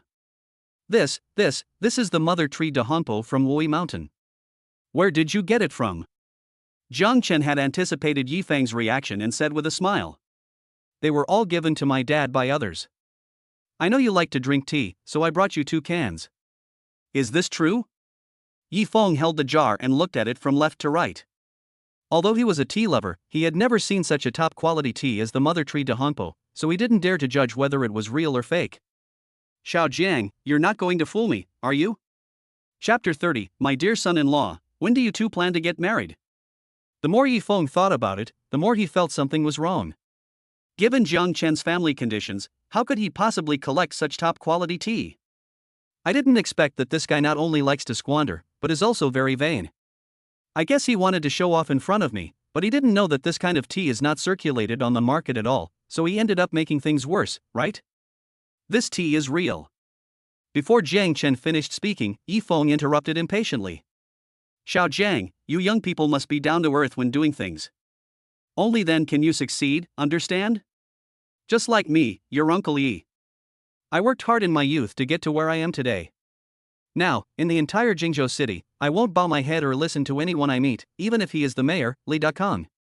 Yi Feng started bragging before he even drank the wine. Jiang Chen didn't care, but Yi Shirhan felt a little embarrassed and whispered. Don't mind it, Junior. My dad is just like that. It's okay, senior sister, just let him talk a few more words. Jiang Chen understood the temper of people who were used to being bosses and leaders. Just as what is said on the internet, they not only like to preach to young people, but also like to stay in the company and work overtime. Because when he was in the company, the people below him would compliment him by saying things like, "Boss leader, please go first and thank you for your hard work, leader." But once they go out, no one will tolerate them. What you hear most often is something like, "Lao Deng, get out of the way, don't block the road." Then Yi Feng began his long speech, telling how he started his business. When he was halfway through his speech, a middle-aged man in a suit and tie came over from the table next to him, came to Jiang Chen, and asked in a low voice. Excuse me, are you young Master Jiang Chen? Jiang Chen raised his head and found that the man looked unfamiliar. Who are you? Before the middle-aged man could answer, Yi Feng next to him suddenly stood up from his seat, extended his hands enthusiastically, and said respectfully. Manager Yang, why is it you? What a coincidence! Who are you? The middle-aged man was stunned and didn't recognize him. You are such a forgetful person. I am Yi Feng from the Yi Group. I have a partnership with your group. I even toasted you at the last dinner. Oh. The middle-aged man suddenly realized, now that you mention it, I have some impression. Your company deals in building materials, right? Yes, you finally remembered. Seeing Yi Feng's servo look, Yi Shirhan couldn't bear to look at him and thought. Dad, just now you were saying how can I bow down and serve the powerful? Isn't this slapping yourself in the face? But it was obvious that the middle-aged man was not very interested in Yi Feng. He came to Jiang Chen and bowed slightly. I'm Yang Qin, the manager of the Jiangcheng Group's business department. I met you a few years ago. You look so much like CEO Jiang. Oh, so you are from Jiangcheng Group. Jiang Chen didn't expect that someone here could recognize him. Yes. I saw you were here, so I wanted to offer you a drink. Do you mind, Mr. Jiang? Sorry, I don't drink today. It's okay, just drink some tea. After saying that, Yang Tan picked up the wine glass and said, I'll drink it. Please feel free to do as you please. After saying that, he drank the wine in one gulp. When Yifeng saw this scene, he opened his mouth in surprise. Mr. Yang, what did you say? He's from Jiangcheng Group. This made Yang Tan a little confused, thinking. You had dinner with young Master Jiang, but you didn't even know his identity. But Yang Qin thought again, the Jiang family has always been low-key in doing things. Even though he is a senior executive of Jiangcheng Group, he has only met young Master Jiang Chen once. Maybe they didn't reveal their identity. Yes, young Master Jiang is the only son of President Jiang of Jiangcheng Group. Don't you know? Shock. Petrified. Stunned. Both Yifeng and Yi Shirhan were shocked. How is this possible? Yifeng muttered to himself. You should know that Jiangcheng Group is one of the top leading enterprises in China, and Jiang Jiangguo has been the richest man in China for many times. Although Yifeng's company has cooperation with Jiangcheng Group, it is only the second party and its scale is no match at all. What virtue and ability did his Yi family have to be able to climb up to the high branch of the Jiang family? Xiao Jiang, oh no, young Master Jiang, are you really the son of Mr. Jiang from Jiangcheng Group? Jiang Chen nodded. Uncle Yi, I don't want to tell too many people about this. And don't call me Master Jiang. It feels a bit weird. I'm fine. Yifeng swallowed nervously. He recalled the scene of preaching in front of Jiang Chen just now, and wished he could find a hole in the ground to crawl into. Yi Shirhan opened her lips slightly, thinking. Oh my god, I only knew that Jiang Chen's family was rich, but I didn't expect that he was the son of the richest man in China. This is too incredible. Mr. Jiang, I'm just here to offer a toast. Please be busy first, I won't disturb you. Seeing that the atmosphere was a bit strange, Yang Qin quickly retreated. Good. Jiang Chen nodded and didn't say much. After Yang Qin left, it was Yifeng's turn to be nervous. He sat back in his seat a little stiffly, made a cup of tea for Jiang Chen, and handed it to him with both hands. Come, have some tea. After a while, Yifeng suddenly asked. My dear son-in-law, when are you going to marry Shirhan? Puff. Jiang Chen just took a sip of tea and it all sprayed on Yifeng's face. Yi Shirhan next to him also said angrily. Dad, what are you talking about? My junior brother Yi Chen and I haven't even confirmed our relationship yet. But Yifeng was not angry at all, instead he took out a tissue and wiped it clean with a smile. Blame it on me. I thought about it a little too early. Yifeng threw the tissue into the trash can and continued. But Shirhan, your mother and I got married when we were 18, and we had you when we were 20. It's important to start early in life. Dad, were you the same back then as you are now? Yi Shirhan retorted, I still feel like a child now. Don't worry, you'll feel grown up immediately after you get married. Jiang Chen, who was standing beside him, broke out in a cold sweat after hearing these words. He quickly waved his hands and said, Well, Uncle Yi, it's too early to talk about marriage now. Senior sister Yi and I have only known each other for a short time. Young people just like the novelty of it all. They have to seize this moment. Once the excitement wears off, it's going to be hard to get married. After saying this, he felt that his behavior was a bit like selling his daughter, so he quickly made up for it. Ahem, I'm not rushing you. When it comes to relationships, you have to let nature take its course. Jiang Chen nodded. Uncle Yi, I understand. Don't worry, senior sister Yi and I will get along well and communicate well. Hearing the word communication, Yi Shirhan couldn't help but recall that night in the bar, and her face instantly turned red with embarrassment. She pursed her lips, a little nervous. In the following time, Yifeng kept picking up food for Jiang Chen and kept calling him good son-in-law, which made Jiang Chen feel so embarrassed that he quickly found an excuse to get away. Uncle Yi, let's stop here for today's meal. I have something else to do, so I'll excuse you. Chapter 31 I just understand a little. Leaving so early? Yifeng was obviously still a little reluctant to leave. He had originally planned to open 2 bottles of mitai and have a couple of drinks with his future son-in-law. Shirhan, go and see Xiao Jiang off. Yi Shirhan nodded, then walked Jiang Chen out of the hotel. Junior, I hope you don't mind. My dad is just like that. He's actually a pretty good guy. Jiang Chen raised his eyebrows. Of course, everyone wants their daughter to marry into a good family. Yi Shihan reacted and immediately punched Jiang Chen in the chest with her little fist. Oh, you're so mean. I haven't agreed to date you yet. My schedule is very full. If you don't agree, I won't have time. Jiang Chen said with a wicked smile. Hate it, you haven't even confessed to me yet. Yi Shihan said coquettishly. Let's talk about confession some other day. As the representative of Sigma men, Jiang Chen's main character is someone who will never fall into a woman's trap. Seeing Jiang Chen about to leave, Yi Shihan became a little anxious. Jiang Chen, come back. After saying that, she took Jiang Chen's arm, stood on tiptoe, and gently kissed him on the cheek. Be careful on the road. Jiang Chen smiled and touched her head. Then I'll be leaving first. See you tomorrow. After saying that, Jiang Chen drove back to the Jingzhou Bay Villa. Ding dong. Jiang Chen had just finished taking a cold shower when the doorbell rang outside. When he opened the door, he saw Fu Meilin in pajamas. Jiang Chen was stunned. The Fu Meilin in front of him was completely different from the strict and cold image of a strong woman he usually saw.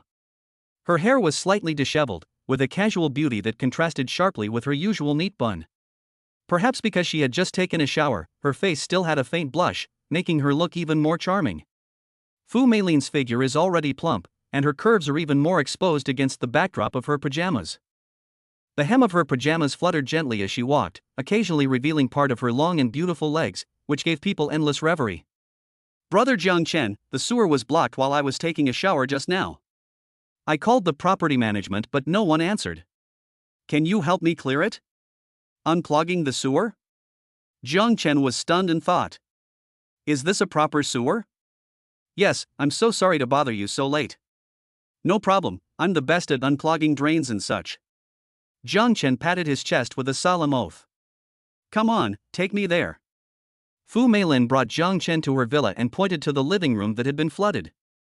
I don't know what happened, the traffic suddenly became congested. This has never happened before.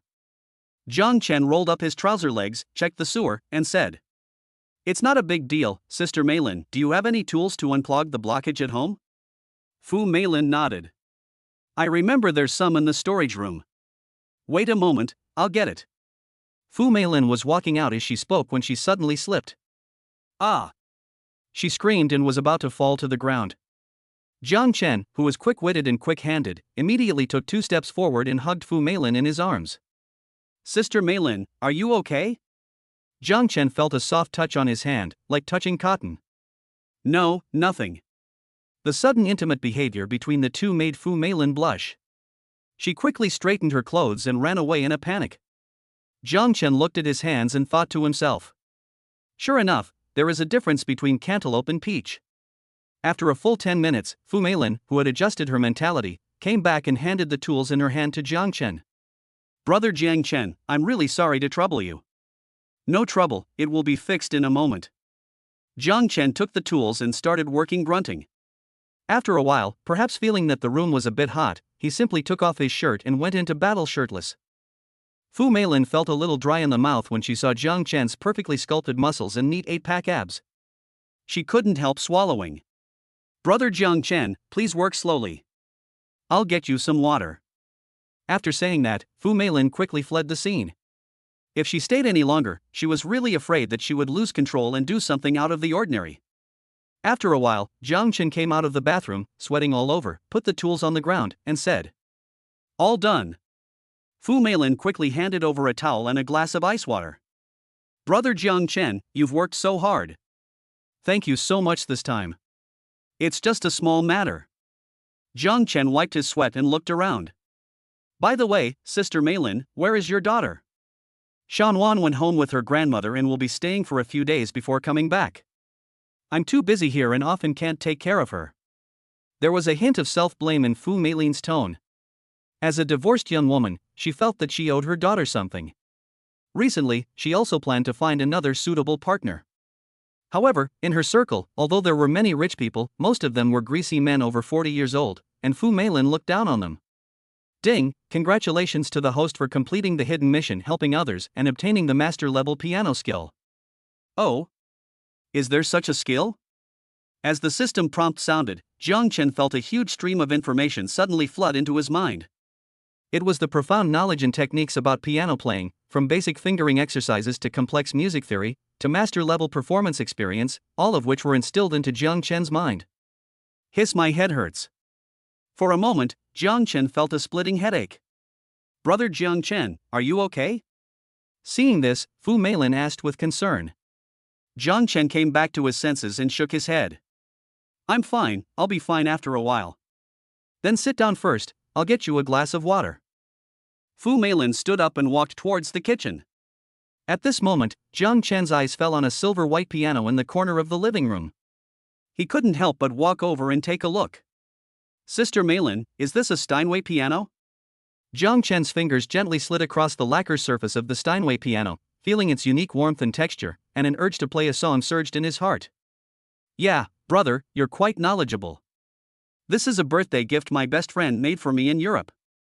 I don't usually play it, so it's just sitting here gathering dust. Have you ever learned piano? I know a little bit.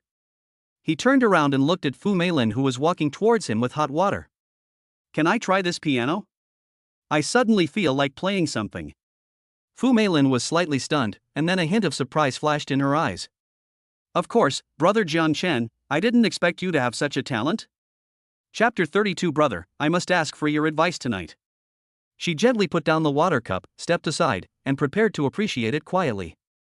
Jiang Chen sat down slowly, adjusted his sitting posture, and let his fingers lightly jump a few times on the keys, as if he was having a silent conversation with this ancient instrument. As he took a deep breath and lightly touched the piano keys with his fingertips, a string of clear and melodious notes flowed out instantly. It was the first movement of the Moonlight Sonata. The melody is soft and dreamy at first, like moonlight gently sprinkled on the water, sparkling and inspiring imagination. As the music progresses, the melody gradually becomes passionate and exciting, but it cleverly returns to tranquility at critical moments, showing master-level control and expressiveness. Oh my God! Fu Meilin stood aside, completely shocked by the sudden beautiful melody. She had never imagined that this young man from China had such profound attainments in piano. When the last note slowly dissipated in the air, Jiang Chen gently closed the piano cover, turned around, and met Fu Meilin's eyes full of admiration. Brother Jiang Chen, you are so amazing. Fu Meilin's voice trembled slightly. She stepped forward and gently held Jiang Chen's hand. I've never heard such a moving performance. You are a genius. Jiang Chen smiled slightly and gently shook Fu Meilin's hand. Thank you for the compliment. I just play it occasionally to relax. No, you're too modest. Fu Meilin could not hide her excitement. She felt like she had discovered a piece of gold. Others might not understand piano music, but she couldn't possibly not understand it. After all, Fu Meilin majored in piano in college.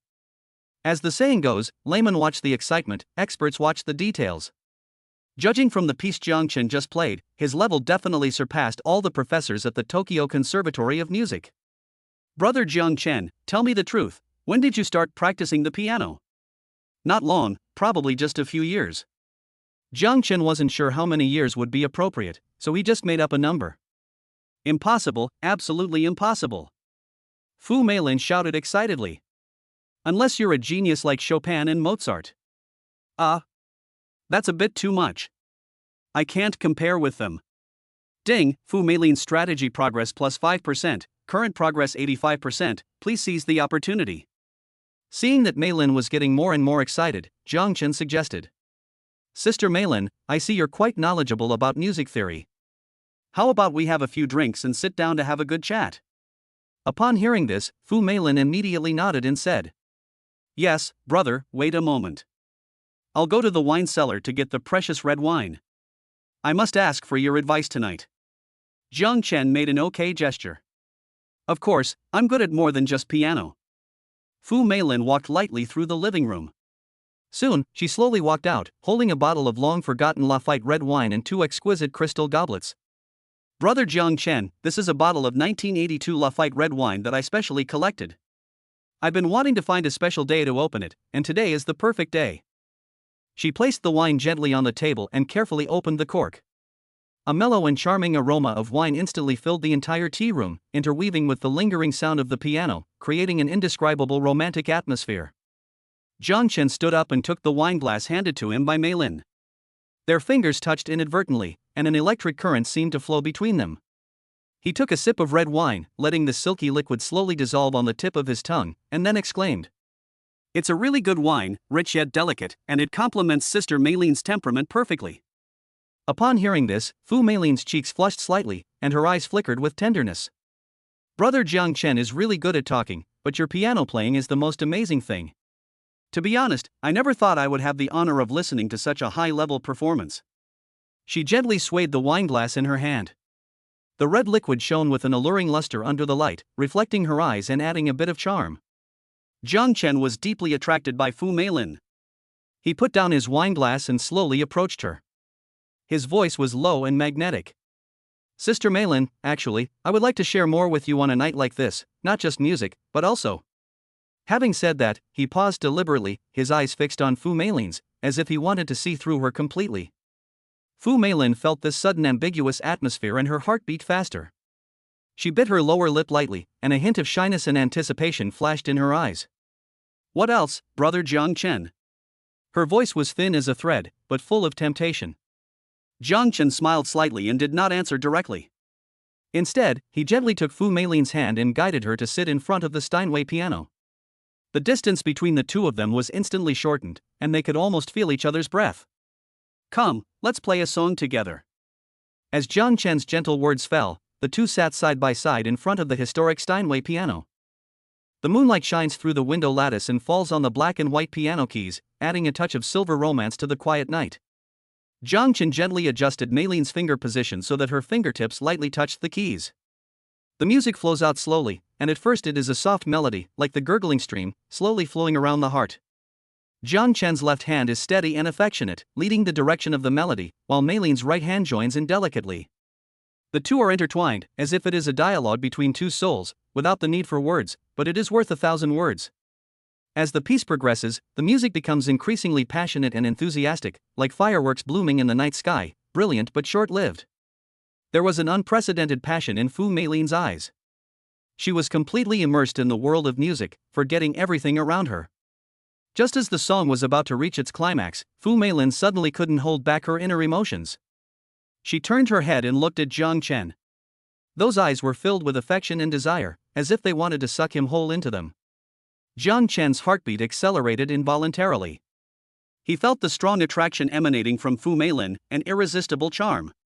Without any warning, Fu Meilin suddenly stood up, sat on Jiang Chen's legs, wrapped her arms around his neck, and pressed her body against him. Jiang Chen was startled by this sudden action, but he reacted immediately and put his arms around Fu Meilin's waist, holding her tightly in his arms. At this moment, all words seemed redundant. Fu Meilin closed her eyes, took a deep breath, and then slowly moved closer to Jiang Chen's lips. Her lips were soft and warm, with the aroma of red wine gently touching Jiang Chen's lips. At that moment, time seemed to stand still, and the whole world was just the two of them. Chapter 33: Sudden Danger. Deleted. The next day, the sun was already high in the sky. Jiang Chen rubbed his sleepy eyes and felt dizzy. He glanced at the empty bed next to him and couldn't help but feel a little puzzled. "Ha? Where's Sister Meilin?" Jiang Chen felt thirsty, so he stood up and walked to the dining table, gulping down a glass of boiled water. Then he found a sticky note on the dining table. "Brother Jiang Chen, we were both a little impulsive yesterday. I want to calm down. I'm going to work first. There's breakfast on the table, remember to eat it." Jiang Chen smiled and said to himself, "This Meilin seems quite open-minded, but I didn't expect her to be so reserved. I guess I need to have more in-depth communication with her when I get the chance." After eating and drinking, Jiang Chen found that he had not been back to school for several days, so he decided to go back to Jingzhou University. At this time, the night was as dark as ink and the drizzle had stopped, leaving only the wet road surface reflecting the faint light of the street lamps. Jiang Chen drove the Koenigsegg, speeding along the winding mountain road back to Tokyo University, with soft jazz music playing in the car. Jiang Chen was in a very relaxed mood at the moment and had not noticed that a storm was quietly approaching. Suddenly, a dark shadow flashed in the woods on the side of the road ahead, and then several beams of strong light cut through the night sky like sharp swords and shot straight towards Jiang Chen's car. Jiang Chen's heart trembled, and he reacted quickly, slamming on the brakes and turning the steering wheel sharply. The Koenigsegg made a harsh sound of tire friction, and he narrowly avoided the sudden attack. Who? Jiang Chen shouted in a deep voice, a cold glint in his eyes. He realized that this was no accident but a premeditated attack. Just as he was about to respond further, he heard a slight sound of breaking wind outside the car window, and several hidden weapons with cold light came straight into the car. Jiang Chen relied on his strengthened body to quickly dodge and narrowly avoid the attack of the hidden weapon. Come out, don't hide, I've seen you. Jiang Chen said coldly. As soon as he finished speaking, a woman in a tight leather jacket and with a stern face walked slowly out of the woods, holding a pair of sharp short blades in her hands. It was the killer white fox. Oh my god, she's actually a beauty? Jiang Chen said in surprise. The figure of the white fox in the moonlight looks even more mysterious and charming. She was wearing a tight leather jacket that seemed to be tailor-made for her, fitting tightly to every inch of her skin and outlining her captivating curves. Her chest rose and fell gently with her breathing, and the leather material of her jacket shone slightly under the light, showing off her plump and upright outline to the fullest. Her pair of enchanting long legs are simply amazing, and it is no exaggeration to say that they are long enough to last for years. The white fox sneered, his eyes full of contempt and excitement for his prey. Jiang Chen, your life is really valuable. You actually let me do it myself. Jiang Chen showed no fear at all. Instead, a faint smile appeared on the corner of his mouth. He slowly opened the car door, got out and confronted the white fox. Under the night sky, the two figures were stretched out and the atmosphere was extremely tense. My beautiful lady, there is no deep hatred between you and me, why do you want to kill me? Jiang Chen asked. You take money from others and help them get rid of disasters. Your existence threatens the interests of certain people, so you must die. The white fox's voice was emotionless, and the short blade in his hand flashed with cold light, ready to launch a fatal blow at any time. Before he finished speaking, the white fox suddenly jumped up and pounced towards Jiang Chen like a ghost. Jiang Chen did not move, but his eyes were as sharp as an eagle. He knew very well that facing such a master, any hesitation could be fatal. Just when the white fox's short blade was about to touch his clothes, Jiang Chen moved his body to the side and cleverly used a tiny angle difference to make the white fox's attack miss. At the same time, he clenched his right fist and took advantage of the momentum to counterattack. A side punch wrapped in an air explosion hit the white fox's side. The white fox reacted extremely quickly, twisting its body in the air and landing lightly like a fallen leaf. At the same time, the short blade in its left hand drew a silver arc, blocking Jiang Chen's attack. The two of them instantly fell into a delicate balance, and their advance and retreat were a struggle of life and death. That's interesting. Jiang Chen chuckled, and he jumped up suddenly, like a cheetah, with his legs together, and went straight for the white fox's face. This kick was as fast as lightning, with great force and power, and was intended to hit the target with one blow. The white fox snorted coldly, and instead of retreating, it advanced, crossing the short blades in its hands to weave an impenetrable sword net, and forcibly dissolved Jiang Chen's leg force into nothingness. This kid's skills are so amazing, could it be that he has already reached the level of dark power? The white fox exclaimed inwardly. Okay, in that case, I'm going to give it my all. The next second, Jiang Chen bent his legs slightly, lowered his body, and using the reaction force of the ground, he suddenly jumped up, intending to launch a surprise attack from above. Seeing this, the white fox's eyes narrowed slightly. She did not retreat, but instead took several steps back, and the short blades in her hands drew brilliant silver tracks in the air. However, Jiang Chen's attack did not fall directly as she expected. Instead, he made an incredible flip in the air, with his feet together, turning into a fierce whip kick, from top to bottom, with a whistling sound, hitting the white fox's head directly. The white fox reacted quickly. She performed the perfect side flip almost instantly. The short blades in her hands turned into two silver streams of light, accurately blocking Jiang Chen's whip kick. But Jiang Chen did not give up. He used the reaction force of his blocked whip kick to adjust his body again in the air. He clenched his fists and fired like two cannons at the white fox's chest and abdomen. Baihu was horrified. She didn't expect Jiang Chen's attack to be so continuous, and every move was aimed at the vital points. But she is a top killer after all. She remained calm in the face of danger. The short blades in her hands instantly turned into defensive shields. At the same time, she moved nimbly on the ground, avoiding Jiang Chen's fatal attacks at the lowest cost.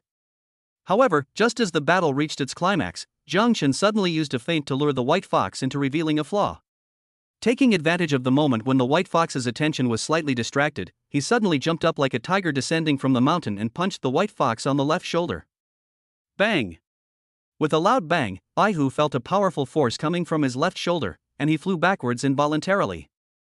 The short blade in his hand also flew out of his hand, drawing 2 silver parabolas in the air. Jiang Chen did not chase after it, but just stood there, looking coldly at the white fox lying on the ground. In the moonlight, her face was as pale as paper, with a trace of blood flowing from the corner of her mouth. She was obviously injured. You lose. Chapter 34. Brother Chen, your operation is too cool. Jiang Chen said calmly. The white fox raised its head with difficulty and looked at Jiang Chen. You are so strong, where did you learn it from? Ha, our Chinese martial arts are extensive and profound. I'm just an ordinary person. Do you want to learn? Kneel down and kowtow to me, and I'll consider teaching you. Jiang Chen said jokingly. You, don't even think about it. The white fox felt embarrassed and annoyed, and felt that Jiang Chen was teasing her. You have to know that as a top killer, she has never suffered such humiliation. Just wait, I will definitely kill you. There was a hint of reluctance in the white fox's words, but a hint of cunning flashed in his eyes. Just when Jiang Chen thought she was just struggling in vain, the white fox suddenly took out a small ball that looked ordinary but was unusually round from her arms, with a strange smile on her lips. Humph, don't think I'll give up so easily. After saying that, she used all her strength to throw the small ball towards Jiang Chen. The small ball drew a perfect arc in the air, and with a light puff sound, an indescribable stench instantly spread out, as if even the oxygen in the air was corroded by this force and turned into suffocating poisonous gas. Sigma vomit. Jiang Chen was caught off guard by this sudden biochemical weapon and his face instantly turned purple. He quickly covered his mouth and nose and retreated quickly, but he was still a step too late. The stench seemed to have life, tightly wrapping around him and refusing to dissipate. Ahem, what the hell is this? Jiang Chen asked while coughing. Ha, you little bastard, let me taste how powerful I am. Seeing this, the white fox was very happy, and a smile of success appeared on the corner of his mouth. He took the opportunity to roll over and quickly stood up. Under the cover of night, he disappeared into the depths of the woods like a ghost, leaving only a string of silver bell-like laughter echoing in the night sky. Jiang Chen was left standing there alone, surrounded by this biochemical poison. His face turned from blue to purple, and then from purple to black. In the end, he could only smile bitterly and shake his head, thinking to himself. This woman is so cruel. Jiang Chen barely managed to keep his footing in the stench. He took a deep breath, trying to expel the unpleasant smell from his nose, then took out a handkerchief from his pocket and gently covered his mouth and nose to relieve the discomfort. It seems that this beautiful killer is no ordinary person. Jiang Chen muttered to himself. He quickly took out his cell phone and dialed an encrypted number. It was the contact number of Jiang Long, the head of Fenghua bodyguards. Jiang Chen had previously instructed the bodyguards of Fenghua security not to follow him around the clock and disturb him from picking up girls unless he gave the order. Hello, Jiang Long, it's me. Jiang Chen spoke. Jiang Long's voice came from the other end of the phone, sounding very worried. Mr. Jiang, what's wrong? Is there an emergency? It's urgent indeed. Jiang Chen responded briefly, and then recounted in detail what had happened, including the sudden attack by the white fox and the strange biochemical weapon. It sounds like this female killer is no ordinary person. Jiang Long's voice was more serious. What do you think is the conspiracy behind this? It's still unclear, but she's clearly well prepared and ruthless. Jiang Chen analyzed, I need you to immediately mobilize all resources to find out the details of this woman, including her true identity, the organization she belongs to, and her possible recent movements. Understood, Mr. Jiang. Jiang Long agreed without hesitation. I will immediately initiate an emergency investigation and strengthen your security measures. Please rest assured that we will ensure your safety. After hanging up the phone, Jiang Chen took off his coat and threw it aside in disgust. TSK, it stinks.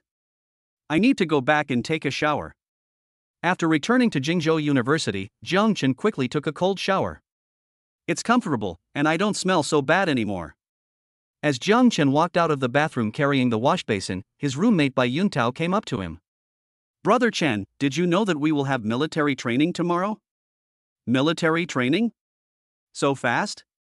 Yes, I heard that the military training at Jingzhou University is famously strict. In addition to normal training, there seems to be shooting training. Shooting training? The kind where you touch a gun? Yes. Shenda, who was standing nearby, also came over and said, I heard that everyone has the opportunity to practice live fire shooting, and the country also recruits a group of talented young people into the army every year. Is there such a thing? Jiang Chen had never heard of it. He was not very interested in being a soldier. Although his physical fitness has now reached a level that can crush special forces, Jiang Chen feels a little bored when he thinks of the hard life in the army. It doesn't matter. Just be tired if you want to. Just go with the flow. At this moment, Shan Hongwei popped his head out of the bed and waved his phone. Hey guys, wanna play with me? I'm almost at platinum. Tisk, it's just platinum. I got it a few years ago. Qian De laughed disdainfully. Really? Brother De, take me flying. No big deal, log in. Brother Chen, Atao, let's all come together.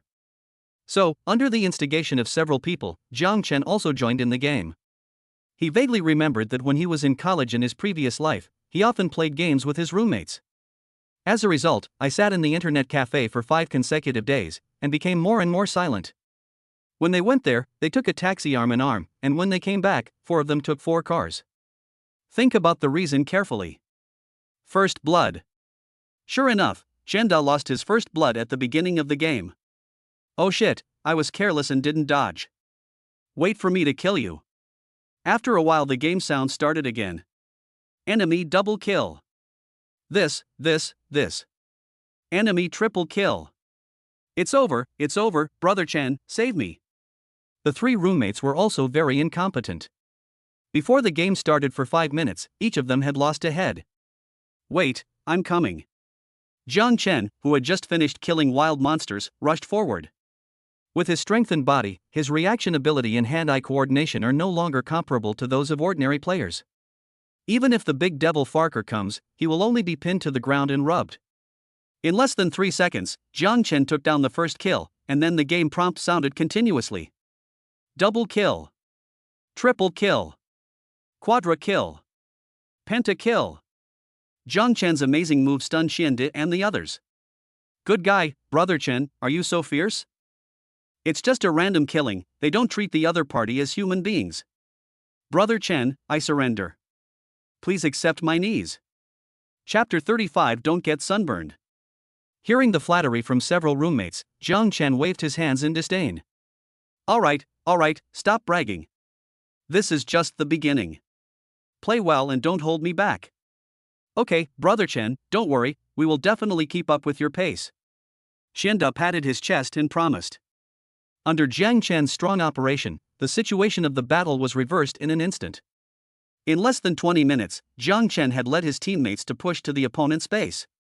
That's too bad, Brother Chen, we pushed them all in one go. Bai Yuntao shouted excitedly. Victory! Finally, with a shocking explosion, the opponent's crystal was destroyed. We won! Xiande and others cheered. Brother Chen, your skills are too good, you can even play professionally. I'm not as good as you when playing against bots. It's just so-so. Jiang Chen waved his hand modestly, and then Yi Shirhan sent a message. Okay, you guys go play, I won't fight for now. After saying that, Jiang Chen quit the game and started chatting with Yi Shirhan. Junior, you will have military training tomorrow, so be sure to wear sunscreen and remember to change into a pair of comfortable shoes. Jiang Chen glanced at the pack of octave space that Bai Yuntao had bought on the table and couldn't help but laugh. Don't worry, we are well prepared. That's good. I don't want you to get tanned. The two chatted for a while, and soon Jiang Chen fell asleep. Early the next morning, they gathered on the playground to prepare for military training. There is probably no need to say too much about the topic of military training. It has become an experience that every college student and even high school student must go through. There was once such an interesting story that was widely circulated. It is said that the United States space satellite always captures a puzzling picture during its annual monitoring. That is, every September, millions of troops seem to mysteriously emerge on the land of China. They train in an orderly manner in various places. However, after just 2 weeks to a month, this huge army disappears without a trace as if they had evaporated from the earth. This strange phenomenon once shocked the military experts of the United States, and they sent spies to investigate further. After some twists and turns, they came to a jaw-dropping conclusion. It turned out that this was just military training for Chinese students. In fact, generally speaking, military training can still cultivate students' fine qualities of hard work and perseverance. However, after playing a few games of Honor of Kings, I guess you will almost forget about this quality. If not, then play another game. Fortunately, the instructor assigned to Jiang Chen's formation had a good temper and did not train them too much. However, even standing at attention was unbearable for many people under the scorching summer sun. Oh, I can't take it anymore. I'm about to get sunburned. When can I rest? I can't hold on any longer. I feel like I'm going to faint in the next second. Water, I want to drink water. Bai Yuntao and others began to complain. Xiande, who didn't exercise much, was almost exhausted. Even Shan Hongwei, who exercised regularly, could hardly hold on. But Jiang Chen is an exception. After undergoing physical strengthening, let alone just standing at attention for a few hours, even the brutal special training like the one in Escape from the Amazon is no problem for Jiang Chen. Seeing Jiang Chen's performance, the instructor couldn't help but nod in praise. You look pretty strong. What's your name? Instructor, my name is Jiang Chen. Very good, you are a good candidate for the army. Have you ever thought about joining the army? No. Hearing Jiang Chen's answer, the instructor felt a little regretful. What a pity. After saying this, he glanced at the others who were standing all over the place, and couldn't help but feel angry. Look at you guys, and then look at Jiang Chen. They're both standing at attention, so why is there such a big difference? When the others heard this, they complained in their hearts. God knows how Jiang Chen has such good physical strength. Alright, Jiang Chen, you rest here first, and the others can continue standing for another half an hour. Ah! Everyone wailed incessantly, and a few boys who had long disliked Jiang Chen started to chatter behind his back. Jiang Chen is such a good spotlight stealer. We'll teach him a lesson when we get a chance. I agree. He's just relying on his family's wealth. Why are you pretending like that? If I punch him, he'll have to kneel down and call me daddy. The person who said this is called Marco. He learned from Master Ma Bagua, the founder of Hunyuan Tai Chi. He has been practicing martial arts since he was a child and has mastered the 5-whip technique to perfection. Brother Ma, are you really going to teach him a lesson? Is this true? When we find an opportunity, we'll corner him somewhere deserted and give him a good beating. He'll behave himself. Mako had been involved in many fights and brawls before. Many of the arrogant guys would avoid him after being beaten up. So Marco decided to teach Jiang Chen a lesson. At this time, Jiang Chen heard the instructor asking him to rest, so he sat down under the shade of a tree. My throat is a little dry. I should have brought a bottle of water. Jiang Chen cleared his throat and looked around, but couldn't find any place selling water. At this time, a girl came from a distance. She was wearing a simple white t-shirt and a pair of slightly yellow jeans. Although she was not wearing any makeup, she was surprisingly beautiful. The most eye-catching thing is her hairstyle. A pair of ponytails are playfully tied on both sides of her head, swaying gently with her steps, like two dancing elves. The girl was holding a bottle of Farmer's 3 Punches mineral water and walked towards Jiang Chen shyly. Why does this girl look familiar? Jiang Chen thought. Hello, Jiang Chen, do you remember me? The girl smiled lightly, revealing 2 cute dimples. Are you Yu Yue? Aha! The girl nodded, obviously very happy. I didn't expect you to still remember me. I thought you had forgotten me. Yu Yue handed the mineral water in her hand to Jiang Chen. Are you thirsty? I only have enough money to buy this, so please don't despise me. Jiang Chen was stunned for a moment, then he took it and unscrewed it generously, then drank it all in one gulp. Why would I dislike it? You arrived just in time. Yu Yue pinched the corner of her clothes embarrassedly. I left you my contact information last time, but you didn't call me, so I found out which college you were in. Today I'm here to pay you back. After saying that, Yu Yue took out a neatly folded handkerchief from her pocket. Pay back? Pay back what? Have you forgotten? It's the repair fee you paid for me last time. Yu Yue reminded. Oh, you mean that? Chapter 36. Have you never been beaten? If Yu Yue hadn't mentioned this, Jiang Chen would have really forgotten about it, or he had never thought that Yu Yue would pay him back. Yu Yue carefully opened the handkerchief, and inside was a neatly arranged stack of banknotes, including 100, 50, and even 10 and 5 yuan notes. Jiang Chen, this is the salary I earned from my part-time job last month. It's only 4,500 yuan. Don't think it's too little. I will pay you the rest slowly. After saying that, Yu Yue stuffed the handkerchief into Jiang Chen's arms. This girl has good character. Jiang Chen thought to himself. You have to know that in this day and age, those who will money are the bosses. How many of them can take the initiative to pay it back?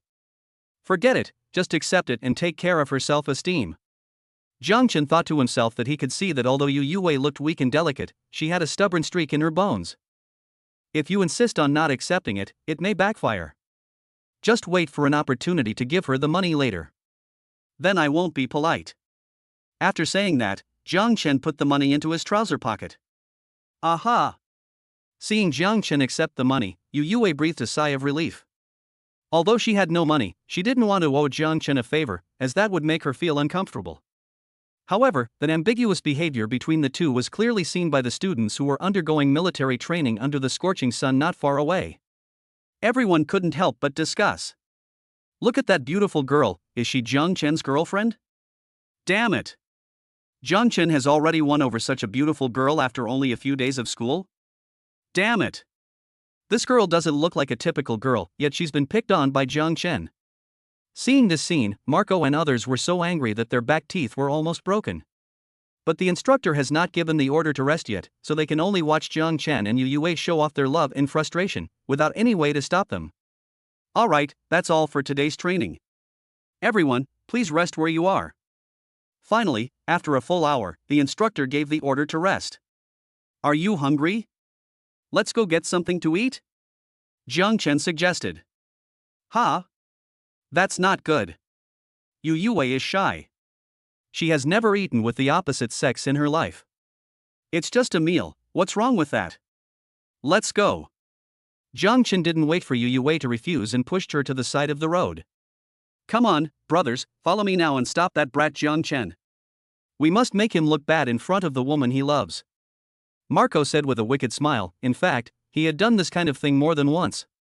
In the past, if the girl he liked had a boyfriend, Marco would find fault with her and beat her up in front of her girlfriend. As a result, the girl would often feel that her man was useless and turn to Marco's arms.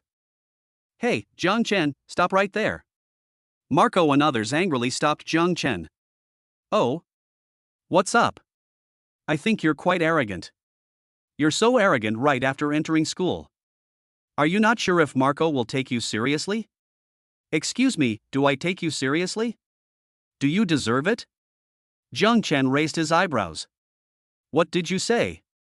Are you looking for death? Marco rolled up his sleeves and prepared to step forward and take action. Hey, what are you doing? A tall figure stood in front of Jiang Chen. It was Shan Hongwei. You dare to provoke our brother Chen? Are you tired of living? Xiandi also came over, clenching his fists. Even the usually timid Bai Yuntao came forward and blocked Jiang Chen behind him. Wow, your dormitory is quite united. Marco looked at Shan Hongwei and the others with some disdain. But fighting doesn't just depend on size. After saying that, he threw a punch, hitting Shan Hongwei hard in the abdomen. Shan Hongwei groaned, obviously not expecting Marco's strength to be so great. He took a few steps back and almost fell down. Seeing this, Xiande roared and rushed towards Marco, but Marco easily dodged him and slapped Xiande in the face with his backhand. Immediately, half of Qianda's face swelled up. Bai Yuntao was so frightened that he was shaking all over, but he still stood firmly beside Jiang Chen, even though his legs were trembling. Jiang Chen watched all this coldly, with a hint of anger in his eyes. He pushed Bai Yuntao away and slowly walked towards Marco. Why, you want to do it yourself? Marco laughed sarcastically and said, Don't think you're great just because you're rich. I, Marco, am no pushover. Jiang Chen did not respond, but walked towards him quietly, his eyes revealing murderous intent. Marco was overwhelmed by Jiang Chen's aura, and a trace of fear arose in his heart, but he quickly suppressed this fear, roared, and rushed towards Jiang Chen.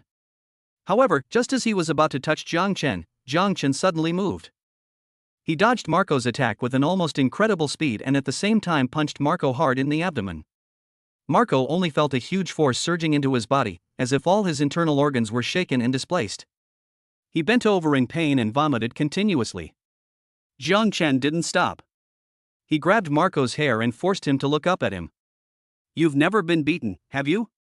Marco's eyes were filled with fear at this moment. He tried to struggle, but found that Jiang Chen's grip was as strong as an iron clamp, firmly controlling him. He could only stare at Jiang Chen helplessly, the pride in his heart being completely shattered at this moment. What do you want to do? Marco's voice trembled slightly. He had never thought that he would be in such an embarrassing situation. Jiang Chen didn't answer, but just looked at him coldly, then suddenly raised his hand and slapped Marco hard in the face. Bang! The slap was so powerful that half of Marco's face swelled up instantly and blood oozed from the corner of his mouth. This slap is for your previous arrogance. Jiang Chen's voice was cold, as if he was talking about something insignificant. After saying that, he raised his hand again and slapped Marco on the other side of his face. Bang! Marco's entire head was slapped to the side, the swelling on his face became more obvious, and blood flowed from the corners of his mouth. This slap is for you attacking my roommate. Jiang Chen's tone remained cold, without a trace of emotion. Marco was completely stunned at this moment. He had never suffered such humiliating treatment. The anger in his heart surged like a tide, but he was suppressed by Jiang Chen's cold aura and dared not resist at all. However, Jiang Chen did not stop there. He raised his hand again, ready to slap for the third time. This slap is to teach you how to behave. Chapter 37. Why can he cut in line? Bang! Before he could finish his words, a slap had already landed heavily on Marco's face, making a crisp sound. Marco's body fell back suddenly as if hit by a sledgehammer, and finally he collapsed on the ground, his face covered in blood, looking in a miserable state. The students around were stunned by this scene. For a moment, the entire venue fell silent, with only Jiang Chen scanning everyone with his cold eyes. I'll teach you a lesson this time. Remember to keep a low profile in the future. After saying this, Jiang Chen turned and left, leaving behind a mess on the ground and a group of stunned classmates. Marco slumped on the ground, his head buzzing. He never expected that Jiang Chen's skills were so amazing that even he, a martial artist, was no match for him. You, just wait for me. Marco cursed viciously. He knew that he was no match for Jiang Chen alone, but there were other martial arts masters in their family. Having lost face in front of everyone this time, Marco vowed not to let it go. On the other side, Jiang Chen was comforting his roommates. Thank you, brothers, for your help this time. I will remember this favor. Chenda covered his face, which looked like a pig's head after being slapped, and said vaguely, It's just a small matter. Brother Chen, it's all a small matter. Yeah, Brother Chen, we're all brothers, it's a bit awkward to say that. Shan Hongwei added. Jiang Chen nodded. He knew that these roommates were all righteous people, so there was no need to say too much to thank them. Well, I'll host you guys and treat you guys to a meal some other day. Jiang Chen said. Brother Chen, you are too polite. Yeah, Brother Chen, there's no need to worry about whether to eat or not. Jiang Chen nodded, without further ado, and took Yu Wei into the Koenigsegg. Yu Wei was still a little shocked at this time. Jiang Chen, you weren't hurt just now, were you? No, there's no way I could get hurt against that kind of guy. That's good. Yu Wei had never fought with anyone since she was a child, so she was very scared. Okay, let's go eat. Jiang Chen started the car, stepped on the accelerator, and the Koenigsegg galloped away into the distance like a wild horse. Ding, congratulations to the host for completing the hidden mission. Strike when the time is right and reward you with ownership of the Wellington Western Restaurant. Wellington Western Restaurant? Jiang Chen remembered that this restaurant was quite famous in Jingzhou City and seemed to be one of the few Michelin 3-star restaurants. So he turned to Yu Wei and asked, You must be hungry. I'll take you to get something to eat. Yu Wei shook her head. Classmate Jiang Chen, there's no need to spend money. I'm not hungry. Then you can go eat with me. After saying that, Jiang Chen didn't wait for her to refuse. He immediately searched the navigation and turned the car towards the restaurant. Not long after, the Koenigsegg stopped steadily in front of the Wellington restaurant. It was the peak dining time and there was already a long queue at the door, stretching for dozens of meters. It seems that this restaurant is doing very well. Jiang Chen sighed. Student Jiang Chen, this restaurant is too expensive, and there are too many people outside. I don't think we can get in. Yu Wei, who came from a poor family, had only been to ordinary restaurants a few times since she was a child, let alone such a high-end restaurant. If she came alone, she probably wouldn't even have the courage to go in. It's okay, just follow me, no one will dare to stop you. After saying that, Jiang Chen took Yu Wei's hand and walked inside with big strides. The moment Yu Yue was picked up by Jiang Chen, her body trembled as if she had been electrocuted. She didn't expect Jiang Chen to be so direct. Jiang Chen, this is not good. Yu Yue was about to remind him, but Jiang Chen pulled her inside. The staff of Hewlington had their memories modified by the system. They immediately recognized the new boss and hurried forward to greet him. Boss Jiang, why are you here? I'm bringing friends over for dinner. The waiter immediately made a welcoming gesture. Mr. Jiang, please come in. Jiang Chen nodded and took the dazed Yu Yue's hand and walked into the restaurant. At this time, some customers in the queue were unhappy. A big man with a blue dragon tattoo on his arm cursed. Waiter, what are you doing eating? Are you letting me in without queuing? Exactly, what kind of quality is this? Get him out right now. The waiter came out quickly and reminded quietly. Excuse me everyone, that person just now was the owner of our Hewlington restaurant. Old boss. The big man was stunned for a moment. He swallowed his saliva and said. I was wondering, I didn't expect your boss to be so young. He's really a handsome guy. Yes, this young man has an extraordinary temperament at first glance. I felt that he was not simple just now. Someone next to him echoed. The waiter couldn't help but roll his eyes when he heard this. What a bunch of fence-sitters. Inside the Wellington Western restaurant, the lighting is soft and the atmosphere is elegant. The luxurious decoration and silver cutlery all highlight the high-end status of this Michelin 3-star restaurant. Jiang Chen and Yu Yue were led by the waiter to a seat by the window, where they could see the bustling street scene outside without being too noisy. Yu Yue seemed a little uneasy. This high-end restaurant was too unfamiliar to her, and she was afraid that her every move would seem out of place. Jiang Chen seemed much more relaxed. He picked up the menu, glanced at it, and then handed it to Yu Yue. Just order whatever you want. Don't be polite to me. Yu Yue took the menu and her eyes widened at the names and prices of the dishes on it. This is too expensive. She hesitated for a moment, and finally handed the menu back to Jiang Chen, saying softly. You order it. I don't know what to order. Jiang Chen smiled slightly, did not force it, and called the waiter. I'd like a beef Wellington, medium rare, top quality Wagyu beef, and a French-style baked escargot with your special herb garlic butter. Also, I want a serving of foie gras, served with fresh figs and lightly toasted toast. That's all for the appetizers. Let's start with these. The waiter quickly recorded it and nodded in confirmation. Okay, Mr. Jiang. What about the main course? As for the main course, Jiang Chen thought for a moment. I'd like a plate of black truffle pasta. Remember to use fresh truffles. Also, I'd like an order of your signature seafood platter. It should include lobster, king crab, and scallops, stewed in white wine to preserve the original flavor of the seafood. Yu Yue was listening on the side. To her, these names of dishes seemed like something from another world. She couldn't help but look at Jiang Chen quietly, secretly admiring his knowledge and taste. After Jiang Chen ordered the main course, he asked the waiter for today's dessert and drink recommendations. After learning that there was a special blueberry mousse and a new red wine from Eiffel Tower country, he ordered them both without hesitation. Okay, Mr. Jiang, do you need any special services for you and this lady? Chapter 38 Jiang Chen, something happened at home. The waiter asked respectfully. Jiang Chen looked at Yu Yue and saw that she was a little nervous, so he smiled and said. No, that's all. Serve the food as soon as possible. We're hungry. Yes, Mr. Jiang, please wait a moment, it will be ready soon. After the waiter finished speaking, he turned around and left quickly. Yu Yue finally had the chance to speak, and she said a little embarrassedly. Jiang Chen, you ordered so many dishes, isn't it too expensive? Jiang Chen smiled and comforted. Don't worry, there's no reason to spend money when eating at a restaurant you own. Do you really own this restaurant? Yu Yue was a little dazed.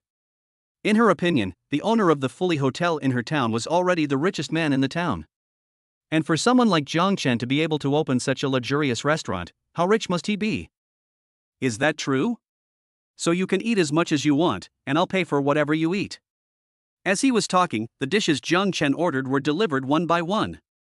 Seeing the table full of lobsters, steaks, and scallops, Yu Yue was so surprised that she was speechless. What are you standing there for? Come on and eat. Jiang Chen reminded. I'm fine. Yu Yue carefully picked up a lobster, looked left and right, and found that she had no idea where to start, so she had to carefully put it back on the plate. Then she picked up the knife and fork, but found that she didn't know how to use it, so she could only hang it awkwardly in the air, with a dazed expression, which was even a bit cute. Jiang Chen caught a glimpse of Yu Yaowei's silly expression and almost couldn't help laughing. He quickly cut a piece of steak, put it on her plate, and said, "Try this first." "Oh, okay." Yu Yue gently picked up the steak with a fork, then took a small bite and revealed a look of surprise. "So this is what steak tastes like? You haven't eaten it?" "No, my family rarely eats meat." Yu Yue smiled faintly, revealing a row of snow-white teeth. "It's just a little salty." After saying that, she picked up the lemonade next to her and took a sip. "And this one is good too." Jiang Chen broke off a crab leg and picked out the crab meat for her. Yu Yue was a little hesitant to eat it at first, but driven by curiosity, she took a bite. "Yeah, this looks fresh." Yu Yue smacked her lips. "This kind of crab must be quite expensive, right?" "It's not expensive, only a few thousand yuan each." "A few $1,000s?" Yu Yue opened her mouth so wide in surprise that she could almost swallow a big sausage. The money she earned from working so hard for 2 months was just enough to eat a crab? Now she didn't even dare to move her chopsticks. "Eat, why are you standing there?" Jiang Chen took a sip of red wine and asked. "I'm not very hungry, you can eat more." Gurgle. Before she finished speaking, Yu Yaowei's stomach rumbled. Her face turned from white to red in an instant, and she lowered her head shyly, not daring to look at Jiang Chen. Jiang Chen also noticed Yu Yaowei's strangeness, so he smiled and said, "I'm kidding, it's not that expensive, just a few $dozen." "I see." Yu Yue breathed a sigh of relief when she heard this number. She was naive and believed Jiang Chen's words. It was not that she was too stupid, but in Yu Yaowei's understanding, selling crabs for thousands of dollars was no different from robbery. But even so, Yu Yue didn't dare to eat too much. After all, she felt that she and Jiang Chen were just ordinary friends, and it would be inappropriate for her to eat too much of him. Jiang Chen finished off the meal he ordered, then patted his stomach in satisfaction. "I'm full. Come on, I'll take you home." After saying that, he prepared to send Yu Yue back to school. "Mr. Jiang, take care." The restaurant manager and the waiters quickly saw Jiang Chen off. Ding ling ling. At this moment, Yu Yaowei's cell phone suddenly rang. When Yu Yue saw the caller ID, her heart tightened. It was her mother calling. Yu Yue knew that her mother usually wouldn't call unless it was urgent. "Hey, what's wrong, Mom?" "Wei, something happened at home." A woman's crying voice came from the other end of the phone. Hearing the woman's crying, Yu Yaowei's expression froze for a moment. "What? How could they do this? Did they call the police?" "There's no point calling the police. They'll come back again after the police leave, and the police can't do anything about them." After a moment, Yu Yue asked anxiously, "Mom, wait at home, I'll be there right away." After saying that, Yu Yue hung up the phone and said to Jiang Chen, "Jiang Chen, something happened at home, and I have to go back now. Thank you for your hospitality today." Ding, a hidden mission has been detected. Send Yu Yue home and resolve the problems at home to receive corresponding rewards. "What's going on at home?" "Nothing." Yu Yaowei's eyes were a little evasive, as if she didn't want to answer.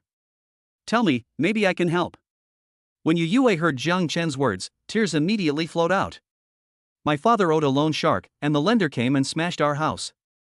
They threatened to burn it down if he didn't pay back the money." "What?" This plot is a classic among classics. When Jiang Chen watched TV dramas in the past, he often saw the heroines being threatened by gangsters and then forced to sell themselves to pay off debts. I didn't expect that such a thing would happen to me. In this case, in order to obtain the system reward. For the sake of justice and fairness, Jiang Chen decided to help. "Don't worry, I'll go with you to take a look," Jiang Chen said. Yu Yue waved her hands hurriedly and said, "No need, I can go back by myself. I'm fine anyway, so I'll just take you home." After saying that, Jiang Chen pulled Yu Yue out of the restaurant. Half an hour later, Jiang Chen drove Yu Yue to her home. This is a dilapidated small bungalow located in an urban village in the southern part of Jingzhou. At this time, the outside of the bungalow was already surrounded by people watching the fun. Make way, make way." Yu Yue pushed through the crowd and walked into the house with Jiang Chen. The house was in a mess at this time, obviously having just experienced a robbery. A middle-aged woman was sitting on the ground crying, surrounded by a group of ferocious-looking, tattooed men. Mom! Seeing the tragic situation at home, Yu Yaowei's tears instantly flowed down. Wei Wei, why are you back? Didn't I tell you not to come? Seeing Yu Yue, the woman quickly stood up. With something so big happening at home, how could I not come back? Yu Yue said with tears in her eyes. She turned her gaze towards the group of men, a hint of fear flashing across her eyes, but it was quickly replaced by determination. She knew she couldn't back down and had to stand up to protect her family. Who are you? Why are you in my house? Yu Yue tried to remain calm and questioned the group of men. Hey, this is your daughter?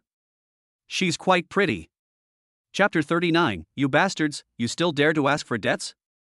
One of the big men looked Yu Yue up and down with a lewd smile on his face. What a pity.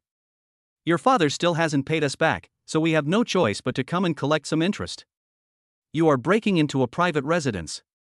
It's illegal. Yu Yue said angrily. Breaking the law?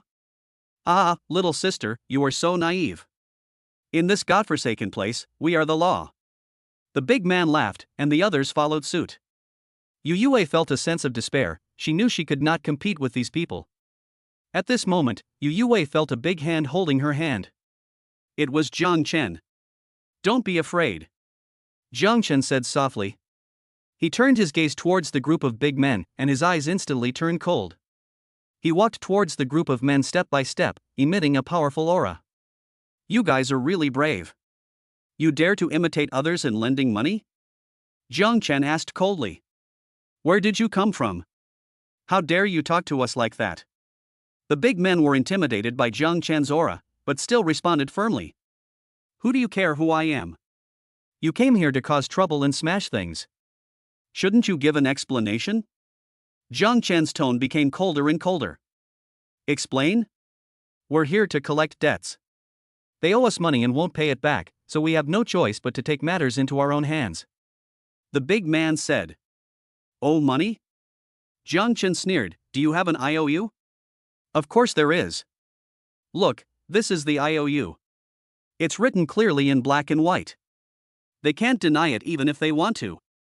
The big man pulled out a crumpled piece of paper from his pocket and handed it to Jiang Chen. Jiang Chen took the note, glanced at it, and then tore it into pieces. This kind of usury is not protected by law, and you still dare to come to collect the debt? You must be tired of living. Damn it! You dare to tear up the IOU? Brothers, come on, beat him to death. The big man roared and rushed towards Jiang Chen first. The big man took a running start, then suddenly jumped up and kicked Jiang Chen in the chest. However, Jiang Chen did not dodge or evade. When the big man's foot was about to kick him, he suddenly stretched out his hand and grabbed the big man's ankle. What?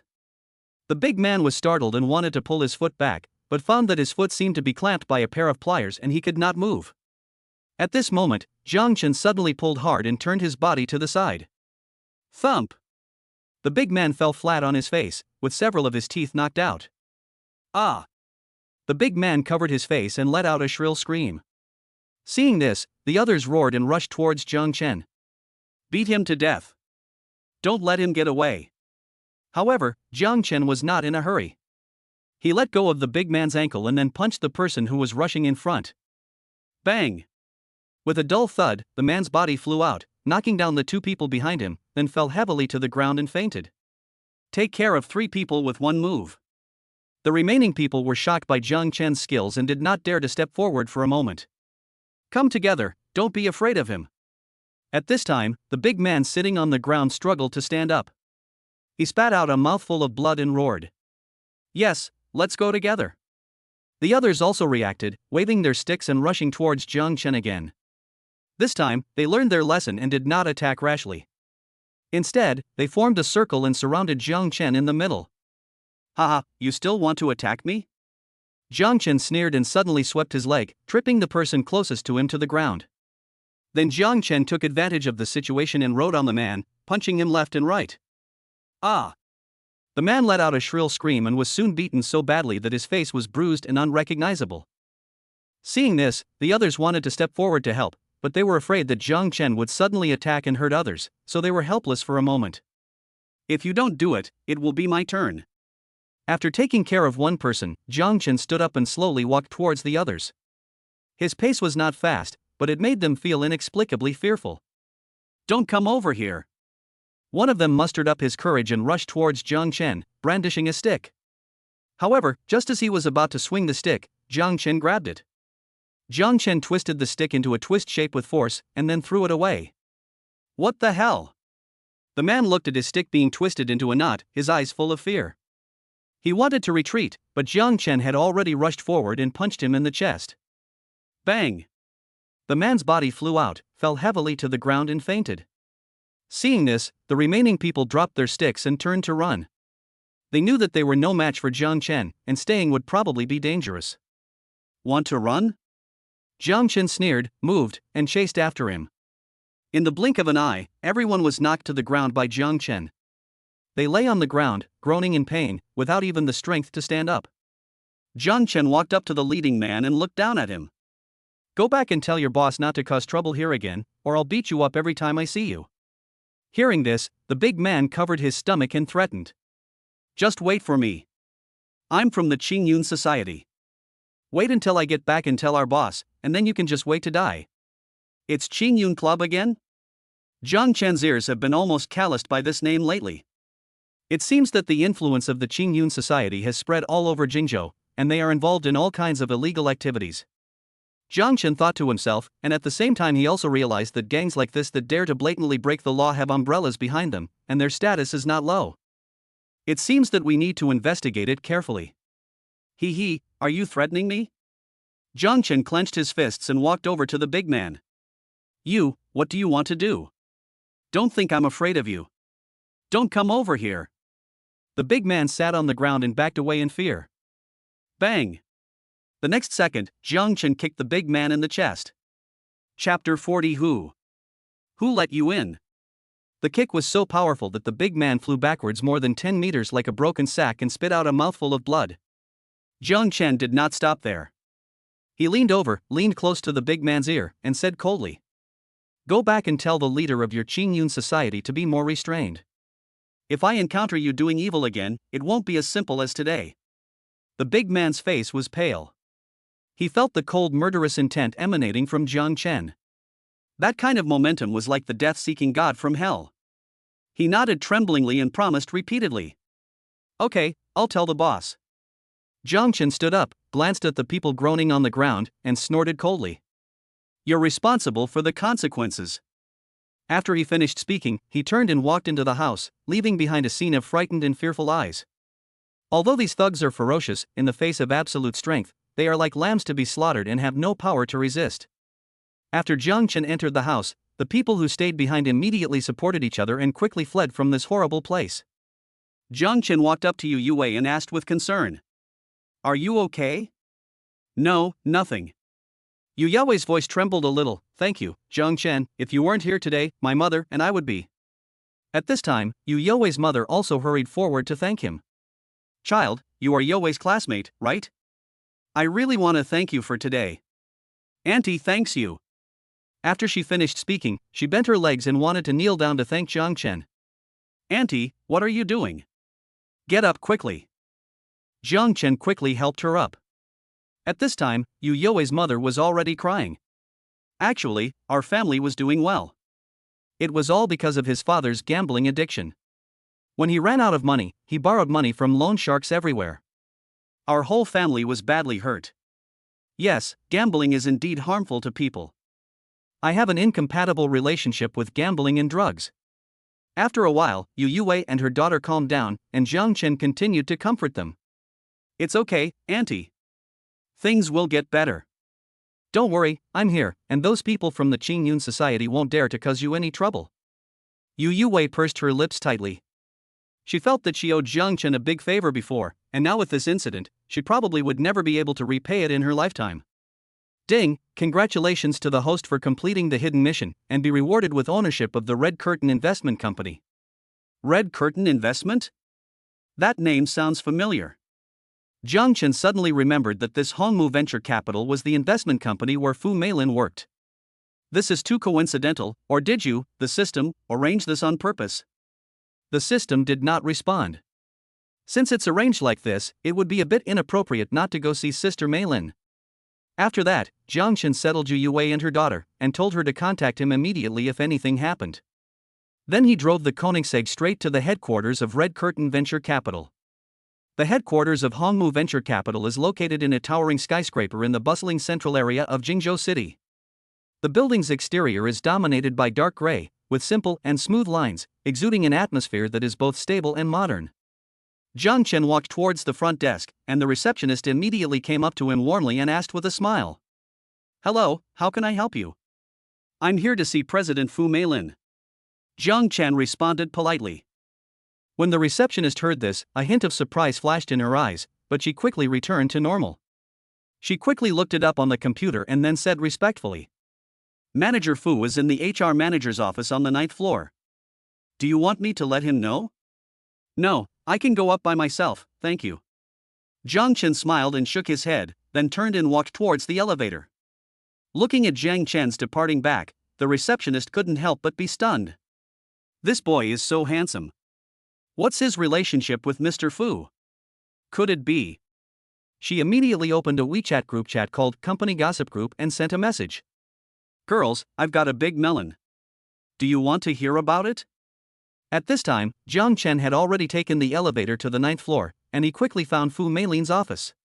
Just as I was about to knock on the door and go in, a man's voice suddenly came from inside. "Meilin, you've been in the company for so long, and I've always taken good care of you. If you just have dinner with me tonight, I promise to promote you next month. How about that?" This voice made Jiang Chen frown slightly.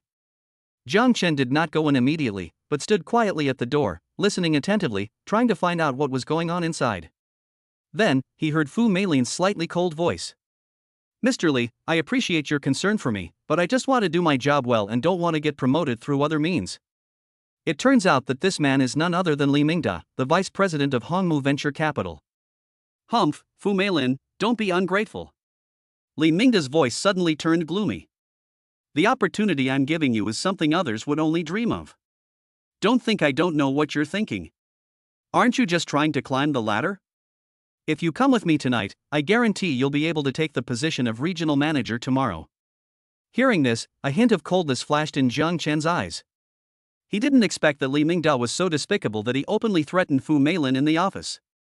At this time, Fu Meilin's voice also carried a hint of anger. "Mr. Li, please respect yourself. I'm not interested in this so-called promotion opportunity. If you continue to act like this, I'll be really angry." "Angry? Ha, who do you think you are? How dare you talk to me like that?" Li Mingda suddenly burst into laughter, his tone full of disdain. "I'm telling you, Fu Meilin, you have to agree today, whether you want to or not. Otherwise, don't even think about continuing to work at Red Curtain Venture Capital." After saying this, there was a sudden noise in the office, as if Li Mingda wanted to attack Fu Meilin. Jiang Chen's eyes flashed, knowing he couldn't wait any longer. Bang! He flung the door open and strode in. As soon as he entered the room, he saw Li Mingda approaching Fu Meilin with a grim smile on his face, while Fu Meilin was retreating with a look of fear on her face. Jiang Chen's appearance made both of them stunned. Li Mingda's expression instantly darkened. He glared at Jiang Chen and asked coldly, "Who are you? Who let you in?" Chapter 41. "Mr. Jiang, please give me a chance." Jiang Chen did not answer his question, but walked straight to Fu Meilin and asked softly, "Sister Meilin, are you okay?" Jiang Chen, why are you here?" When Fu Meilin saw Jiang Chen appear, a hint of surprise flashed in her eyes. She shook her head to indicate that she was fine. Jiang Chen nodded, then turned around and looked at Li Mingda coldly. "You're quite courageous. You actually dared to openly threaten a female employee in the office. Is this what a senior executive of a large company should do?" Li Mingda was enraged by Jiang Chen's words and roared. "Who the hell are you? How dare you talk to me like that? Believe it or not, I'll get you out of this company right now." However, facing his threat, Jiang Chen just smiled contemptuously. "Let me get out of the company? I'm afraid you're not qualified yet." After saying this, he paused, then continued. "By the way, I forgot to introduce myself. My name is Jiang Chen, and I'm the new boss of this company."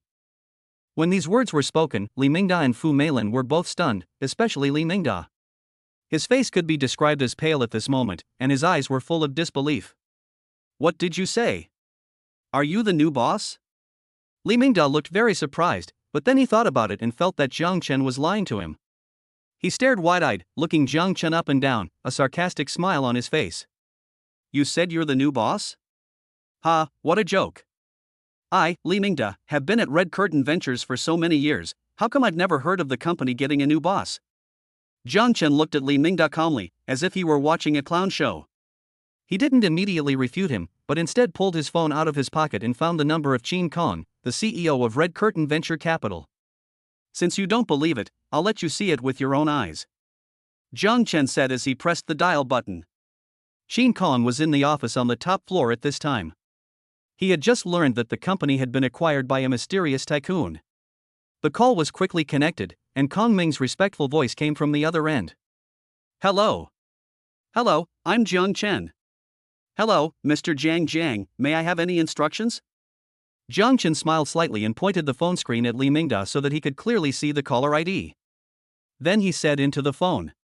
Come to the personnel office on the 9th floor now and bring the relevant documents about the company's regulations. I need to take care of something. After saying that, he hung up the phone and looked at Li Mingda. At this time, Li Mingda's face had become very ugly. He widened his eyes and stared at Jiang Chen's mobile phone screen, as if he wanted to see a hole in it. You really are. Li Mingda's voice trembled, and he was obviously frightened. Jiang Chen ignored him, turned to look at Fu Meilin, and asked softly. Sister Meilin, has this person ever done anything inappropriate to you before? Fu Meilin hesitated for a moment, then nodded.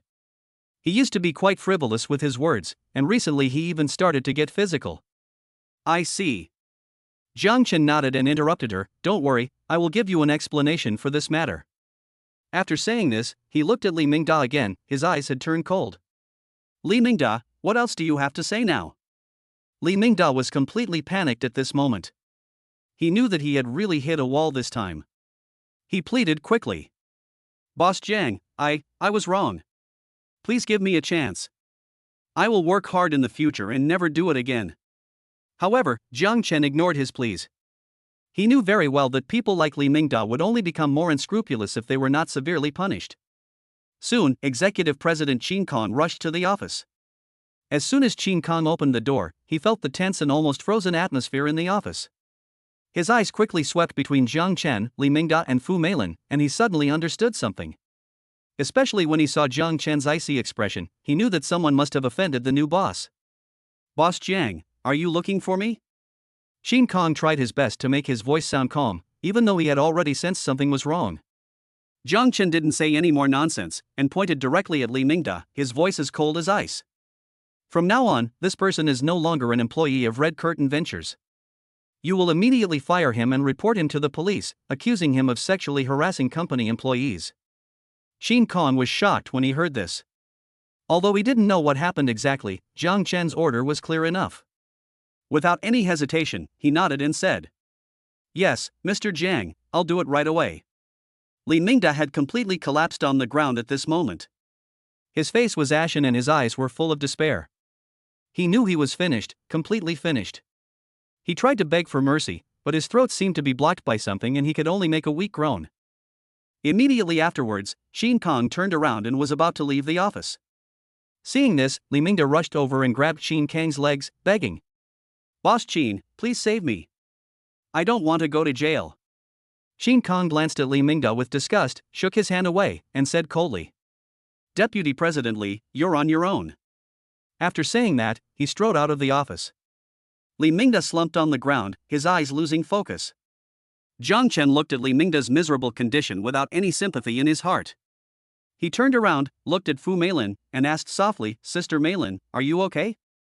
Fu Meilin shook her head and looked at Jiang Chen gratefully. Jiang Chen, thank you. Jiang Chen smiled slightly and said, Don't thank me. This kind of scum should have been punished long ago. Hearing this, Fu Meilin felt a warm current in her heart. She looked at Jiang Chen with eyes full of gratitude and admiration. She knew that if Jiang Chen had not appeared in time today, the consequences would have been disastrous. Jiang Chen not only saved her, but also helped her vent her anger. How could she not be grateful? But at this moment she still had many questions in her mind. Jiang Chen, how did you suddenly become the boss of Red Curtain Venture Capital? Although Jiang Meilin knew that Jiang Chen's background must be complicated, the acquisition of Hongmu Venture Capital was beyond her expectations. You have to know that a large investment company like Hongmu Venture Capital, which manages tens of billions of dollars, cannot be acquired casually. These are all home operations, and I don't really understand them. Jiang Chen had already thought of an excuse, and he could use this reason to cover up any reward given to him by the system. Is that so? Jiang Chen nodded, then changed the subject. By the way, Sister Meilin, where is the chairman's office? Can you take me to see it? Chapter 42 is indeed a great place to work. Fu Meilin was stunned for a moment when she heard this, then she smiled and nodded, saying softly, "Okay, I'll take you there right away." As she spoke, she stood up and led Jiang Chen towards the chairman's office. The chairman's office is located on the top floor of the Hongmu building. It not only has a wide view but is also decorated extremely luxuriously. The entire office is spacious and bright, covering an area of over 100 square meters. The floor was covered with a soft carpet, and you could hardly hear your footsteps when walking on it. There are several priceless calligraphy and paintings by famous artists hanging on the walls of the office, but the most eye-catching thing is the huge desk. The desk is made of top-grade mahogany and is worth hundreds of thousands. Behind it is a row of tall bookcases filled with various business books and materials. Jiang Chen stood in the middle of the office, looking around, and couldn't help but sigh in his heart. Wow, this is the office environment that a truly successful person should have. Fu Meilin looked at Jiang Chen's astonished expression and said with a smile, "How is it? It's nice here, right?" Jiang Chen nodded, then visually estimated the height of the mahogany desk and felt it was just right. "Yes, this is indeed a great place to work, Sister Meilin. We must have in-depth discussions here from now on." Fu Meilin immediately understood what Jiang Chen meant, and her face flushed instantly. "Don't mess around or someone will see you." Jiang Chen raised his eyebrows when he heard this.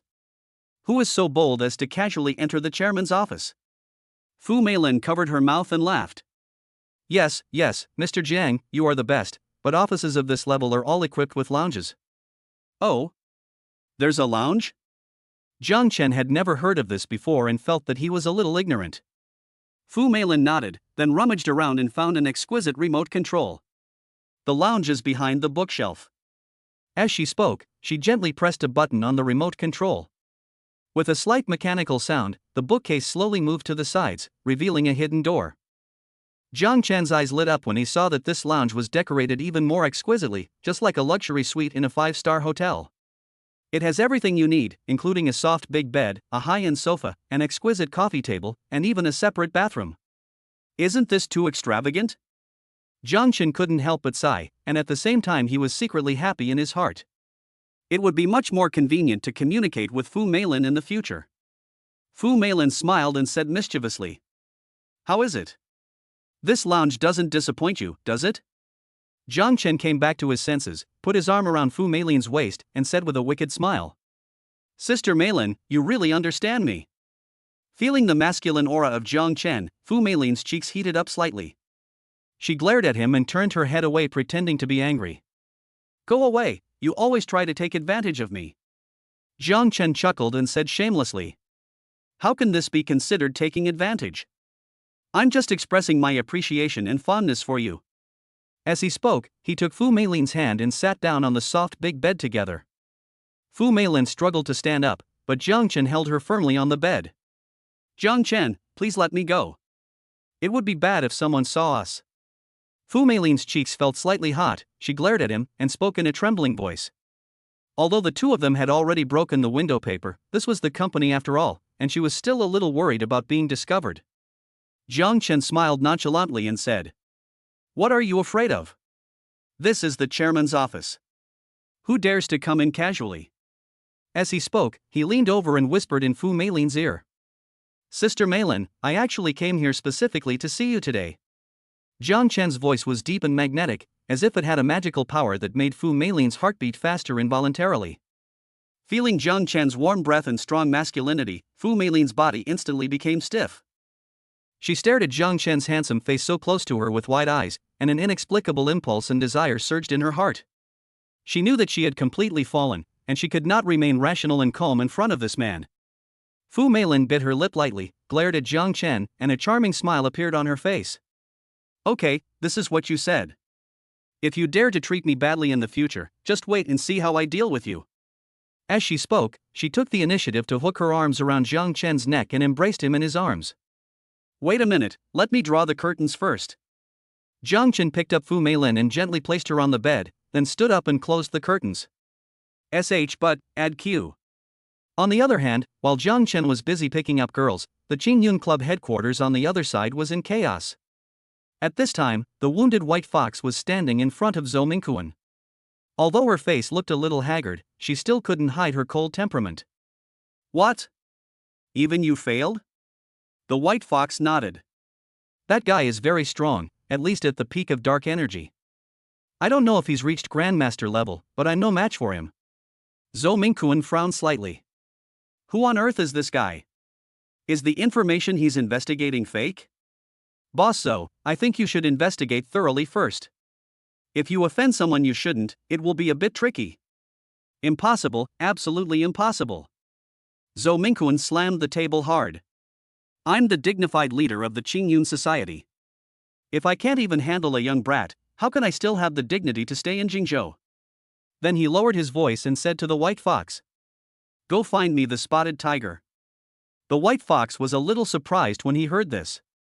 You know, Petal Tiger is a well-known ruthless character in the underworld. He is cruel and ruthless and has no bottom line in doing things. Some gangs will only ask him for help when they really encounter difficult situations that they cannot solve. Boss Zhou, are you sure you want to do this? I want to remind you. You don't need to remind me. Before Bai Hu could finish his words, he was interrupted by Zhou Mingquan. You just need to find him for me. Zhou Mingquan already had a plan in mind. He wanted to design a trap himself and wait for Jiang Chen to fall into it. Understood. At this point, Bai Hu knew that it was pointless to say more. Besides, the rule in their killer world was to do things for money. Since she had accepted the money from the Qingyun society, she had to complete the mission. I'll do it right away. The white fox bowed slightly and then left the Qingyun Club headquarters. Bang! Zhou Mingquan threw the cup in his hand to the ground and shouted angrily. Damn Jiang Chen, he's ruined my plans time and time again. This time, I'm going to make him know the consequences of going against our Qingyun society. Chapter 43 Jiang Chen's Shooting Talent. The next morning, when Jiang Chen woke up from his bed, Fu Meilin had disappeared, leaving only a note. Stinky little brother, I made you toss all night yesterday. I'm so sleepy. I'm going to work first. I made breakfast for you, remember to eat it. Work?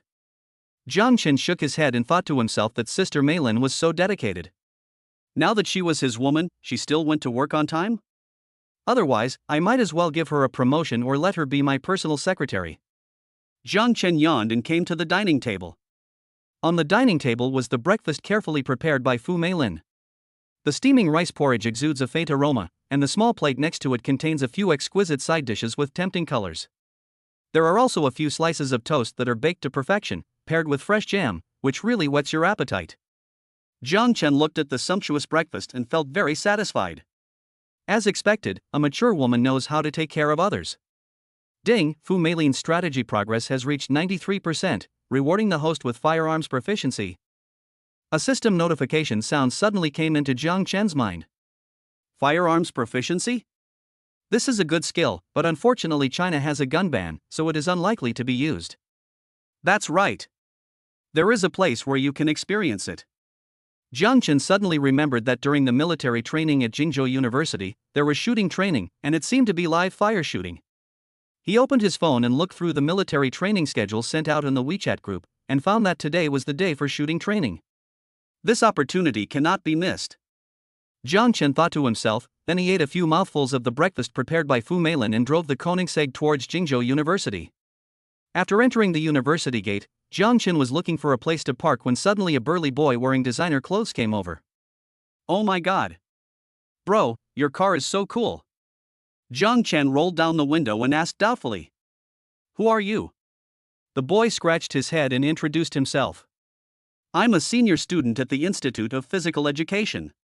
My name is Luo Huashan, but you can just call me Changzi. He couldn't help but touch the body of Koenigsegg and said enviously.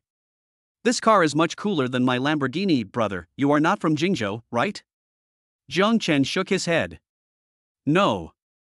Luo Huashan rubbed his hands a little embarrassedly and said. Brother, can you let me get in your car and sit for a while? Luo Huashan clasped his hands together and prayed. Jiang Chen saw that he was wearing high-end branded clothes and driving a Lamborghini, so he must be a rich second generation with some financial resources. Although Luo Huashan was dressed extravagantly, his attitude was not offensive, so Jiang Chen nodded and said. Come up. Hey, thanks, brother. Luo Huashan waited for Jiang Chen to get out of the car, then he couldn't wait to get into the driver's seat. He looked at the center console and interior that were comparable to a combat-capable cab, and his eyes lit up. TSK Tisk, it's indeed worthy of being a luxury car worth tens of millions of dollars. It's just different. What's your name, brother? Jiang Chen. Brother Jiang Chen, are you interested in joining our Jingzhou City Ace Supercar Club? Luo Huashan said to himself, to be honest, I'm the vice president of this club. If you can join, we will become the top supercar club in Jingzhou City. Seeing Luo Huashan's high spirits, Jiang Chen smiled and shook his head. Sorry, I don't want to join a club or anything just yet.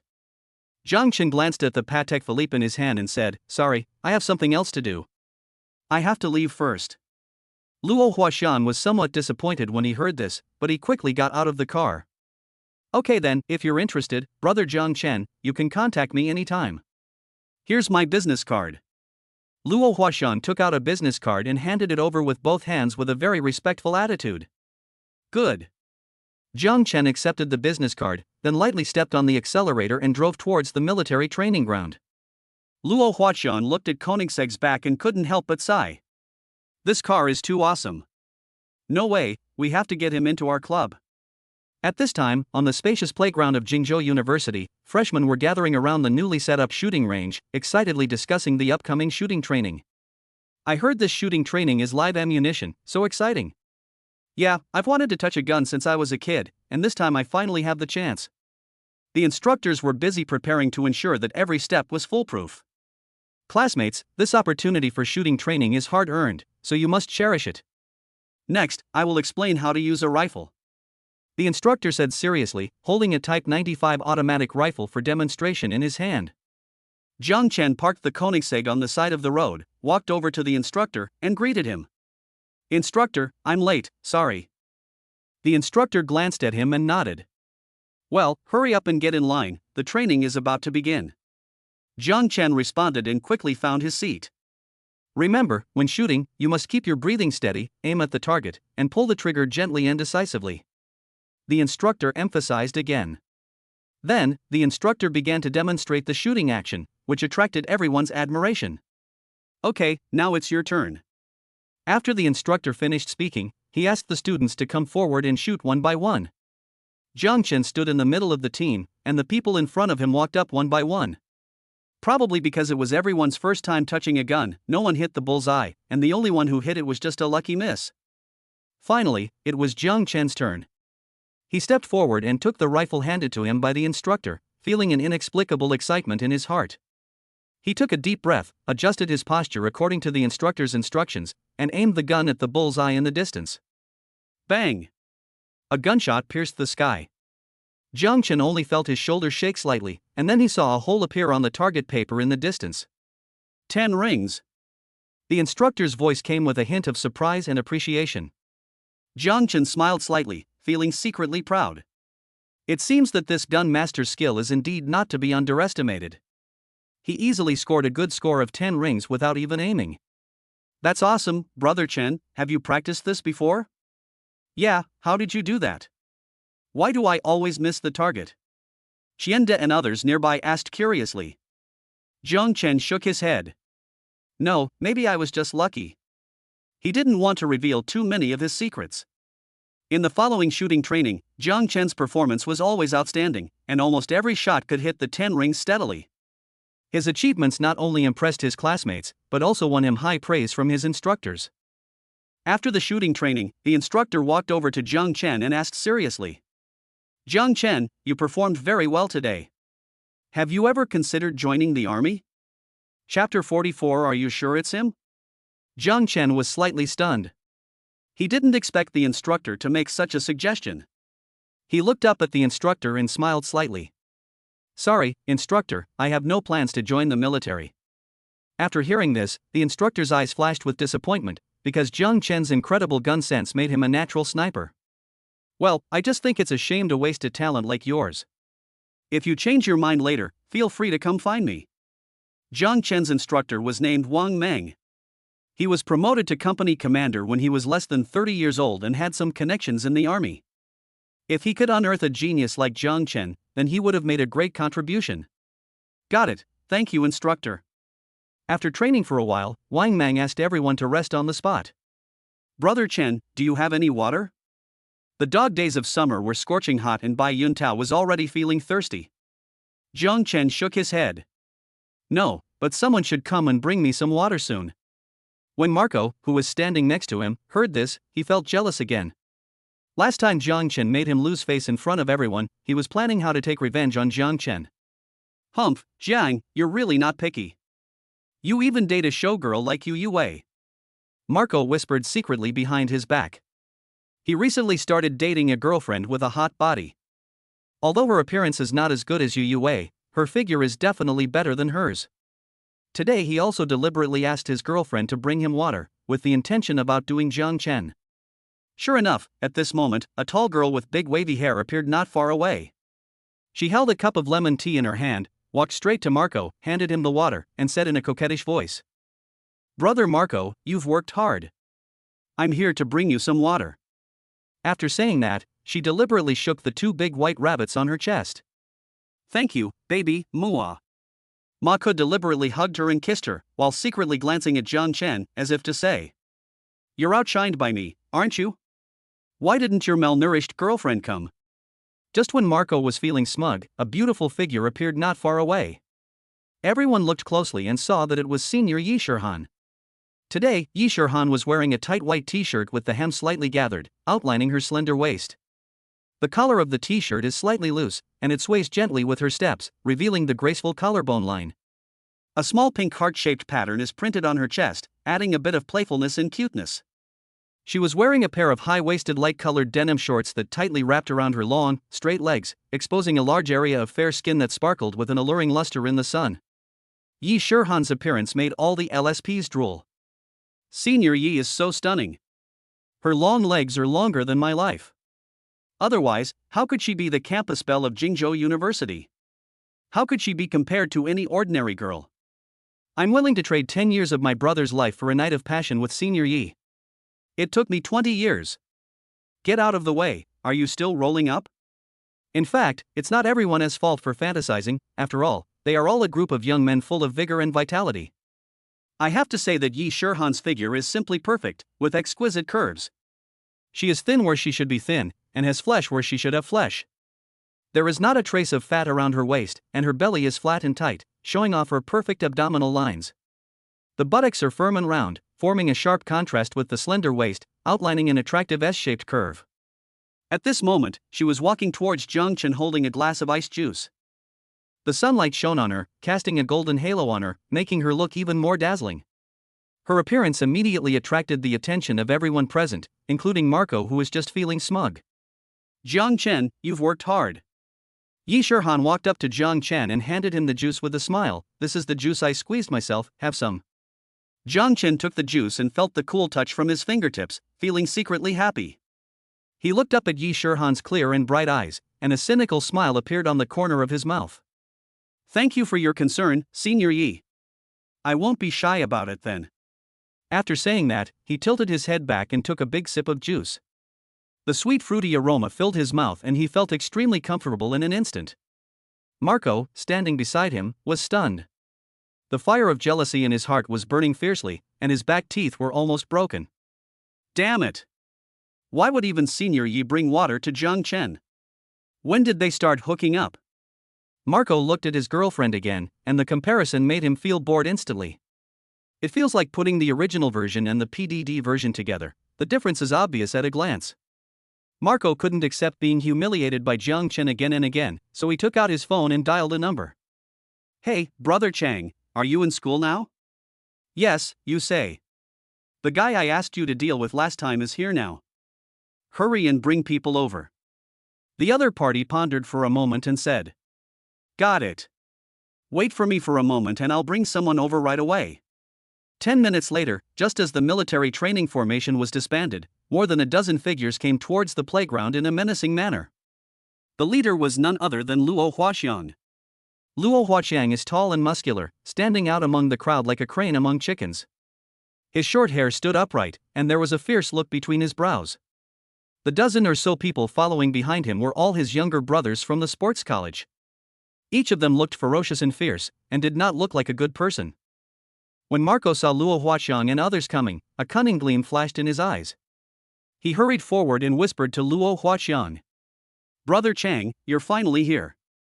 That guy is over there. This time you have to help me give him a good beating. Luo Huaxiang glanced at Marco and said coldly, You kid causes trouble for me every day. I'll only help you this once. Where is that guy? Show him to me. Marco quickly pointed at Jiang Chen, who was resting not far away, and said viciously, That's him, his name is Jiang Chen. Brother Chang, you have to help me teach him a lesson this time and let him know how powerful I am. Luo Huaxiang looked in the direction of Marco's finger and saw Jiang Chen leisurely drinking juice. Seeing this familiar figure in front of him, Luo Huaxiang's eyes almost popped out. Are you sure it's him? Chapter 45 What a coincidence, Brother Chen, we meet again.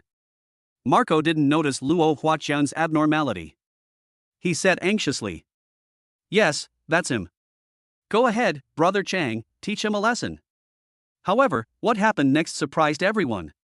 Luo Huaxiang suddenly suppressed all his anger, put on a smiling face, and strode towards Jiang Chen. Marco and the other brothers were stunned, not knowing what was going on. They originally thought there would be a fierce fight, but they did not expect Luo Huaxiang to react like this. Luo Huaxiang walked up to Jiang Chen and greeted him with a smile. Brother Chen, what a coincidence. I didn't expect to meet you again so soon. This scene shocked everyone present, especially Marco, whose mouth was open so wide that a rotten egg could be stuffed in. Jiang Chen was also stunned for a moment, then smiled faintly. Oh, it's you, Jiangzi. Why are you here? Luo Huaxiang straightened up and smiled awkwardly. No. Nothing, I'm just strolling around.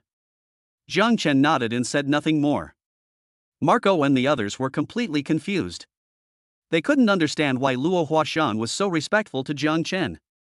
Marco couldn't help but stepped forward and asked stutteringly. Brother Changqiang, you know him? Bang! Luo Huaxiang turned his head and slapped him in the face. This slap made Marco stunned.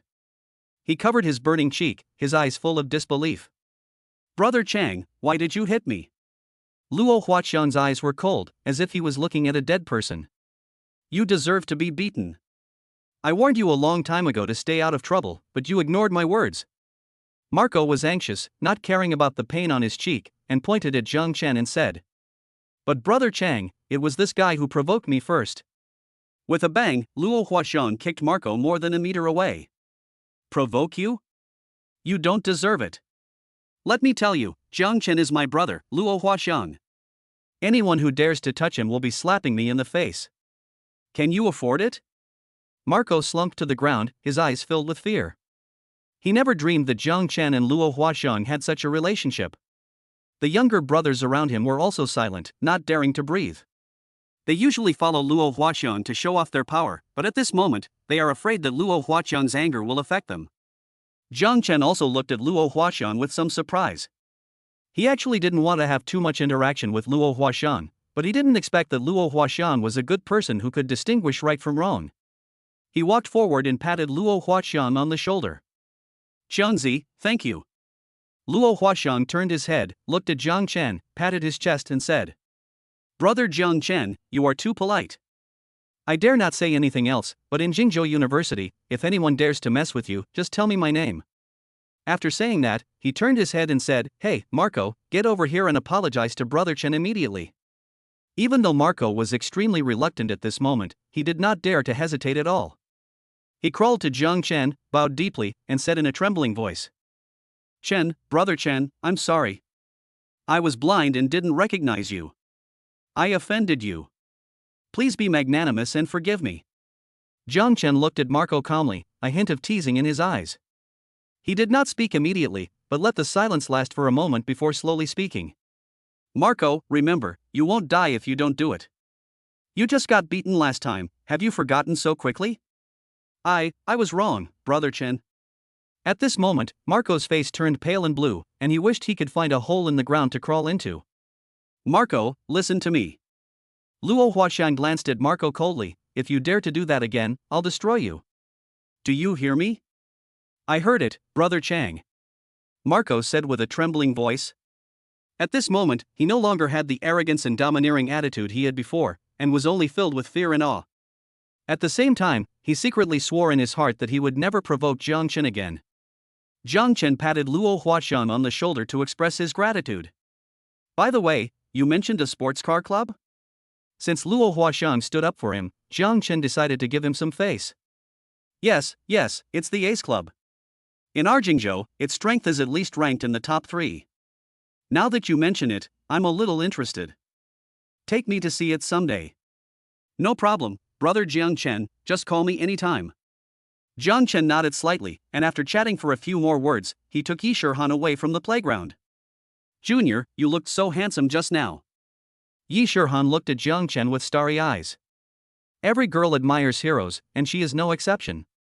In her eyes, the way Jiang Chen taught Marco a lesson just now was a display of his overwhelming boyfriend power. Ding, detection of Yi Shirhan's strategy progress reaching 95%, reward, ownership of Huai Film and Television Company.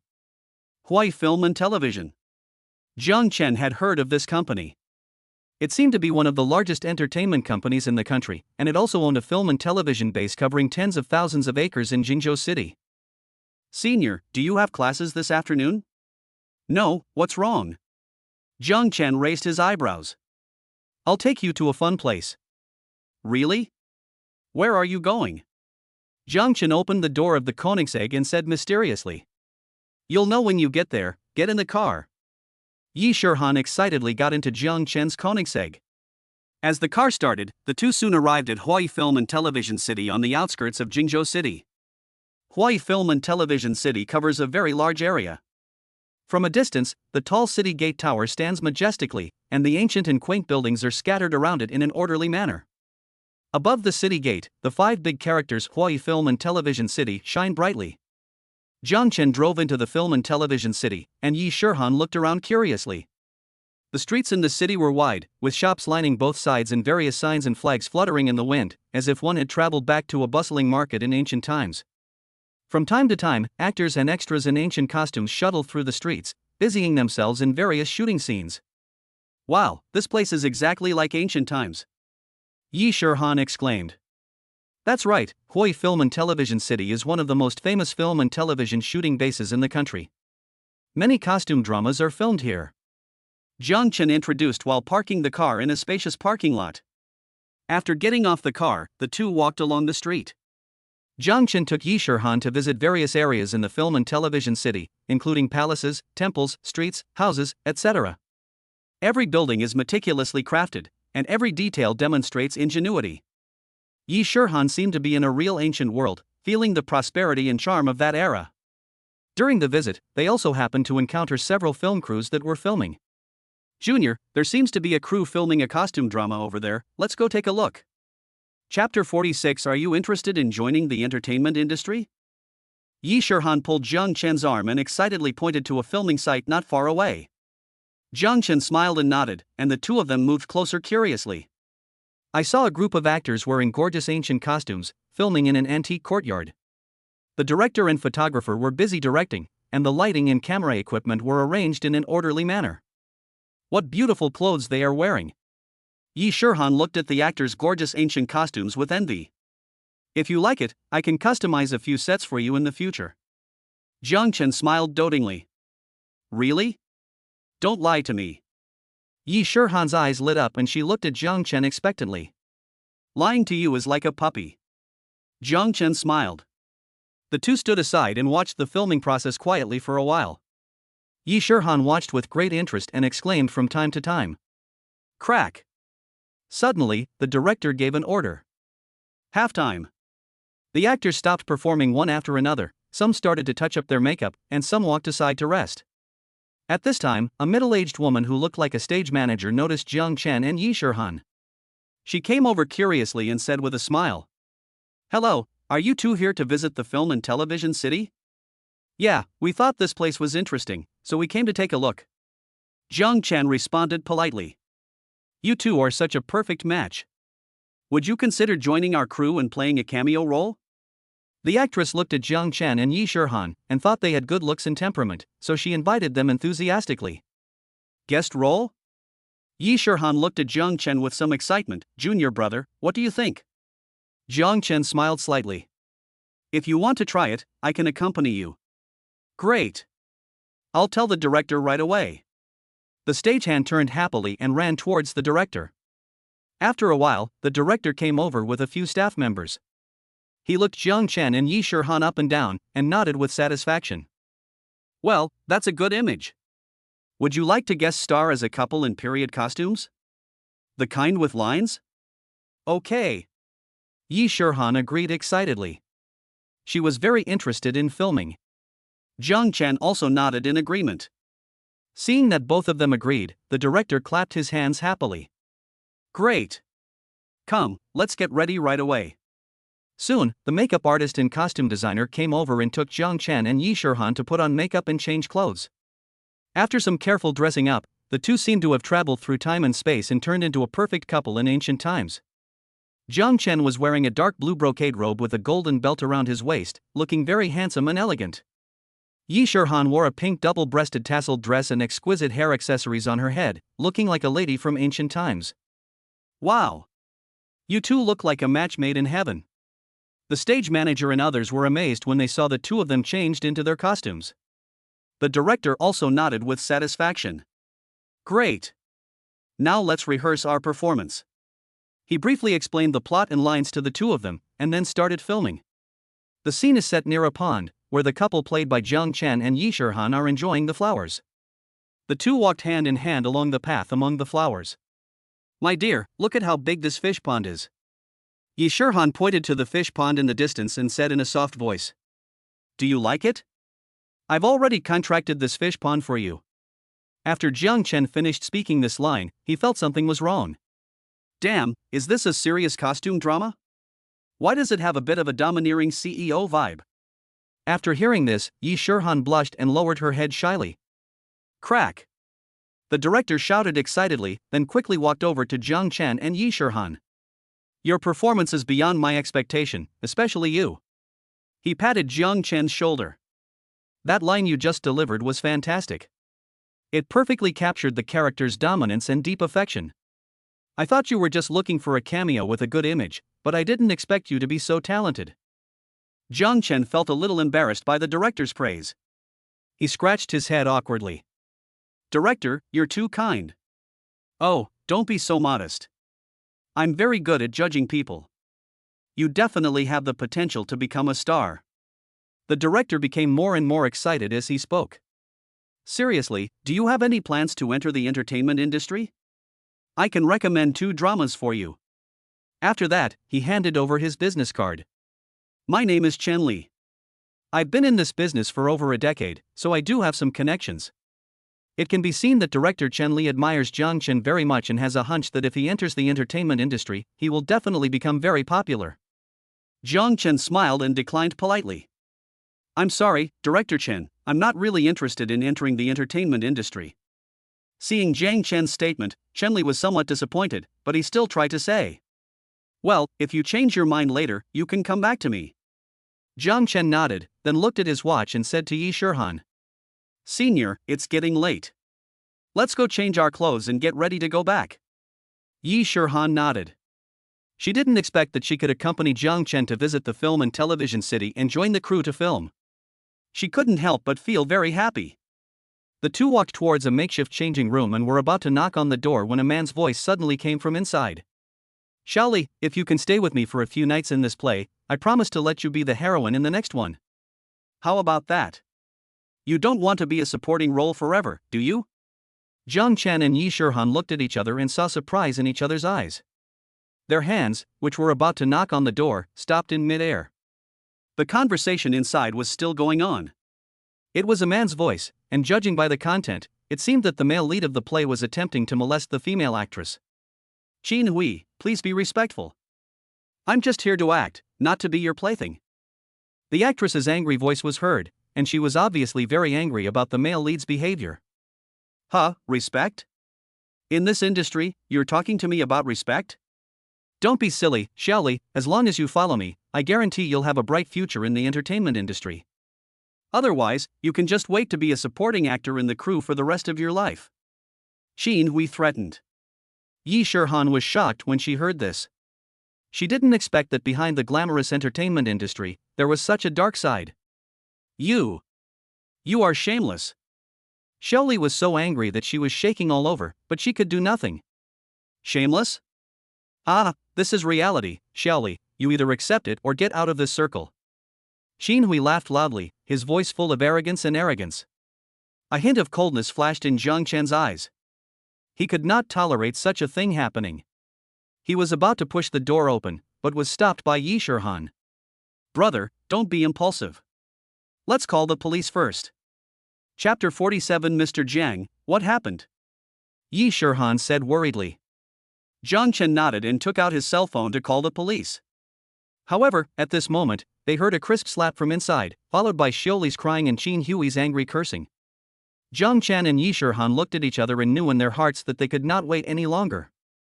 Zhang Chen pushed the door open and rushed in. Qin Hui was staring at Xiaoli with an angry look on his face, while Xiaoli was covering her cheeks with tears in her eyes. Seeing Zhang Chen and Yi Shirhan suddenly rushing in, Qin Hui was stunned for a moment, and then his face became even gloomier. Who are you? How dare you barge in? Get out! Qin Hui roared. Don't worry about who we are. You know what you just did. Zhang Chen said coldly, looking directly at Qin Hui. Qin Hui felt a little guilty when he saw Zhang Chen's gaze, but he still said firmly. What's it to you what I do? Get out of here. We all heard what you said just now. Do you think you can do whatever you want here? Yi Shirhan also said angrily. Qin Hui's face changed. He didn't expect that his ugly behavior would be heard by others. Damn, it seems like if you don't accept my toast, you'll have to drink the wine. A fierce light flashed in his eyes, and he suddenly pounced on Zhang Chen. Zhang Chen was well prepared. He dodged Qin Hui's attack with a flash of his body, and then kicked Qin Hui to the ground. Ah! Qin Hui screamed and fell to the ground. How dare you hit me? Qin Hui roared, struggling to stand up. Beating you is too light a punishment. How can a scum like you be worthy of being a celebrity idol? Zhang Chen said coldly. Qin Hui was frightened by Zhang Chen's aura and did not dare to take action again for a moment. At this time, other people in the crew outside the door also heard the noise in the changing room and walked in. What happened? Director Chen Li asked. Director Chen, you have to make the decision for me. Seeing Chen Li and the others come in, Qin Hui's expression immediately changed. He covered his waist, which was hurt by Zhang Chen's kick, and a painful expression appeared on his face. He exaggerated the story and finally said with gritted teeth. These two lunatics came out of nowhere and suddenly broke in and attacked me. Director Chen, you can't let them off easily. After hearing what Qin Hui said, Chen Li frowned. He looked at Zhang Chen with a hint of doubt in his eyes. Zhang Chen, why did you hit him? Chen Li asked in a deep voice. Although he had a good impression of Zhang Chen and Yi Shirhan, he couldn't just let it go if they really caused trouble on the set. Director Chen, don't listen to Qin Hui's nonsense. This isn't the case. Actress Shirley didn't care about the pain on her face and hurriedly stood up to defend Zhang Chen and Yi Shirhan. Qin Hui had evil intentions towards me just now. They heard the noise and rushed in to help. Qin Hui's face changed. He didn't expect Xiaoli to stand up and speak for Zhang Chen and Yi Shirhan. This caught him off guard. Xiaoli, what nonsense are you talking about? When did I ever do anything bad to you? Qin Hui glared at Xiaoli and said in pretended anger. You. Xiaoli was so angry at Qin Hui's shamelessness that she was trembling all over, but she could do nothing about it. She was just an unknown little actor and could not compete with a popular star like Qin Hui who had a good background. Okay, stop arguing. Chen Li shouted, interrupting the quarrel. He couldn't make any conclusions before the matter was investigated. Seeing that Chen Li seemed to be wavering, Qin Hui immediately took the opportunity to increase his bet. He straightened up with a smug smile on his face. Director Chen, you have to think carefully. I'm the male lead of this drama.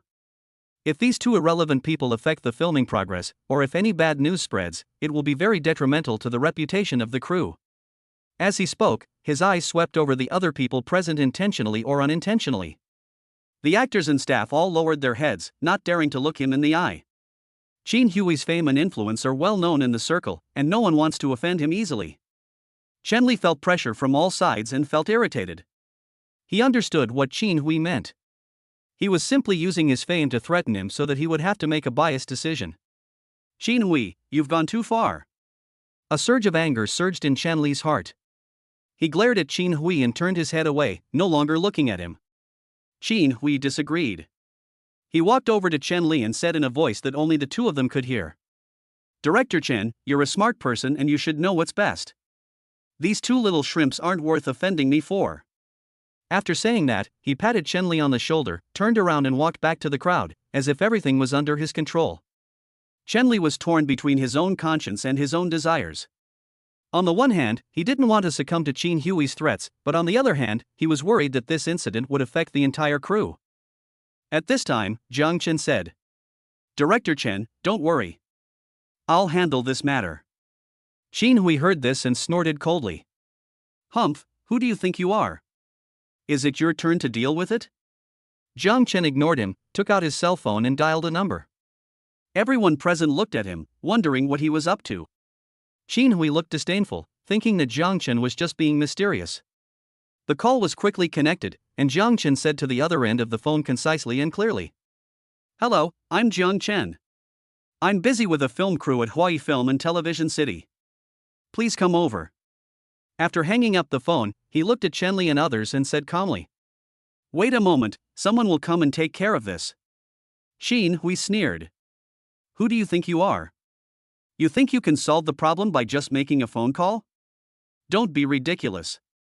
Others also began to whisper, not knowing how this matter would end. After a while, a middle-aged man in a suit hurried in. He looked around and then looked at Jiang Chen with a respectful look on his face. Boss Jiang, are you looking for me? When everyone saw this man, they all showed surprised expressions. Because this man is Zhou Nanyang, one of the persons in charge of Hawaii Film and Television. When Qin Hui saw Zhou Nanyang, an attentive smile immediately appeared on his face. He walked up quickly and extended his hand to shake hands with Zhou Nanyang. Mr. Zhou, why are you here? This is such a small matter, why would you need to personally take action? Qin Hui said flatteringly. Zhou Nanyang did not shake hands with Qin Hui. He did not even look at Qin Hui. He walked straight to Jiang Chen and bowed slightly. Boss Jiang, what happened? Chapter 48 Jiang Chen, you are finally here. Zhou Nanyang asked respectfully, his tone revealing respect and awe for Jiang Chen. This scene stunned everyone present, including Qin Hui. They didn't expect that Jiang Chen could actually call the senior management of Hawaii Film and Television, and judging from Zhou Nanyang's attitude, he seemed to be very respectful to Jiang Chen. Qin Hui's face turned ugly, and he felt like he had been slapped hard in the face. He had previously thought that Jiang Chen was just being mysterious, but he didn't expect that the other party actually had such power. This person harassed the actresses on the set and even attempted to molest them. I feel that such a person does not deserve to remain on the set. Jiang Chen pointed at Qin Hui and said in a cold tone. Upon hearing this, Zhou Nanyang immediately turned to look at Qin Hui. His eyes became stern, as if he was looking at a piece of trash. Qin Hui, you're so brave. How dare you do such a thing on the set of Hawaii Film and Television? Zhou Nanyang shouted angrily, we at Hawaii are terminating your contract. Get out of the crew immediately and don't come back. Qin Hui's face turned pale in an instant. He couldn't believe what he heard. He struggled to explain, but found his voice trembling. No. It's not like that, Mr. Zhou, please let me explain. Qin Hui pleaded. But Zhou Nanyang bowed slightly to Jiang Chen and said. Boss Jiang, do you think we should ban him and then call the police? When Qin Hui heard the word call the police, he was like being struck by lightning and froze in place. Although he had been arrogant and domineering before, he now looked like a lamb to be slaughtered, helpless and terrified. He suddenly turned to look at Jiang Chen, his eyes full of regret. He knew that if Jiang Chen really ordered the police to be called, not only would his acting career be completely over, but he might also face imprisonment. Jiang Chen, Mr. Jiang, please give me a chance. I know I was wrong. I really know I was wrong. Qin Hui's voice was filled with tears. He walked towards Jiang Chen step by step. Finally, his knees gave way and he knelt in front of Jiang Chen. This scene stunned everyone present. They had never seen Qin Hui so humble. This big star who was so glamorous in the circle was now like a dog, kneeling down and begging for mercy to Jiang Chen. Jiang Chen looked at Qin Hui who was kneeling in front of him, without a trace of pity in his eyes. He seemed to be deaf to Qin Hui's pleas, and his expression remained as cold as before. Mr. Jiang, I beg you, please give me a chance to reform. I am willing to take all the responsibility, as long as you don't call the police. Qin Hui continued to plead incoherently, but Jiang Chen had already turned away and no longer looked at him. Jiang Chen turned his gaze to Zhou Nanyang. I'll leave this matter to you. I hope you can handle it strictly to serve as a warning to others. Upon hearing this, Zhou Nanyang immediately nodded and said, Yes, President Jiang. I will definitely deal with it strictly and will not tolerate it. As he spoke, he looked at Qin Hui, who was still kneeling on the ground, a trace of disgust flashed in his eyes, and then he ordered the security guard. Take him away and keep him under guard. Don't let him run away. Yes. Two tall and strong security guards came forward and carried Qin Hui out of the room like a chick. Zhou Nanyang walked up to Jiang Chen and asked respectfully, Mr. Jiang, when will you go to inspect the group? I'll arrange the itinerary in advance. Jiang Chen waved his hand. I'll let you know when I get there. Okay, Mr. Jiang. After instructing Zhou Nanyang on some things, Jiang Chen took Yi Shirhan's hand and left Hui Film and Television City.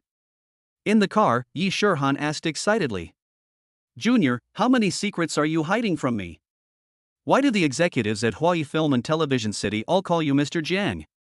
Jiang Chen touched Yi Shirhan's white thigh and said with a smile, I have so many secrets. If I tell you all of them, won't there be no surprises in the future? Hate. Yi Shirhan lowered her head shyly, quietly moved her legs away, and said with a pout, Humph, you men are all pigs. Men's mouths are lies. Jiang Chen was not angry, but leaned close to Yi Shirhan's ear. Senior, why don't you stay at the dormitory today? I want to tutor you in foreign languages. Yi Shirhan immediately understood what Jiang Chen meant, lowered her head shyly, and stopped talking. Ring ring ring. Just when Jiang Chen was about to launch a further offensive, his cell phone rang. It was an unfamiliar number. Seeing this strange call, Jiang Chen felt an ominous premonition in his heart. He pressed the answer button. Hello, who is this? There was silence for 3 seconds on the other end of the phone, and then a deep voice came. Jiang Chen, right? I have your woman in my hands. You have 1 hour to get to the abandoned construction site in the western suburbs of Jingzhou City. No one will be served after you've made that time. Immediately afterwards, a woman's voice came from the receiver. It was Fu Meilin. Jiang Chen, don't come over here. They've set a trap for you. Bang. Shut up, damn woman, don't say anything you shouldn't say. The man slapped Fu Meilin and continued. Did you hear me? I'll only wait for an hour, or I'll kill you. Jiang Chen's face instantly turned gloomy, and a cold light flashed in his eyes. Got it, I'll be there right away. He hung up the phone, looked at Yi Shirhan, and said in a deep voice. Senior, I have something urgent to deal with. Please go back to school first. Yi Shirhan heard Jiang Chen's tone and knew that the matter might be serious. She didn't ask any more questions, but just nodded obediently. Then be careful, Junior. Jiang Chen nodded, opened the car door and let her get out. He took a deep breath and dialed a number. Hello, it's me. Find a location right now. An abandoned construction site in the western suburbs of Jingzhou City. Then take people there. The sooner the better. After saying that, he hung up the phone and drove quickly to the construction site in the western suburbs. Koenigsegg drove on the bumpy dirt road for nearly half an hour and finally arrived at the western suburbs construction site. After Jiang Chen got off the car, he looked around and saw that the place was desolate, with abandoned buildings in ruins and broken walls everywhere. The construction site was overgrown with weeds and some discarded construction materials were scattered all over the ground, making it look particularly messy. No one has been here for a long time, and the air is filled with a smell of decay. Jiang Chen frowned and walked forward cautiously. He knew that he had to remain calm and not be negligent. Fu Meilin's safety is now in his hands. Jiang Chen walked forward while observing the surrounding environment. Suddenly, he heard a faint cry. He walked towards the sound and saw Fu Meilin tied to a chair by several men in an abandoned shed, her face covered with tears. Jiang Chen, you are finally here. Chapter 49. You underestimate our Zhou family. A thin man walked out from the shadows and looked at Jiang Chen coldly. There was a sinister smile on his face and a shining dagger in his hand. This man was none other than Zhou Mingquan, the leader of Qingyun society. Are you the one who called me? Jiang Chen asked coldly. Yes, it is me. Zhou Mingquan nodded. My people have suffered a lot at your hands recently. Your woman is in my hands now. If you don't want her to get into trouble, just listen to me. Jiang Chen didn't say anything, just stared at the man closely. He knew that any words were unnecessary now and he could only act according to circumstances. Seeing that Jiang Chen didn't say anything, Zhou Mingquan thought that Jiang Chen was scared and couldn't help but feel even more proud. He walked up to Fu Meilin, pointed a knife at her throat, and threatened. Jiang Chen, I'm giving you two choices now. Either you kneel down and beg me, or I'll slit her throat. Facing Zhou Mingquan's threats, Jiang Chen remained calm. He took a deep breath and exhaled slowly, a cold gleam in his eyes. Then he moved like lightning and rushed towards Zhou Mingquan. Zhou Mingquan never expected that Jiang Chen would suddenly launch an attack. By the time he reacted, it was too late. Jiang Chen punched Zhou Mingquan hard in the face. Bang! Zhou Mingquan was dizzy after being hit by Jiang Chen's punch. He fell backwards and the dagger in his hand flew out of his hand. Jiang Chen took the opportunity to step forward, grabbed his collar, and threw him to the ground. Ugh! Zhou Mingquan let out a scream, feeling as if his bones were about to be broken. He struggled to get up, but Jiang Chen had already stepped on his chest, making him unable to move. Tiger, save me! Zhou Mingquan shouted. Jiang Chen ignored him and turned to look at Fu Meilin, who was tied to the chair. Sister Meilin, are you okay? As Jiang Chen spoke, he walked over and untied the rope on Fu Meilin. At the same time, he felt relieved. Fortunately, he arrived in time and Fu Meilin was not hurt. However, just as Jiang Chen was about to take Fu Meilin away, a sound of breaking wind suddenly came. Jiang Chen turned his head suddenly and saw a tall man with a red birthmark on his face rushing towards him quickly, holding a shiny tang sword in his hand. This man is none other than Hua Banhe, the top killer hired by Zhou Mingquan. Jiang Chen frowned slightly when he saw this, but he did not panic. Instead, he responded calmly. He pushed Fu Meilin behind him, away from danger, and then faced the tiger. The spotted tiger slashed at Jiang Chen's head, but Jiang Chen dodged the attack nimbly and punched the spotted tiger in the abdomen. However, the tiger's reaction speed was also extremely fast. He quickly dodged Jiang Chen's fist by moving sideways, and then swept a knife across Jiang Chen's waist. Jiang Chen dodged the knife with a backflip, then kicked the tiger's wrist. There was a crisp crack sound, and the tiger's wrist was kicked by Jiang Chen, causing severe pain, and the tang sword flew out of his hand. Court death. The spotted tiger roared and punched Jiang Chen in the chest. Seeing this, Jiang Chen also met the attack with a punch without showing any weakness. There was a loud bang as the two men's fists collided fiercely, and then they each stepped back. This blow made Jiang Chen feel a little numb in his arm, and the tiger felt even worse. He felt as if his fist was hit by a hammer and the pain was unbearable. The spotted tiger shook his arms. Okay, it's been a while since I've met a decent opponent. Today I must drink a mouthful of your blood. As the spotted tiger spoke, he flashed and attacked Jiang Chen again. The spotted tiger attacked Jiang Chen with a sweeping kick. Jiang Chen quickly dodged sideways and punched the spotted tiger in the waist. The spotted tiger reacted extremely quickly. He twisted his body to avoid Jiang Chen's attack, and then took the opportunity to elbow Jiang Chen in the chest. Seeing this, Jiang Chen quickly stepped back and stretched out his hands to grab the tiger's arm. The two men were immediately in a stalemate. After a few seconds, the tiger suddenly struggled hard, broke free from Jiang Chen's hands, and then punched Jiang Chen's head hard. Jiang Chen was shocked when he saw this, but he did not panic. Instead, he quickly dodged to the side. There was a loud bang and the tiger's fist slammed heavily on the ground, creating a hole in the ground. Jiang Chen took the opportunity to kick the tiger in the abdomen, sending him retreating. After the spotted tiger stabilized its body, it roared and rushed towards Jiang Chen again. The fight lasted for several minutes, and the tiger was gradually losing the upper hand.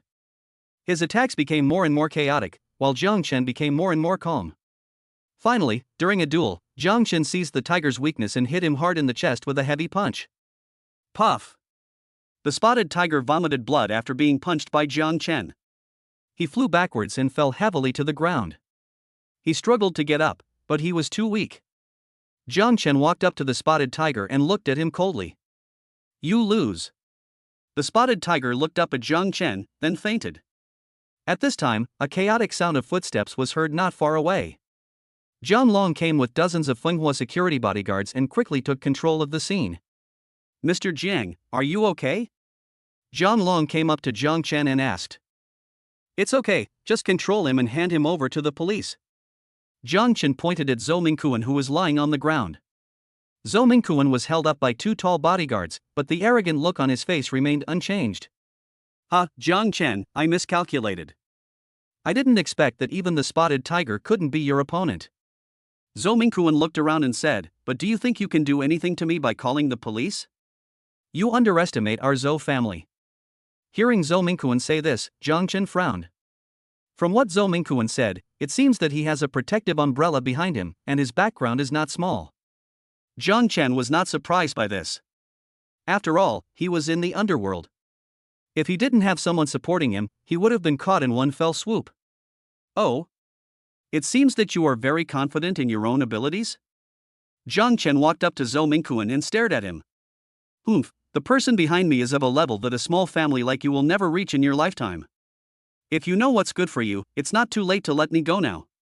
Otherwise, don't regret it. Bang! Before he could finish, Jiang Chen kicked Zhou Mingquan in the crotch, which was exactly what he wanted. Sigma! Ah! Zhou Mingquan screamed, covered his crotch with his hands, and instantly fell to the ground, sweating profusely. My second brother.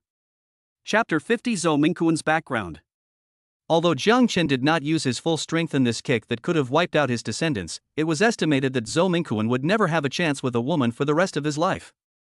Have you called the police? Jiang Chen asked. If you report it, the police should come immediately. 10 minutes later, the brigade's special police surrounded the scene and arrested Zhou Mingquan and others. Boss Jiang, it seems like someone is backing this Qingyun society. Do you have any solutions? Ding, congratulations to the host for completing the mission to rescue the bound girl. You will be rewarded with a top identity card that will take effect immediately. You will also be rewarded with evidence of Zhou Mingquan's illegal activities. Immediately afterwards, a USB flash drive appeared in Jiang Chen's pocket. Did you bring your computer? Jiang Chen asked. I brought it. Jiang Long was a little confused, but he immediately took out his laptop from the car.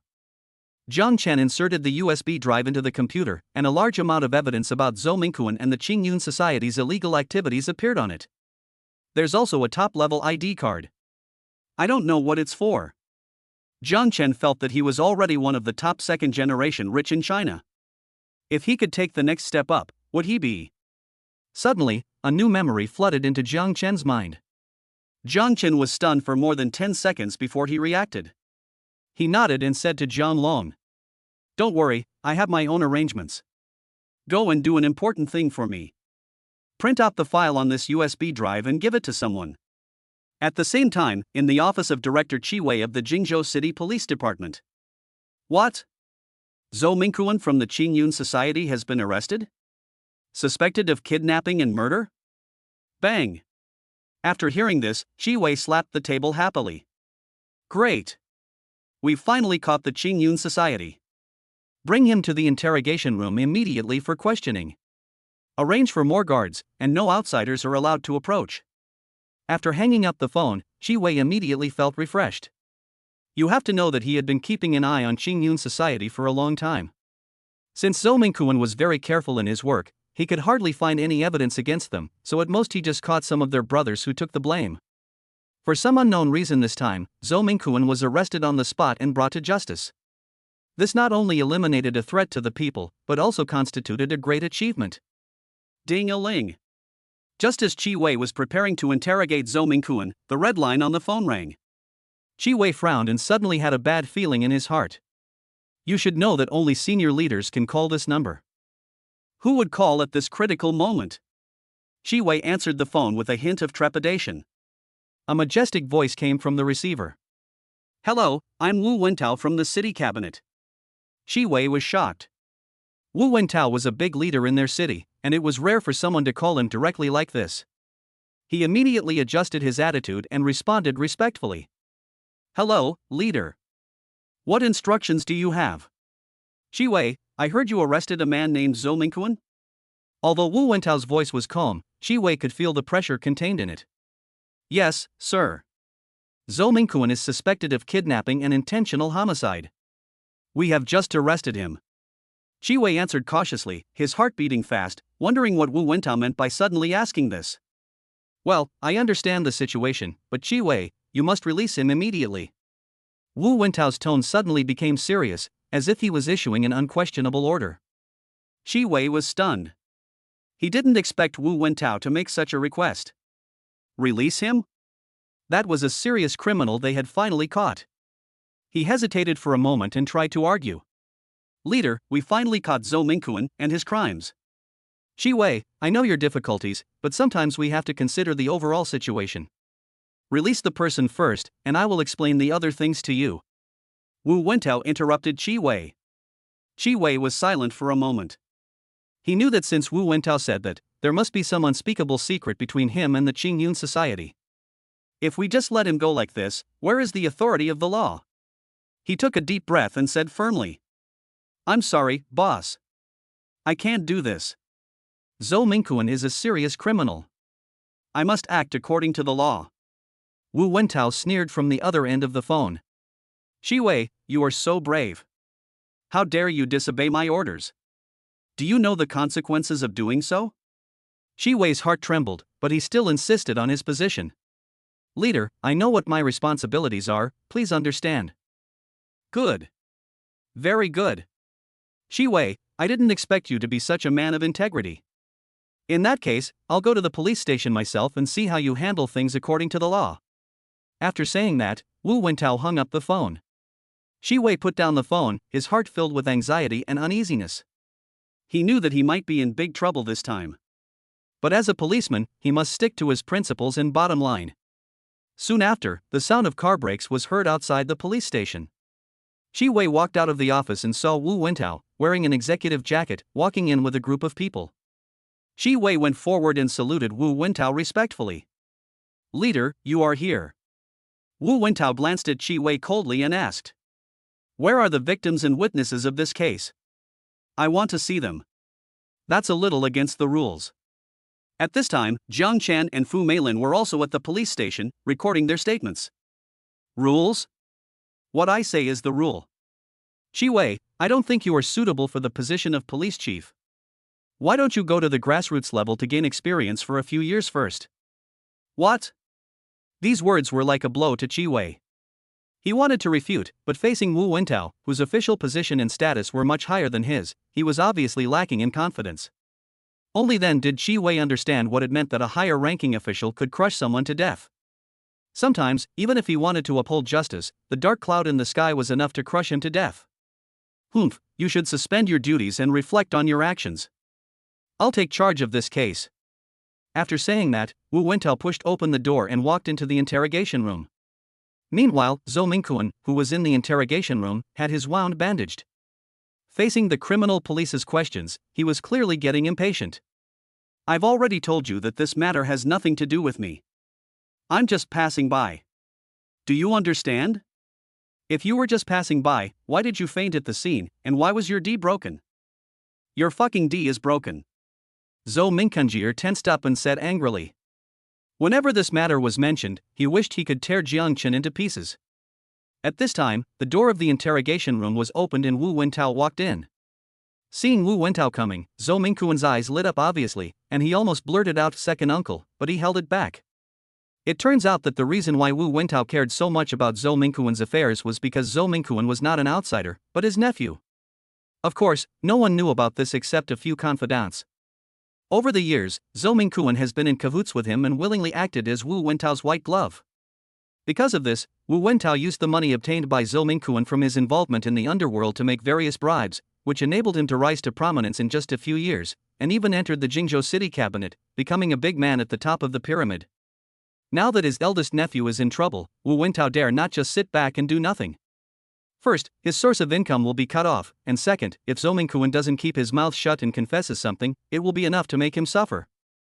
Ahem, well, you go out first. Chapter 51. The Jiang family's big figure appears. Wu Wentao said to the interrogating criminal police. Yes.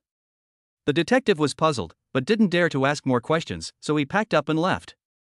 When Zhou Mingquan saw Wu Wentao coming, he immediately felt confident and the two exchanged glances. Zhou Mingquan understood and immediately shouted. I've been wrongly accused. Let me out.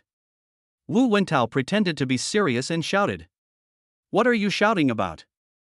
We won't arrest a good guy by mistake, nor will we let a bad guy go. Tell us everything you know. After saying this, Wu Wentao signaled his subordinates. You're responsible for taking notes. Remember, you must seek truth from facts. Yes, leader. Of course, the subordinate understood Wu Wentao's meaning and spoke immediately. Wu Wentao nodded, then walked out of the interrogation room and came to the room next to Jiang Chen and Fu Meilin. Turn off the camera. Wu Wentao ordered. Leader, isn't this a bit inappropriate? If there's anything inappropriate, just shut it down if I tell you to. I'm fine. The staff did not dare to disobey Wu Wentao's orders and had to do as they were told. After turning off the recording device, Wu Wentao put his hands behind his back, stared at Jiang Chen and said. Your name is Jiang Chen, right? My name is Wu Wentao, you should have heard of me. Wu Wentao paused and continued. Let me make a deal with you. This matter will be over. I, Wu Wentao, owe you a favor. If you have any problems in the future, you can come to me. In the eyes of ordinary people, Wu Wentao's words are very meaningful. You have to know that he is an important member of the city cabinet, and in the future he may even become the third or even second in command of Jingzhou City. Such power can be said to be omnipotent in Jingzhou City. After Wu Wentao finished speaking, Jiang Chen just smiled coldly, with a hint of sarcasm in his eyes. He slowly stood up, looked at Wu Wentao, and said without giving in. Boss Wu, your favor is truly valuable. However, I have a quirk, I don't like to owe favors to others, and I especially don't like others owing me favors. Therefore, your offer is worthless to me. Wu Wentao's face turned ugly in an instant. He didn't expect that this seemingly ordinary young man would be so disrespectful and directly reject him. In Jingzhou City, no one has ever dared to speak to him like this. He suppressed the anger in his heart and tried to make his voice sound calmer. Jiang Chen, I hope you can understand that sometimes, there is only one chance. If you miss it, you may never get it again. Chance? Jiang Chen asked back, your so-called opportunity is asking me to give up justice and let a criminal go? Big boss, I don't dare to take your opportunity. Wu Wentao was completely enraged by Jiang Chen's words. His face turned ashen and a spark flashed in his eyes. But Jiang Chen was not afraid at all and continued to mock. Wu Wentao, as an important member of the city cabinet, you are protecting a criminal like this. It's really eye-opening. I wonder if your career will be affected if this matter gets out. You. Wu Wentao pointed at Jiang Chen angrily, but was speechless. He didn't expect that this young man was so cunning and actually knew his background. Jiang Chen remained unmoved and continued. Don't think that no one knows about your deeds. Zhou Mingquan is your nephew. For so many years, you have been in cahoots with each other, using his organized crime organization to make money for you. If I want to, I can make these things public at any time. Wu Wentao's face turned pale instantly. He didn't expect Jiang Chen to know so much. How do you know all this? Don't worry about that. Jiang Chen smiled. Wu Wentao took a deep breath, trying to calm his excitement. He knew that he couldn't panic at this moment and had to find a way to stabilize Jiang Chen. So, he changed his strategy and softened his voice a little. Jiang Chen, I admit that you do have some information that is unfavorable to me, but you must know that there are no absolute enemies in this world, only eternal interests. If you are willing, you can join my army. As he spoke, Wu Wentao took out a bank card from his pocket and gently pushed it in front of Jiang Chen. Here is a considerable sum of money, enough to provide you with comfortable food and clothing for the rest of your life. As long as you let Zhou Mingquan go, this card will be yours. Moreover, I can also guarantee that your future development in Jingzhou City will be smooth sailing. Jiang Chen looked at the bank card with a sneer on his face. He stood up again, walked to the window, turned his back to Wu Wentao and said, Wu Wentao, do you think money can buy everything? Maybe for some people, money is indeed a panacea. But the thing I lack the least is money. After saying that, he turned around and pushed the bank card back. Wu Wentao's expression turned ugly again. He didn't expect Jiang Chen to reject his bribe so resolutely. He began to realize that this young man might be more difficult to deal with than he had imagined. But Wu Wentao was not willing to give up. He pondered for a moment, then changed his tone to a more threatening one. Jiang Chen, you have to understand that the waters of Jingzhou City are deep and the waves are strong. Some people and some things are not something you can afford to offend. If you insist on making an enemy of me, the consequences will be serious. Jiang Chen just smiled faintly and said nonchalantly, Oh? Really? You know what fishermen say? The bigger the waves, the more expensive the fish. I want to see how deep the water in Jingzhou is. After saying that, he turned and walked towards the door, opened it and prepared to leave. Stop right there. Wu Wentao became furious when he saw that Jiang Chen was not moved by his persuasion. Want to leave? Do you think I'll let you leave easily? If you can walk out, I'll take your last name today. Just as Wu Wentao was shouting, the door of the room was suddenly pushed open, and a majestic voice sounded. Wu Wentao, you're so arrogant. I want to see how you can stop him from leaving. Chapter 52 Jiang Chen, I will kill you. Jiang Chen turned around and saw a man in his early 50s wearing a dark executive jacket walking in. The man had a powerful aura and an unquestionable majesty on his face. He was followed by several followers and seemed to be of an extraordinary status. This man was none other than Zhang Yuanshan, the second in command of the provincial cabinet. Wu Wentao's face turned pale in an instant.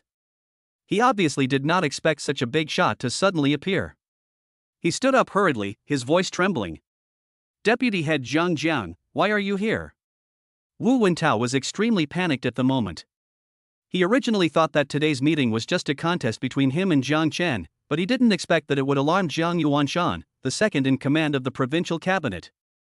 This leader usually lives a secluded life and rarely appears in public, let alone personally intervene in such trivial matters.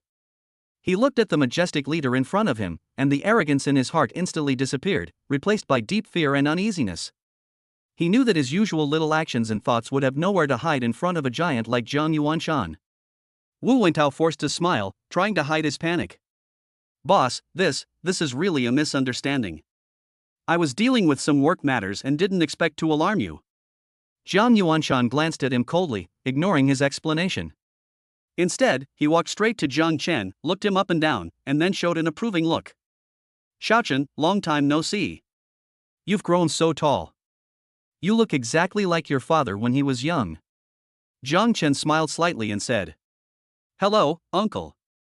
Wu Wentao stood aside, watching Zhang Yuanshan and Jiang Chen having a friendly conversation, and immediately realized what was going on. Jiang Chen and Zhang Yuanshan, damn, it turns out they are all members of the Jiang family. Wu Wentao's mood at the moment was mixed. He felt like he had been cruelly tricked by fate.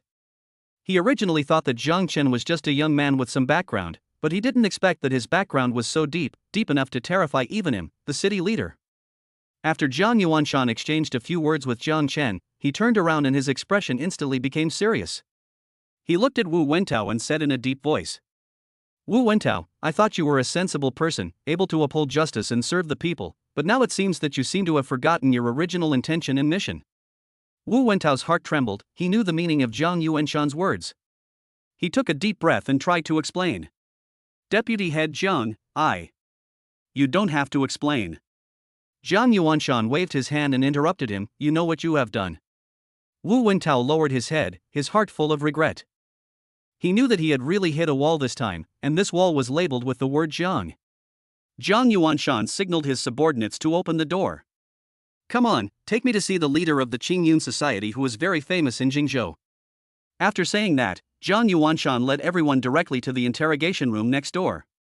At this time, Zhou Mingquan had already eaten a box lunch under the arrangement of Wu Wentao's subordinates. However, Zhou Mingquan, who was used to eating delicacies from land and sea, was obviously very dissatisfied with the lunchbox in front of him. Really? You're just going to feed me this kind of crap? Even a dog wouldn't eat it. Although he said this, Zhou Mingquan was actually very honest. He stuffed a chicken drumstick into his mouth and complained. Damn you, Jiang Chen. You actually got me, Zhou Mingquan, into this state. Just wait and see how I'm going to kill you when I get out. Although he suffered a lot at the hands of Jiang Chen, Zhou Mingquan was like an indestructible cockroach and was still planning how to seek revenge on Jiang Chen. Squeak. At this time, the door of the interrogation room was pushed open and a group of people walked in. Zhou Mingquan was so scared that he quickly put the chicken leg back in his mouth. You guys. Before Zhou Mingquan finished speaking, he caught a glimpse of Jiang Chen's figure. Thinking that he would be left without any offspring, Zhou Mingquan immediately pounced on him like a madman. Jiang Chen, I'm going to kill you. But before he could get close, Zhou Mingquan was pinned to the ground by two of Jiang Yuanshan's personal bodyguards. Let me go, uncle. Let someone catch him. In a hurry, Zhou Mingquan didn't have time to think about so much, and blurted out uncle. When Wu Wentao heard Zhou Mingquan call him uncle, he felt like he was struck by lightning. He hurried forward and slapped Zhou Mingquan twice. Snap! Snap! The crisp sound of a slap echoed in the interrogation room. Zhou Mingquan was beaten so hard that he saw stars and his ears were buzzing. For a moment he didn't react to what had happened. You bastard! Who is your uncle? You've screwed me to death. Wu Wentao cursed angrily, his face turned ashen and his eyes almost spitted fire. He never expected that the relationship he had been carefully maintaining would be exposed by Zhou Mingquan at such a critical moment. Now, not only his own future is ruined, but his entire family may be implicated. Zhou Mingquan was beaten to the ground, blood oozing from the corner of his mouth. He looked up at Wu Wentao and immediately realized that he had said the wrong thing. Yes, I'm sorry. I recognized the wrong person. I'm warning you, don't talk nonsense again, otherwise I won't forgive you. Wu Wentao threatened fiercely, and at the same time he was panicking inside. However, Jiang Yuanshan just watched the scene coldly, without any expression on his face. Wu Wentao, do you have anything else to say now? Jiang Yuanshan asked in a deep voice. Wu Wentao's heart trembled, he knew that he had no way out. He took a deep breath and tried to calm himself down. Deputy Director Jiang, please listen to my explanation. I am not his uncle. I don't even know him. Jiang Yuanshan looked at Wu Wentao coldly. He did not respond to Wu Wentao's explanation, but turned to the subordinates around him and said, Bring out those documents. The subordinate nodded in agreement, then took out a thick folder from his briefcase and handed it to Jiang Yuanshan. Jiang Yuanshan took the folder and gently opened it, and a series of photos, documents and audio records appeared in front of everyone. These documents record in detail the various transactions, collusion and illegal acts between Zhou Mingquan and Wu Wentao. This includes evidence of them using their power to provide protection for the Qingyun society and making personal gains from it. Jiang Yuanshan handed the document to Wu Wentao with a cold tone. Wu Wentao, this evidence is enough to prove the collusion between you and Zhou Mingquan. How else do you want to explain? Chapter 53 Visiting Uncle's House. Wu Wentao took the document with trembling hands and flipped through it page by page. His face became paler and paler, and the light in his eyes gradually dimmed. The evidence was so conclusive that he could not refute it at all. Zhou Mingquan also saw the documents. His eyes widened with horror. Holy shit! Wasn't all that evidence destroyed? How could it possibly be here?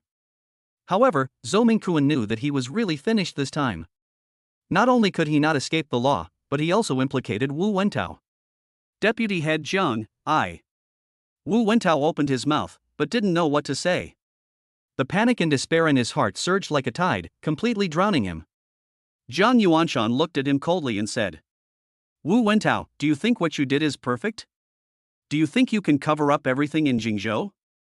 You are so naive. After saying this, he turned to his subordinates and said, Submit this evidence to the procuratorate and let them handle it according to the law. Yes. The subordinate responded and left. After handling this incident, Jiang Yuanshan said to Jiang Chen, Xiaochen, it's been a while since I've been to my uncle's place. Let's go and have dinner at my place tonight. Jiang Chen nodded after hearing this. After the top-level identity card came into effect, Jiang Chen's background rose to a higher level. His father was in business, and his uncle was in politics. Together, they were invincible. Jiang Chen and Jiang Yuanshan walked out of the police station together. It was late at night, but the prosperity of Jingzhou remained unabated. On both sides of the street, the neon lights of the tall buildings flicker constantly, contrasting with the stars in the night sky. However, all this hustle and bustle seemed to pale in comparison to where they were about to go. The special car had been waiting outside for a long time. It was a black Hongqi sedan with smooth body lines, revealing a low-key luxury. Jiang Chen and Jiang Yuanshan got into the car one after the other. As the door closed, the noise from the outside world was instantly blocked out. Jiang Chen sat in the back seat, quietly admiring the night view of Jingzhou through the car window. Jiang Yuanshan sat beside him, flipping through a document in his hand, with a serious expression on his face. "Uncle, where are we going?" "Provincial Cabinet Compound." Hearing about this place, Jiang Chen was secretly surprised. You know, this place symbolizes the top power center of Handong province, and not everyone can enter casually. "Uncle, do you usually live there?" "Yes, there is a family compound over there," Jiang Yuanshan said, but his eyes were still fixed on the document. Big men are indeed very busy and have a lot of work to do. Jiang Chen thought about it and couldn't help but think of a joke on the internet. A netizen wrote a perfect essay titled, "My S-Child Father." Later I learned that the lamp in my father's study illuminates the way forward for the people of the entire province. It was not until this moment that Jiang Chen felt it firsthand. Soon, the special car slowly drove into a heavily guarded area. The towering gate tower looked solemn and mysterious under the lights. The guards at the gate were dressed in neat uniforms and stared at every vehicle coming in and out with their sharp eyes. After passing the gate, the car drove forward along a wide and quiet road. In the distance, several towering buildings stand tall. They are the main buildings of the cabinet compound, and they appear even more solemn and majestic under the light. Jiang Chen couldn't help but sigh, this is indeed the center of power. Every building, every road, and even every tree exudes an aura that cannot be underestimated. He knew very well that those who could enter here were the top elites in the province. The car finally stopped in front of a quaint and elegant small building. Jiang Yuanshan led Jiang Chen out of the car and walked into the small building. The decoration inside the building is simple yet elegant, exuding a calm and restrained temperament everywhere. "Xiaochen, sit anywhere." Jiang Yuanshan greeted them warmly, "It's just the two of us tonight, you're welcome." "Okay, uncle." Jiang Chen took off his coat and found a place to sit down. "How is life at the university?" "Fine." "That's fine. Although our Jiang family doesn't need you to rely on academic qualifications, remember, it's right to learn knowledge." "I understand, uncle.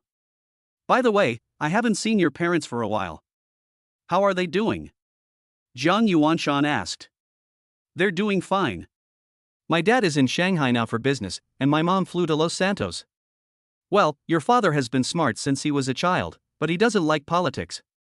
He likes business, which makes your grandfather very worried." When Jiang Chen heard the word grandpa, his heart skipped a beat. You know, Jiang Chen's grandfather is also a well-known figure, the kind that often appears on TV. "How is grandpa?" "The old man is doing well and in good health, but his energy and spirit are not as good as before." Jiang Yuanshan shook his head. "Xiaochen, your grandfather is looking forward to having a grandson. You are my only cousin, and our Jiang family is really counting on you." "This." Jiang Chen scratched his head. Things like holding a grandson were not something he could decide alone. Grandpa said that when the Jiang family looks for a woman, we don't require her to be of equal status. Of course, there are not many families in the whole of China that are of equal status to ours. Jiang Chen nodded when he heard this. He knew that Jiang Yuanshan was not exaggerating and was even a little conservative. As long as she has good character and personality, and gets along well with you, then your grandfather and I will support you. Then, Jiang Yuanshan slapped his thigh and said, "By the way, speaking of this matter, I actually have a suitable person to introduce to you." "Ah?" Jiang Chen was a little confused. He didn't expect that Jiang Yuanshan would actually arrange the marriage on his own. "Wait a minute. She lives in the cabinet compound. I'll call her over." After saying that, Jiang Yuanshan couldn't wait to walk into the study and make a phone call. Jiang Chen was speechless upon seeing this.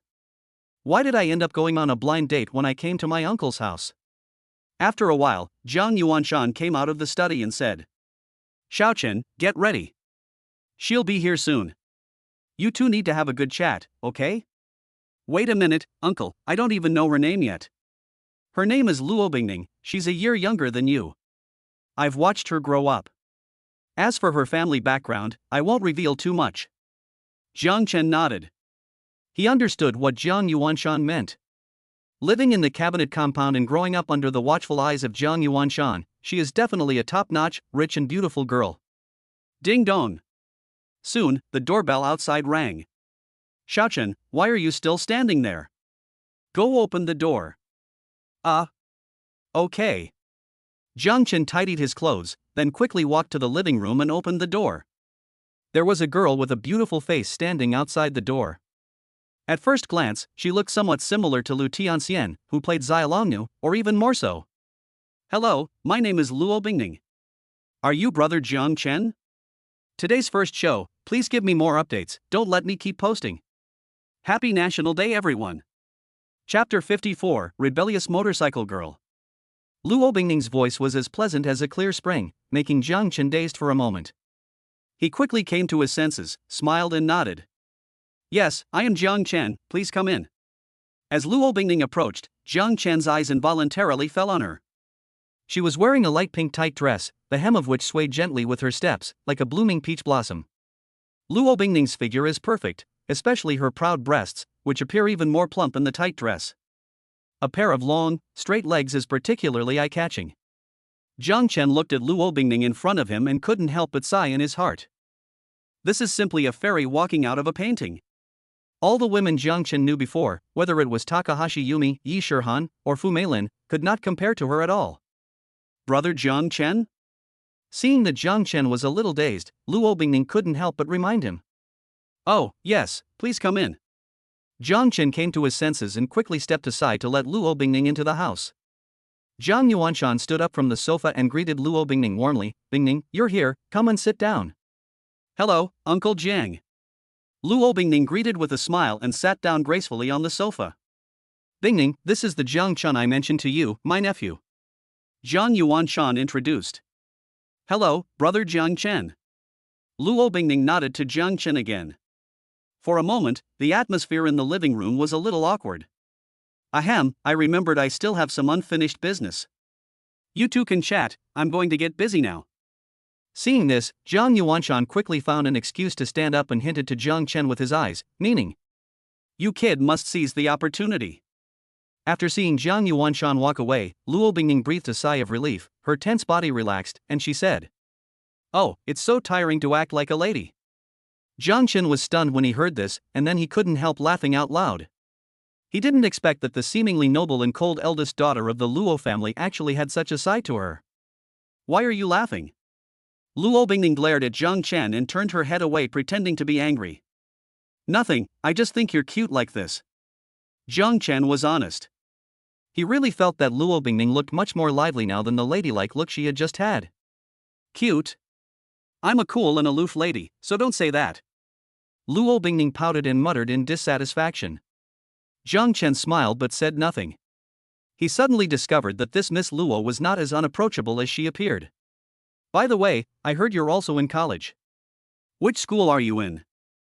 Luo Bingning didn't seem to want to continue this topic and took the initiative to change the subject. I'm at Jingzhou University. Jiang Chen replied. Wow, that's amazing. That's one of the top universities in our country. A hint of admiration flashed in Luo Bingning's eyes. Although she was not very interested in studying, she still admired those real academic masters. It's okay, I'm just lucky. Jiang Chen said modestly. Next, the conversation between the two gradually became more enjoyable, from studying to life, from movies to music, and they soon became familiar with each other. Luo Bingning also completely let herself go and no longer deliberately maintained the image of a lady. Sometimes she laughed out loud, sometimes she spoke wittily, which made Jiang Chen look at her with admiration. Brother Jiang Chen, you know what? I actually really hate blind dates. I always feel like I'm being manipulated by my parents. Luo Bingning suddenly said. Really? Actually, I'm quite disgusted by this as well. I always feel that this method is too deliberate. Jiang Chen nodded in agreement. However, I think today's blind date is quite interesting. Luo Bingning looked at Jiang Chen and said with a smile. Oh? Why? Jiang Chen asked curiously. Because I met an interesting person. Luo Bingning blinked and said mysteriously.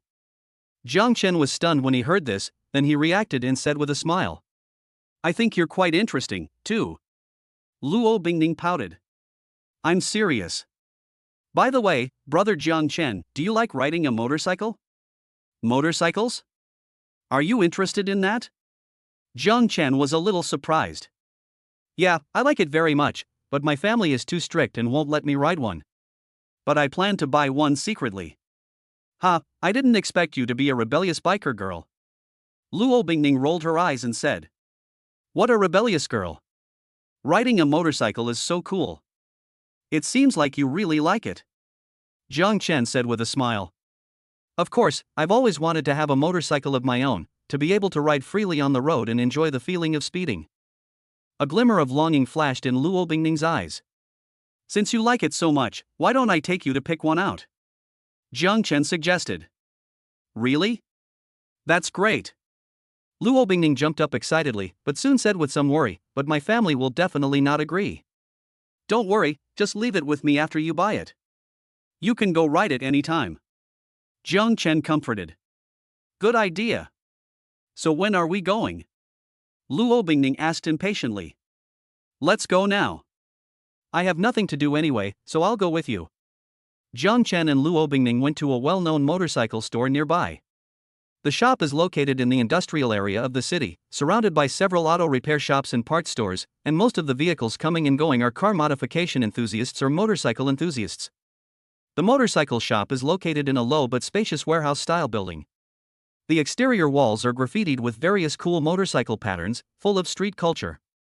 The shop is brightly lit and displays a wide variety of motorcycles, from classic vintage models to modern racing models. When you walk into the store, the first thing that catches your eye is rows of neatly arranged motorcycles, which are polished to a shine, as if they are waiting for new owners. The air in the shop is filled with the smell of motor oil and new cars, and for motorcycle enthusiasts, this smell has an indescribable appeal. Wow, there are all kinds of motorcycles here. Luo Bingning looked around excitedly, her eyes shining, as if she had already seen herself riding a motorcycle speeding on the road. Excuse me, are you two here to see the motorcycle? A clerk in work clothes came over and asked enthusiastically. Yes, let's take a look. Jiang Chen nodded and said. Okay, we have motorcycles of various styles and configurations here, you can take your time to choose. Chapter 55 Find a place to experience it. The clerk introduced enthusiastically and led Jiang Chen and Luo Bingning on a tour of the store. Luo Bingning's eyes moved among the cool motorcycles, and suddenly, her gaze fixed on a motorcycle with a unique shape and smooth lines. It was a Kawasaki Ninja H2, its design combining strength and beauty, like a sleeping beast, waiting to be awakened. She quickly walked to the Kawasaki Ninja H2, reached out and gently stroked the body of the car, with deep affection in her eyes. This motorcycle is so cool. Luo Bingning sighed. Jiang Chen also walked to her side and looked at the motorcycle. He has top-notch driving skills and is very familiar with motorcycles. Naturally, he knows that the Kawasaki Ninja H2 is a very excellent motorcycle. This motorcycle is really good, a performance beast. Jiang Chen nodded in agreement.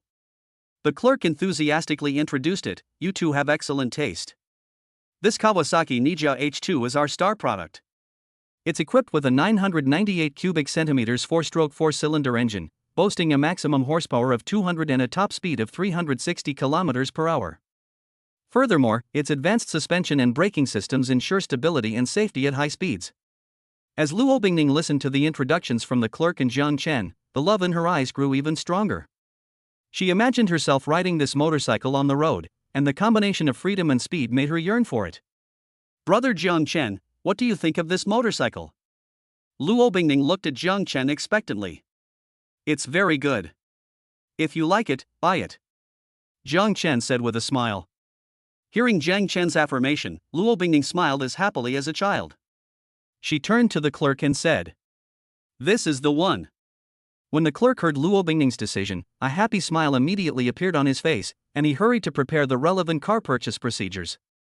Jiang Chen also took out his bank card without hesitation and prepared to pay. I want this car, swiped the card. Jiang Chen handed the bank card to the clerk. The clerk took the bank card and started operating the POS machine skillfully. After a while, the successful transaction information was displayed on the screen. Congratulations, this Kawasaki Ninja H2 is now yours. The clerk returned the bank card and related documents to Jiang Chen and handed over the motorcycle keys. Jiang Chen took the key and said to Luo Bingning with a smile, "Now, this motorcycle belongs to you. Do you want to try it out?" Luo Bingning took the key excitedly. Of course. The two then left the motorcycle shop, and Jiang Chen rode his bike with Luo Bingning to a professional racing track. The racetrack is located on the outskirts of the city, covers a large area and has complete facilities. As soon as you enter the racetrack, you can hear the roaring engines and the sharp sounds of tires rubbing against the ground, creating an atmosphere full of speed and passion. Jiang Chen and Luo Bingning parked their motorcycles in the designated area and walked to the side of the track.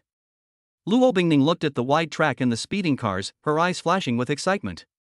Wow, this place is really big. Luo Bingning sighed. Jiang Chen also looked around and nodded. Well, this racetrack is the most professional in the province, and the track is very well designed. Would you like to try running a few laps? Jiang Chen suggested. Okay. Luo Bingning agreed without hesitation. They walked towards the registration office, ready to let Luo Bingning experience the feeling of racing on the track. Hello, everyone, welcome to our racetrack. The staff at the registration desk greeted us warmly. How can I help you? We want to experience the track. What is the process? Chapter 56, Boy, don't meddle in other people's business. Jiang Chen asked. It's very simple. Just fill out a form and we'll arrange a coach and a car for you. If you have your own car, you can also go straight to the track. The staff explained. Luo Bingning excitedly filled out the form, and then couldn't wait to follow the coach to the preparation area. This Kawasaki Ninja H2 is a really nice bike. You'll love riding it on the track.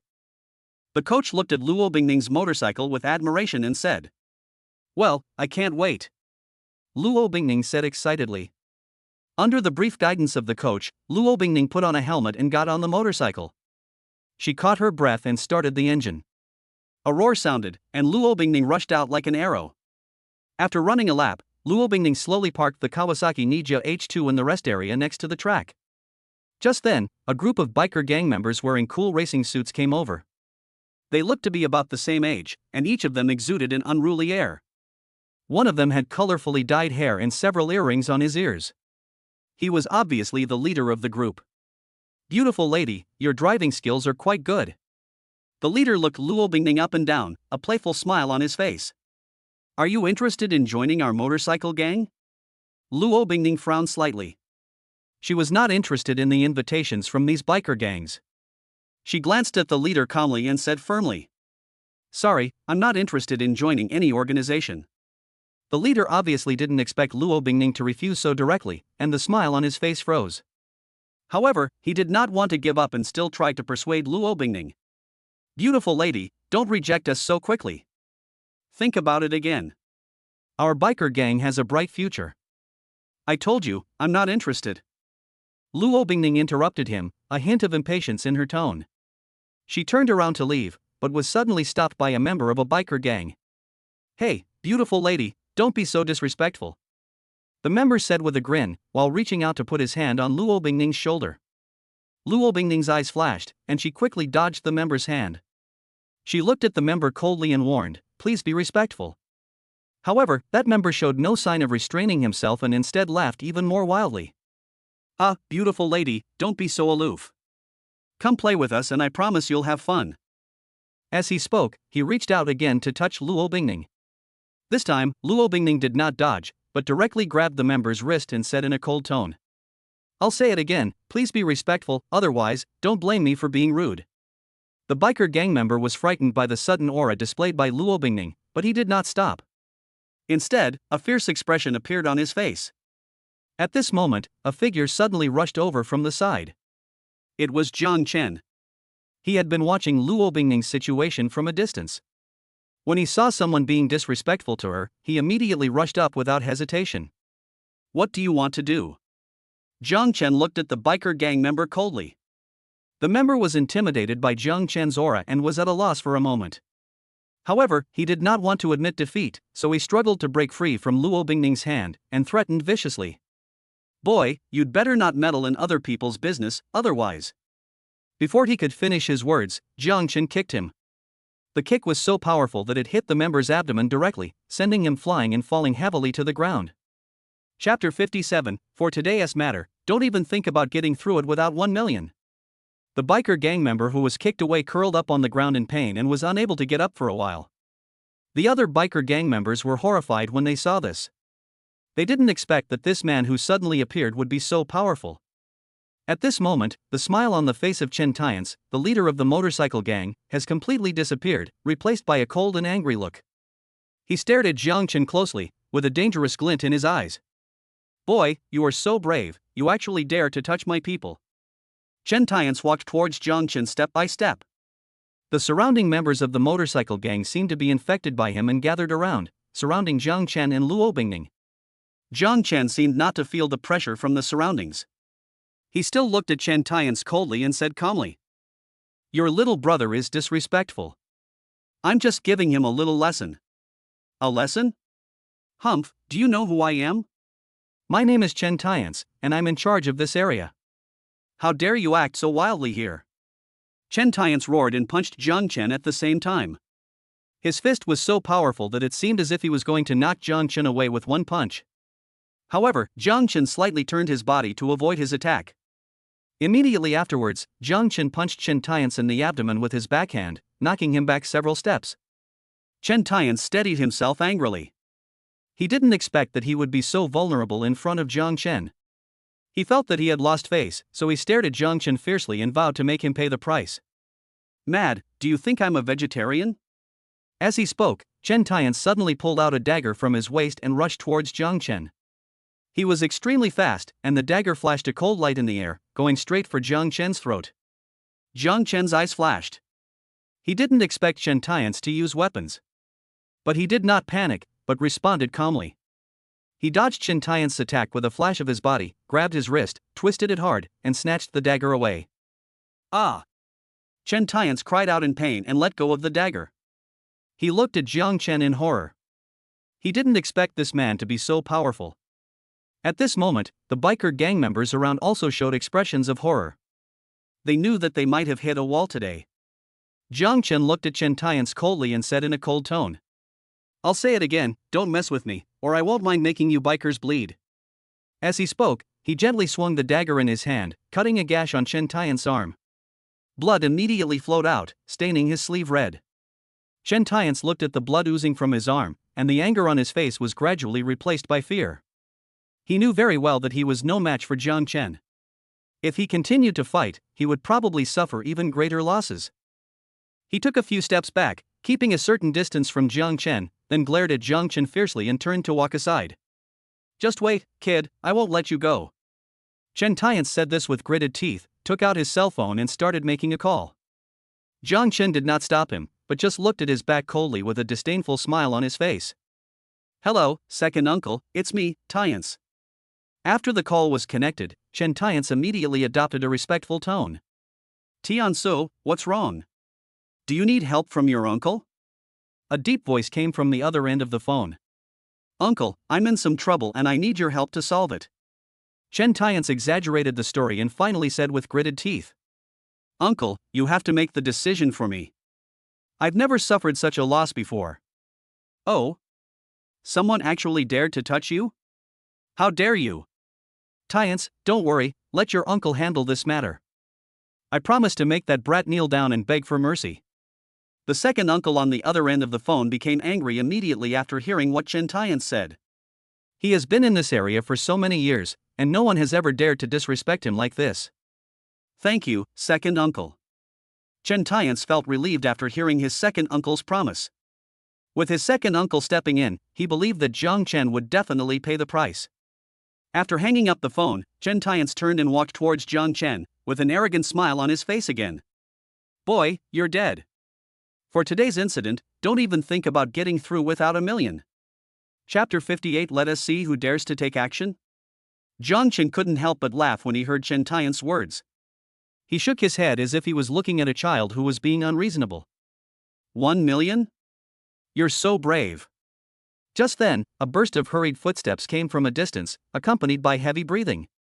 Chen Tian's second uncle, Chen Min, hurriedly brought people to the scene. Chen Min is a big and burly man with a face full of flesh and looks ferocious. He was wearing a black vest and his muscles were bulging.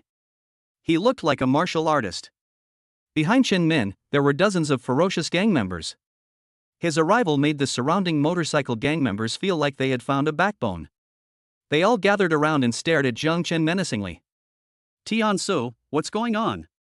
Who bullied you? Chen Min saw the wound on Chen Tian's arm at a glance, and his face suddenly became gloomy. Second uncle, it's him. Chen Tian's exaggerated the story and finally said with gritted teeth. Second uncle, you have to make the decision for me. Upon hearing this, Chen Min looked at Jiang Chen coldly. Boy, you are the one who moved Tian's? Do you know who I am? Jiang Chen seemed not to feel the threat from Chen Min. He still stood there calmly, looking at Chen Min indifferently. I don't know who you are, and I don't want to know. I only know that your nephew is disrespectful, and I'm just teaching him a little lesson. A lesson? Humph, do you know that this area is under my control? How dare you act so wildly here? Chen Min roared, and at the same time took a step forward and rushed towards Jiang Chen. His fist was so powerful that it seemed as if he was going to knock Jiang Chen away with one punch. However, Jiang Chen slightly turned his body to avoid his attack. Then, he punched Chen Min in the abdomen with his backhand, knocking him back several steps. Chen Min steadied himself and a look of shock appeared on his face. He didn't expect that Jiang Chen could dodge his attack and even fight back. At this moment, he finally realized that he might have met a master. But he did not give up. Instead, he stared at Jiang Chen fiercely, ready to attack again. However, at this moment, Jiang Chen suddenly moved. He flashed in front of Chen Min and grabbed his wrist. Ah! Chen Min cried out in pain and looked at Jiang Chen in horror. He didn't expect that Jiang Chen's speed was so fast that he couldn't react at all. At this moment, he felt as if his wrist was clamped by an iron clamp and he could not move. With your weight, you dare to imitate others and make trouble? Jiang Chen said this in a cold tone, and at the same time, he twisted his hand hard, twisting Chen Min's wrist into a deformed shape. Chen Min's face turned pale with pain, and cold sweat broke out on his forehead. He shouted to the younger brother behind him. What the hell are you waiting for? Fuck him. Hearing Chen Min shout, the gangsters woke up as if from a dream, and rushed towards Jiang Chen roaring, as if they wanted to tear him into pieces. Jiang Chen remained calm, with a hint of disdain in his eyes. At this moment, there was a sudden sound of rapid brakes, followed by several black commercial vehicles speeding over and stopping outside the chaotic scene. The car doors opened in unison, and a group of sturdy bodyguards in black suits quickly got out. Their eyes were cold and their movements were in unison, like well-trained soldiers.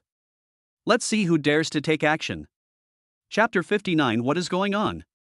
Jiang Long shouted, his voice as loud as a bell, instantly drowning out the noise at the scene. The gangsters were startled by this sudden change and stopped and looked back. Chen Min was also stunned. He stared at the group of men in black who suddenly appeared with wide eyes, and an ominous premonition arose in his heart. Chen Min swallowed his saliva and roared fiercely. Who are you? How dare you meddle in my affairs? Are you tired of living?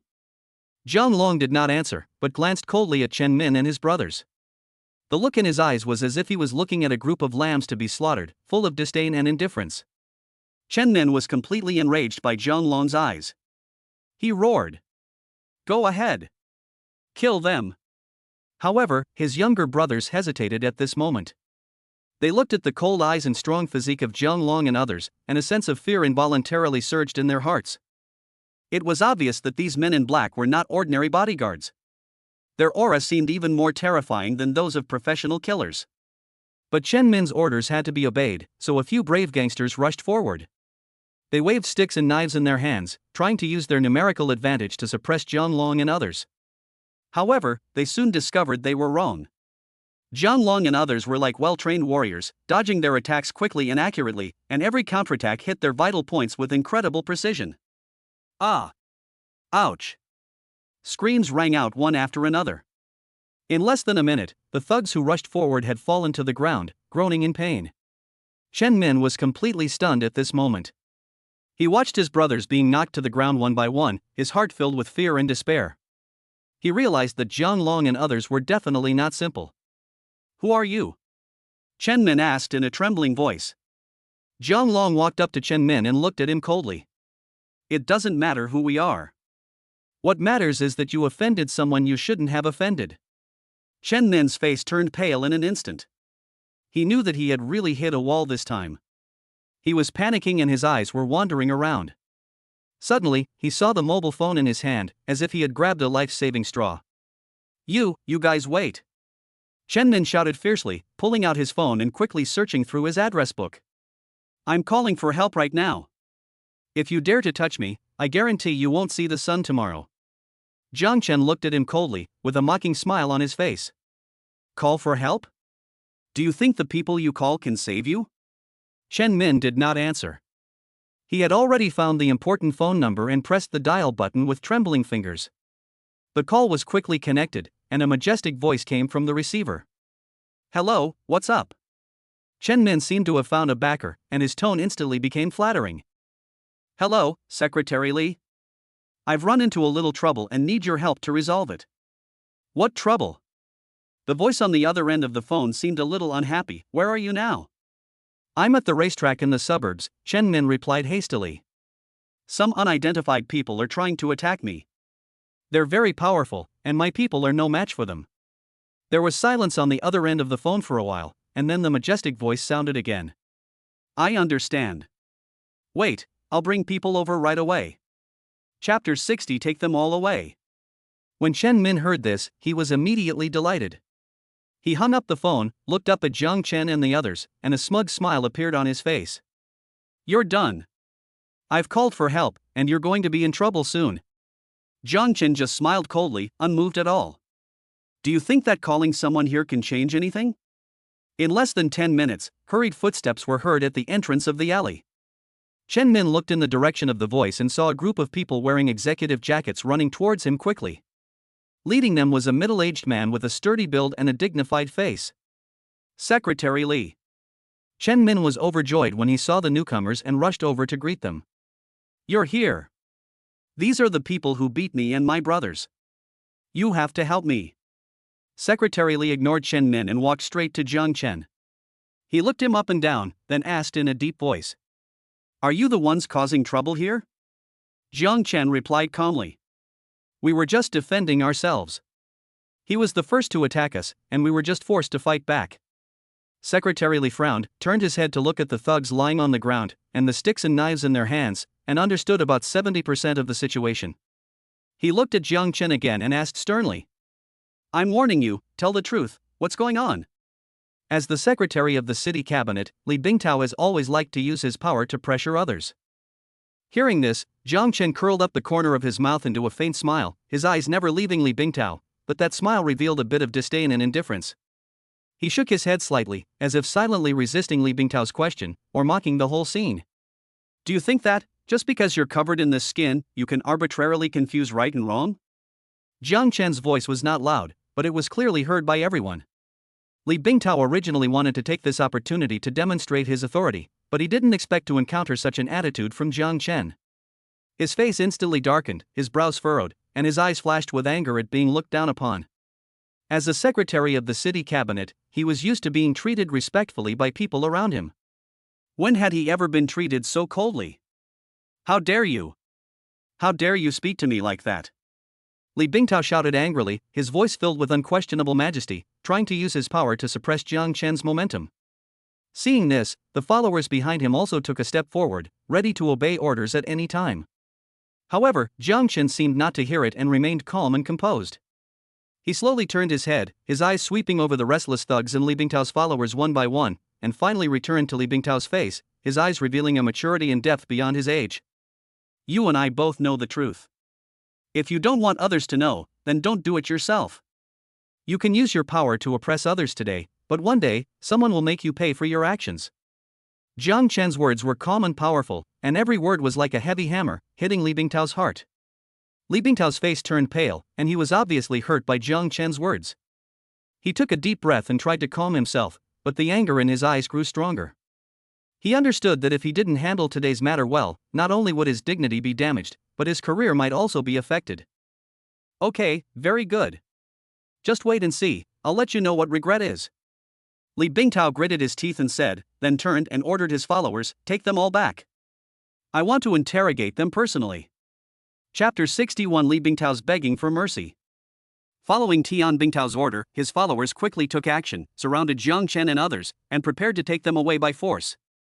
However, at this moment, a burst of rapid car engine sounds came from far away, breaking the tense atmosphere at the scene. An imported Audi A6 stopped steadily on the side of the road with a harsh brake sound, raising a cloud of dust. The car door opened quickly, and a middle-aged man in a neat suit and with a stern face got out of the car. He walked steadily and had sharp eyes, as if he could see through everything. This person is Jiang Yuanshan's secretary, Hu Minghui. As soon as Li Bingtao saw Hu Minghui, the anger on his face froze instantly, replaced by disbelief and shock.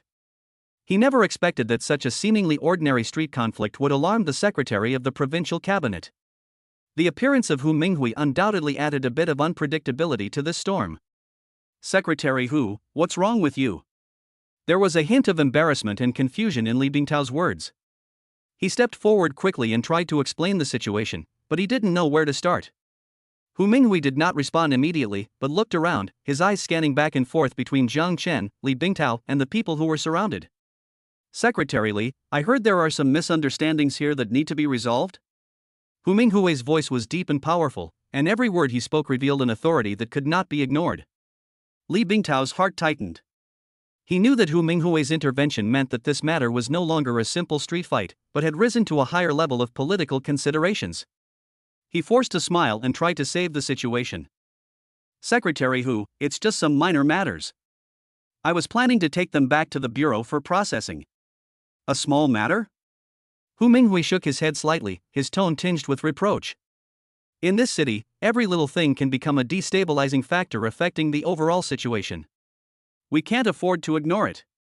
As he spoke, Hu Minghui slowly walked towards Jiang Chen and gave him a look, meaning that he would handle the matter.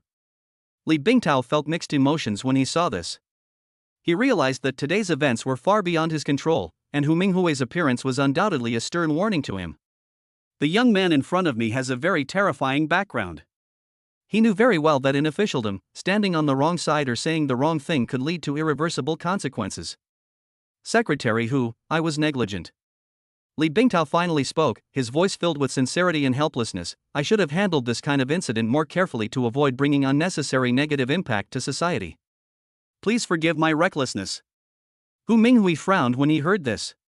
You want to get away with it with just an apology? If I'm not mistaken, this Chen Min should be your white glove, right? Li Bingtao's face turned pale instantly. He didn't expect Hu Minghui to point out Chen Min's identity so directly. His legs felt slightly weak and he almost couldn't stand, but he managed to hold on and not fall down. Sweat slid down his forehead, dripping onto the dry ground and disappearing in an instant. Secretary Hu, you misunderstood. Li Bingtao tried to defend himself incoherently, but found that he couldn't even utter a complete sentence. He knew very well that in front of a master like Hu Minghui, any sophistry would seem pale and powerless. Hu Minghui's eyes became even colder, and he interrupted Li Bingtao. Misunderstanding? How many people have been ruined by your actions? Do you think those people behind you can protect you? Don't be naive. Li Bingtao's heart sank. He knew that he had really hit a wall this time. He lowered his head, not daring to look directly into Hu Minghui's eyes, and begged for mercy in a trembling voice. Secretary Hu, I know I was wrong. Please give me a chance to reform. I promise I will never do it again. Chapter 62 Do you have anything else to say now? Hu Minghui didn't say anything more, just waved his hand gently, and the two followers beside him immediately stepped forward, holding Li Bingtao's arms on the left and right. Li Bingtao still wanted to struggle, but his strength seemed insignificant in the face of well-trained professionals. Secretary Li, there are some things we need to discuss. Hu Minghui's voice was cold. He turned and nodded to Jiang Chen to appease him, then led Li Bingtao and his entourage towards the Audi A6. When Li Bingtao passed by Chen Min, he couldn't help but feel angry. If he hadn't stood up for Chen Min this time, he probably wouldn't have been in any trouble at all. Just as Hu Minghui was about to take Li Bingtao away, an accident suddenly happened. A hint of determination flashed in Li Bingtao's eyes, and the adrenaline in his body surged, as if a trapped beast had found a gap to escape. Taking advantage of the momentary slackness of the two followers, he struggled violently and broke free from their restraints. Don't even think about taking me away easily. Li Bingtao roared with resentment in his voice. He knew very well that if he left, his political career would probably be completely ruined. Li Bingtao, who broke free from his restraints, ran towards Chen Min, who was standing not far away like a wild horse. His heart was filled with resentment, thinking that it was all Chen Min's fault, and that it was this so-called white glove who dragged him into this quagmire. Chen Min, you're a piece of shit. It's all your fault. Li Bingtao roared and rushed towards Chen Min, with his fists clenched, as if he wanted to pour out all his anger and unwillingness into this punch. Chen Min's face changed drastically when he saw this. He never expected that Li Bingtao would suddenly turn against him, and he never expected that the other party would rush directly towards him. He instinctively stepped back, but stumbled and almost fell. However, at this critical moment, Chen Min quickly adjusted his posture, turned sideways, and cleverly avoided Li Bingtao's pounce. At the same time, he pushed Li Bingtao with his backhand, making him stagger. Li Bingtao, are you crazy? Chen Min shouted loudly, with fear in his voice. Li Bingtao lost his balance after being pushed by Chen Min, but he quickly stabilized his body and pounced on Chen Min again. The two men started a fierce fight in the narrow space, punching and kicking each other, and the situation was out of control for a while. The people around were frightened by this sudden change and stepped back one after another, screaming one after another. Jiang Chen stood aside, observing all this calmly. There was no surprise on his face, as if everything was within his expectations. Stop! Hu Minghui on the side spoke up. His voice was not loud, but it carried unquestionable authority. However, Li Bingtao and Chen Min were already in a state of madness at this time and were not willing to listen. Just when the two were fighting hard, the followers around Hu Minghui finally moved.